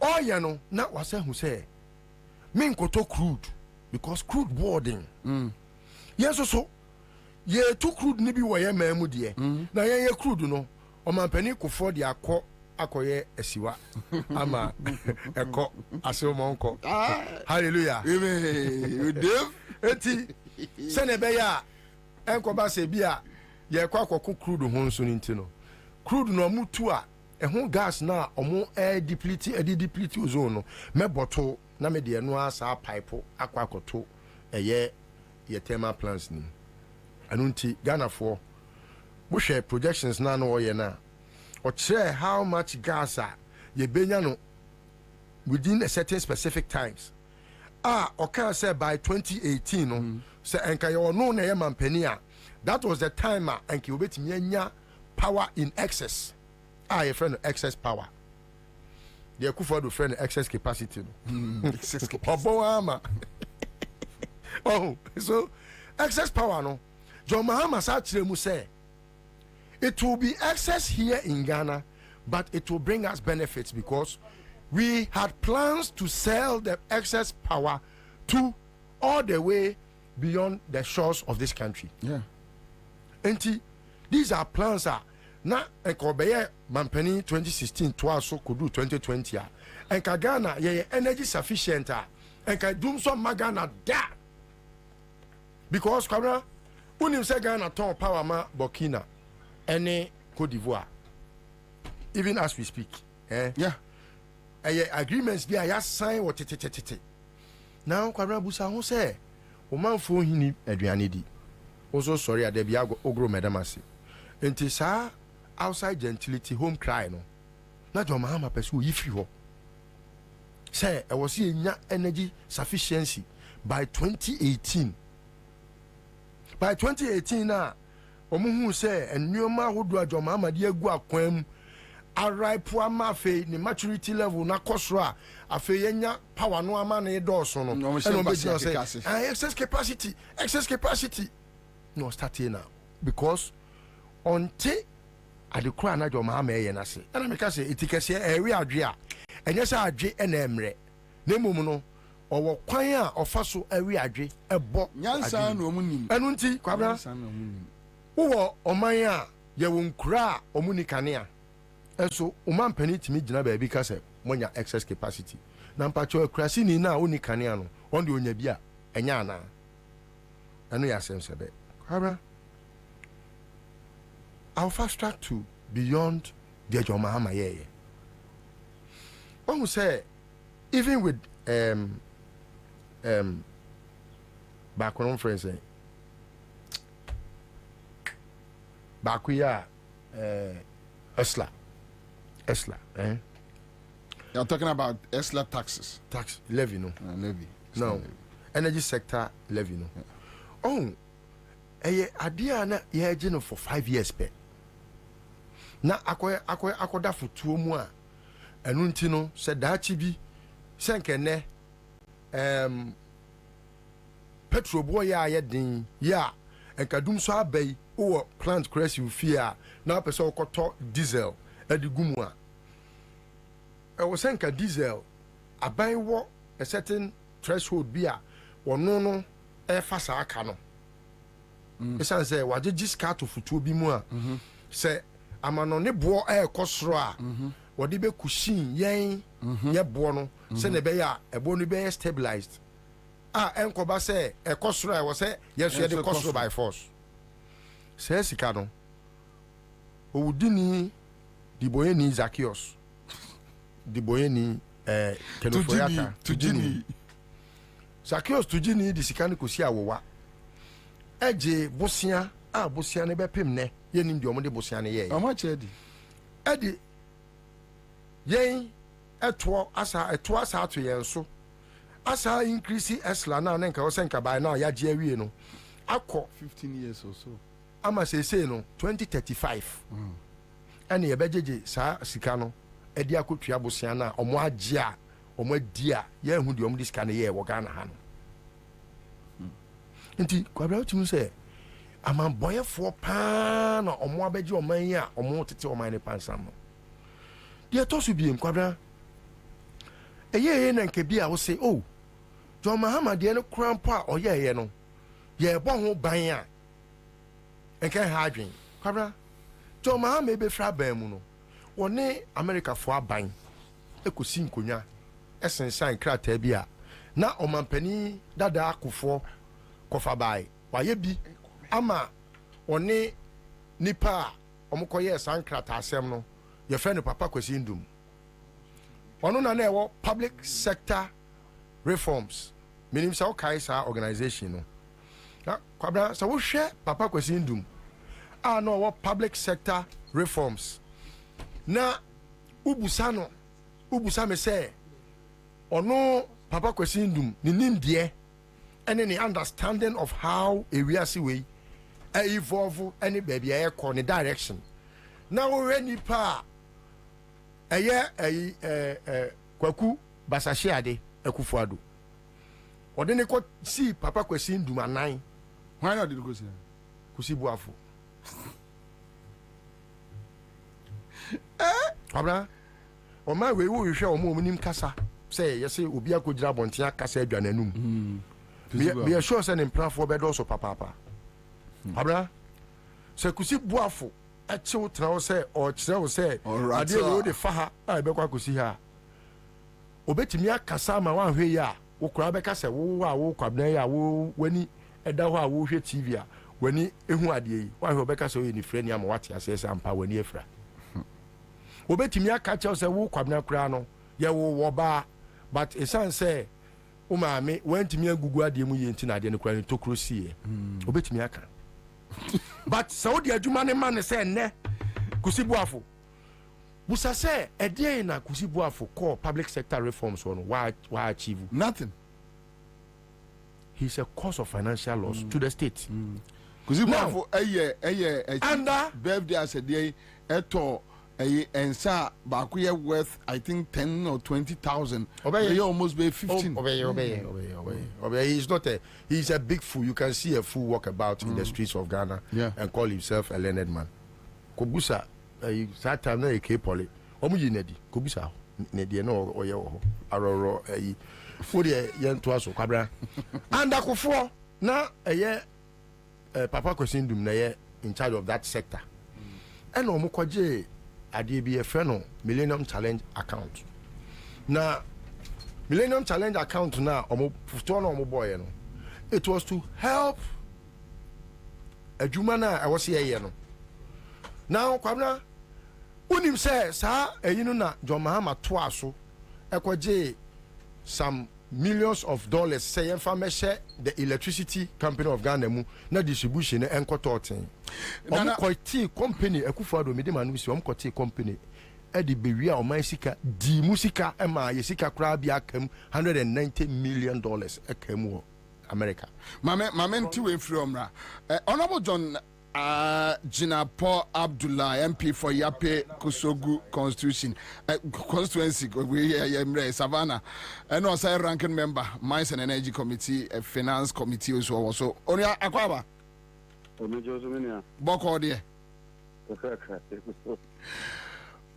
me who baby a me fem free na ni nyina ne se enkomo we ye dipen Ghana say this enkomo we bio dumso hani abedru and I know the TN is Ashanti region yama Ameri power so ye de ko ye no ya tuni din foforo sebe ya Asante mantemu so onbenya nkanea ora mahama ne poladomo ye interview bi na oka investments a waye ewo energy sector eya ye no ogiri se betimi aso Ghana mu se Ashanti region benya power investments amomo ye ubetimi akire ye dienti a yadru baabi a yadru is it that mo anya bibi ye ana asa akufado mo ametu bibi a ana omo betu bibi but omo antimi a manage which is which no me no me da civil break this is a loaded one but let's try to let me break it down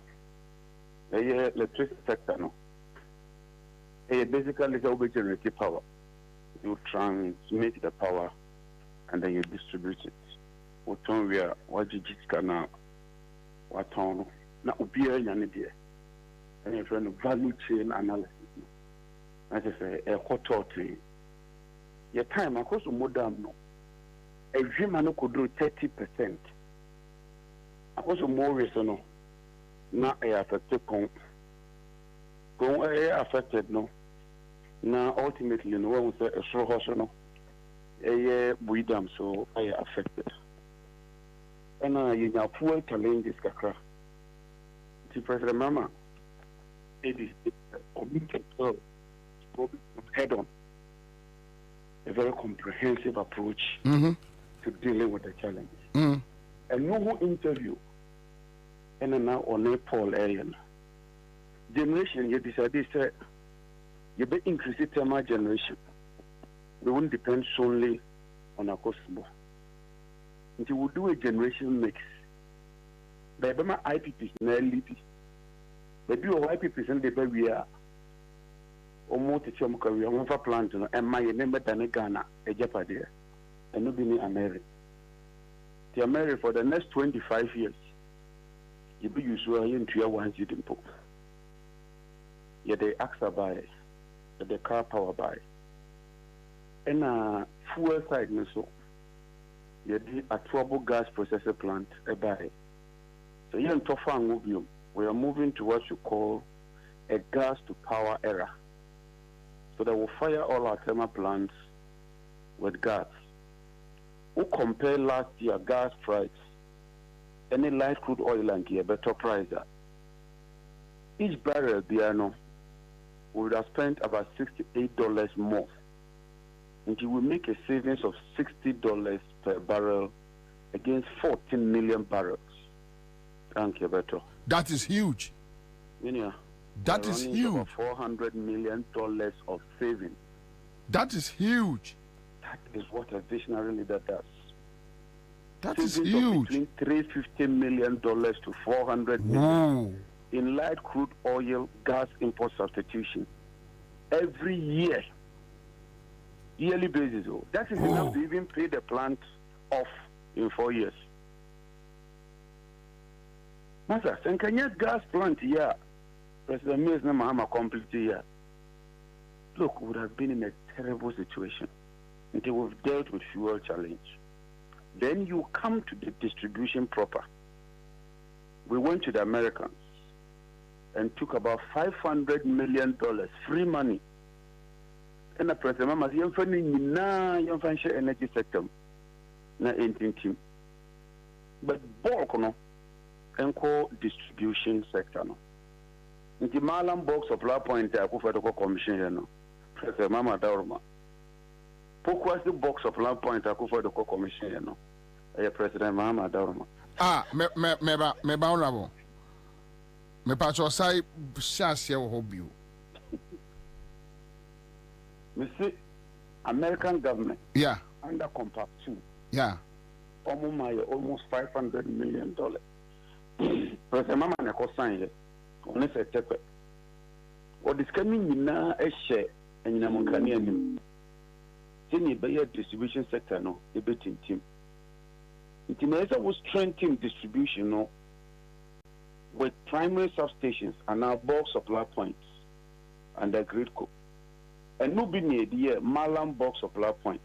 And no President Akufo in a commission you. President Mama Daruma ne buy. Pokwasi bulk supply points.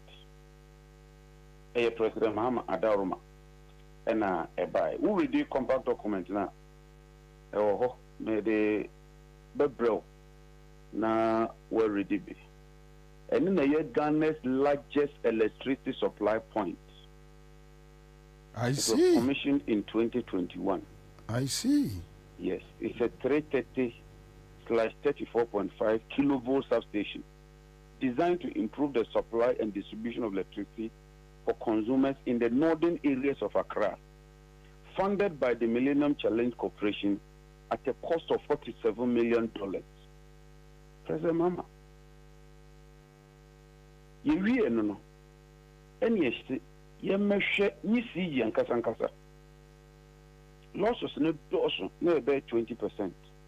If I see a debate below 8%, until we are doing what you call a private sector participation through a concession.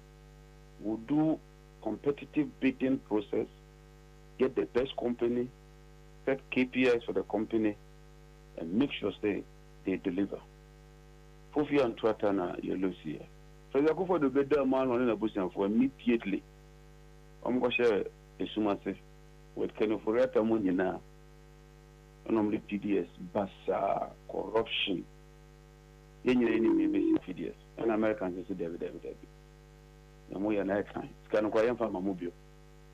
It's 190 million of the almost 500 million was withheld. Akam. And yeah, no PDS one sika or much over 1 billion. On the court up to now in some kind. Say no almost say Edda for to be more or more yet. Many umbo never be a Omanani scan. Bank day, Lena to security mirror. And now we are here. One put on that. Because of that, the losses now increased to 32%. The losses in the tertiary sector is now 32%. From 20% to 32. From 20 to 32. And then our bought piece was to say no, she can hope you. And let load shedding a young woman. It's nothing but money. I put so madam, I am a broso. You won't even cast a damn away. And you know, Caniano, Mama Dorma, Bibri war. Is it ready? You move you crack or Kumasi. I marry any saying, ya chimum at the Franco Kumasi, at the front best opportunity trade. And then you fool, load shed and a switcher. That's the problem. Look, the problem is fuel. The fuel problem, fuel na ewo I bet me to be scanning. I don't know, scan quay, honorable, quay. First of all, loss is now 32%. Into 200 CDBR or Boca 30 CD. So when you make sure, if you could just 30% anyhow. Say na yaka da ho. Ti abo piswa abayan kasankasa. Hospitals, police service, military, power mo consuming no. 200 million cedis a month. Not list of us me Musa say omoji e to for a losses a wo kan wan say omoji e ho to. They factor about 12% of the losses in the electricity bill. It is a who consuming 100 cedis. Over 312 cedis. Tiana na ma ade ne boya days ha no. I see. And no so no muntimi nje. Ni ese monje na moji a e maka man. Omuji mu 70%. I don't know if you get my point. Yes, I do. A bunch of power we consuming no. 200 million every month. Ontia. It's in the POS report. The one website you can check. Report on the cash waterfall mechanism. Share IMF as part of the conditions, no. IMF every month you have to publish the cash waterfall distribution and the challenges thereof. Your conditionality under the IMF. And also a Canada done 1.6 billion as we speak in TI. The Ekano started by 2019. Omu boya 2019 na senka omu lucia no majegu president mama so ti omu so mu no I say no fe but she say die I cannot buy piece to am me no say the energy sector debt consolidated about $1.8 billion no cedis. Meanwhile banyaji over 33 billion cedis from energy sector levies. Omu share your boss on board, omu trust our living. Omu be increasing levy by 30%. Enya 33 billion. As the new levy, I have friend the energy sector recovery levy. And the new one, enya energy sector levy, new one from there by omuji. And omuji home pollution levy, and also done change. Omuji COVID levy, and no done change. Omuji financial sector recovery levy, and no done change. Omuji e-levy, and no done change. Omuji special petroleum levy and also dancing. And Omuji fiscal adjustment levy and also dancing. Omuji now all these levies are my boy. Omuji as we speak. And so still, we've defaulted. As we speak, $13 billion of a car a day. You enjoy one city crowd or so. The interest, no? Compounded on the principle. President Maba has to deal with it. But honorable, the question is, Mobile they dealing with this situation. It seems like last week. Okay. Mama Somaya, a team of 3 were in Washington. Can I forget? I mean, Ansah government delegation is share investors now. Yes, share. It's home we are in your abutre. Yes, in your makushia. Ostensibly, they want to know how, and then the question will be said, we'll deal with this situation. No, but both of a because we've realized a mad details, but none of where they call. Then I'll just give the headline issues. First of all, we share petroleum sector now. 2019, near supply 196,000 barrels of oil a day. And I can for record the cobble 3 billion. And I'll share what say oil no, it be free 196. Now I call 420, more than double by 2023. Because of the opacity and the duplicity in the oil sector now. Your daily production at so from 196 no. We say you're the 138. That's our oil production. 196 required the moment they couldn't maintain it. So, sir, no, which means a bit tifa baby, but they are not giving us the actual figures. Because of the opacity, no, the big boys do not have confidence in the oil sector. The ExxonMobil or co. ExxonMobil comes to energy transition, and you know, ExxonMobil has signed agreement with Cote d'Ivoire last week. Almost a year, Juma. Almost 30 years, Juma. AGM, Omoko, Aker Energy, any are buying our courts. We've assured Aker Energy and Springfield. Both players will be fair. We are not going to take sides. On assumption of office within the first 90 days, under the leadership of President Mahama, we'll make sure we resolve that impasse through an amicable, acceptable way, through dialogue. That can increase our oil capacity by 110,000 barrels a day. That's new money, genuine money that is coming into the system. As the oil players have confidence in Ghana and they increase production, gas production would also increase. We require about 350 BCF. We can get that through that confidence and restore gas production. So you wouldn't need to buy heavy fuel oil again.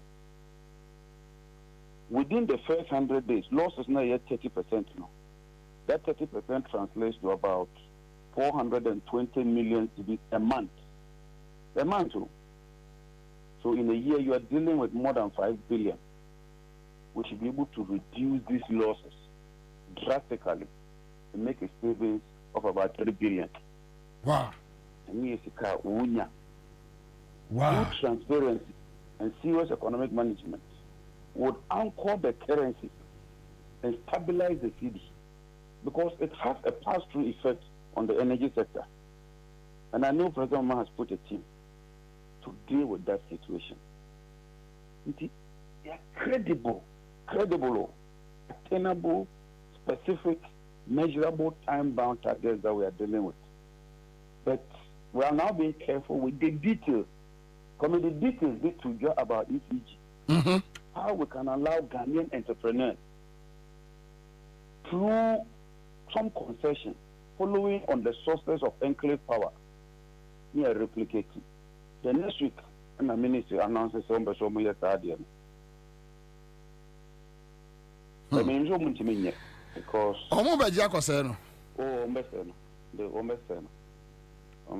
and President Mama has said this, and let me re-echo that. Businessmen, especially international community, artists are buying air rashi to fuel bish on credit. Let me tell them, buying the fact so Suma say, no business, you do so at your own risk. The Mahama government will not honor it because we have priorities. Because who will say, oh, my name will be a Bruno. It will require a lot of effort. But you see, Minya, we have no choice. I meet people, I said, Uncle, for you say, oh, my, baby. I'm sorry, baby, Uncle, for not say, oh, my, Bruno. You necessarily need President Mama to start correcting the problems. And yes, sir, it will deepen further. At least let's even stop the slippage and start climbing up. Anything to answer more. What more Bobie program here? What the man must say, NPP, or my woman, you, what the Mudi or Machino. It's about your future. You owe it a responsibility to your children and the future generation to vote this government out. Let them go home, reflect on their incompetence. And then next time they have an opportunity, they will take the people of Ghana serious.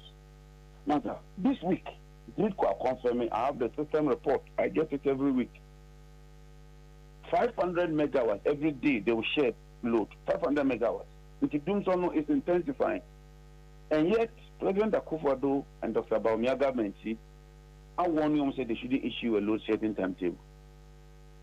Or we do trust a transformer. That is the government we are dealing with. They don't even take it serious. Look, but honorable, as I'll be sending me messages here, say, Ora Mahama Moba, are we going to see a serious auditing about the energy sector for us to know the rot? Master, we started a lot of work even before coming to office. If I tell you the stockpile of documentation, you could we are doing all the analysis. Let me assure you, what would be a bicycle for Yafubia, irrespective of who you are, you'll be held liable. May lose power, may secure the first one a true ever train me from a vehicle police headquarters. Give me mobile phone, name a laptop, at the call London. In fact, my iPhone got on to do London, no one to me. One more frame, me the password no come out police headquarters. The idea, no more be. They investigate a camera. So they should prepare. It's not about victimization and our hand to know. It's just the issue of accountability. Ha, Jawan, Yamran I be. And you made that so my tips kakra. Yamin Shabi, and that's Bibri. All right, so that's it. Listen, I think our time is up. Yeah, the time is up. Time just has flown, but Kwabena, you see how he's very technical. Napo say Ansah way or Mukota. Anyway, because senior na pass someone ya no begin say Ota na ya what bon ya bon no sa kasa fotre na woni Ansah na woni kasa but we no kra no watete ani na any I was going to ask for you to have him in the studio and do a thorough interview. Very thorough one. Problem now on because of your time. Yeah, time because of where we could not digest a lot. The little crowd, you see where he has traveled us. No, Bonnie. It's dope. Governor, Bonnie. They came in for their selfish interest against the state. Mekwaba, Jonathan Collins, please invite him personally into the studio. All right, so Siam just catch there. Hello. Hello. Adam. What for the form? My fan form. Say. Commander 1. Over say. 500. Kai, 5 me. Yeah, that's a brain. I mean, so cause one see I'm just catch the antenna. All right, so that's it. Mamene a year or Nasiru and Ajuma be enfrio Seattle. Ora Nasiru Alaji Mohammed, that's one a communication director, Zongo Kokos. Open Akwaba. Yeah. Boko there.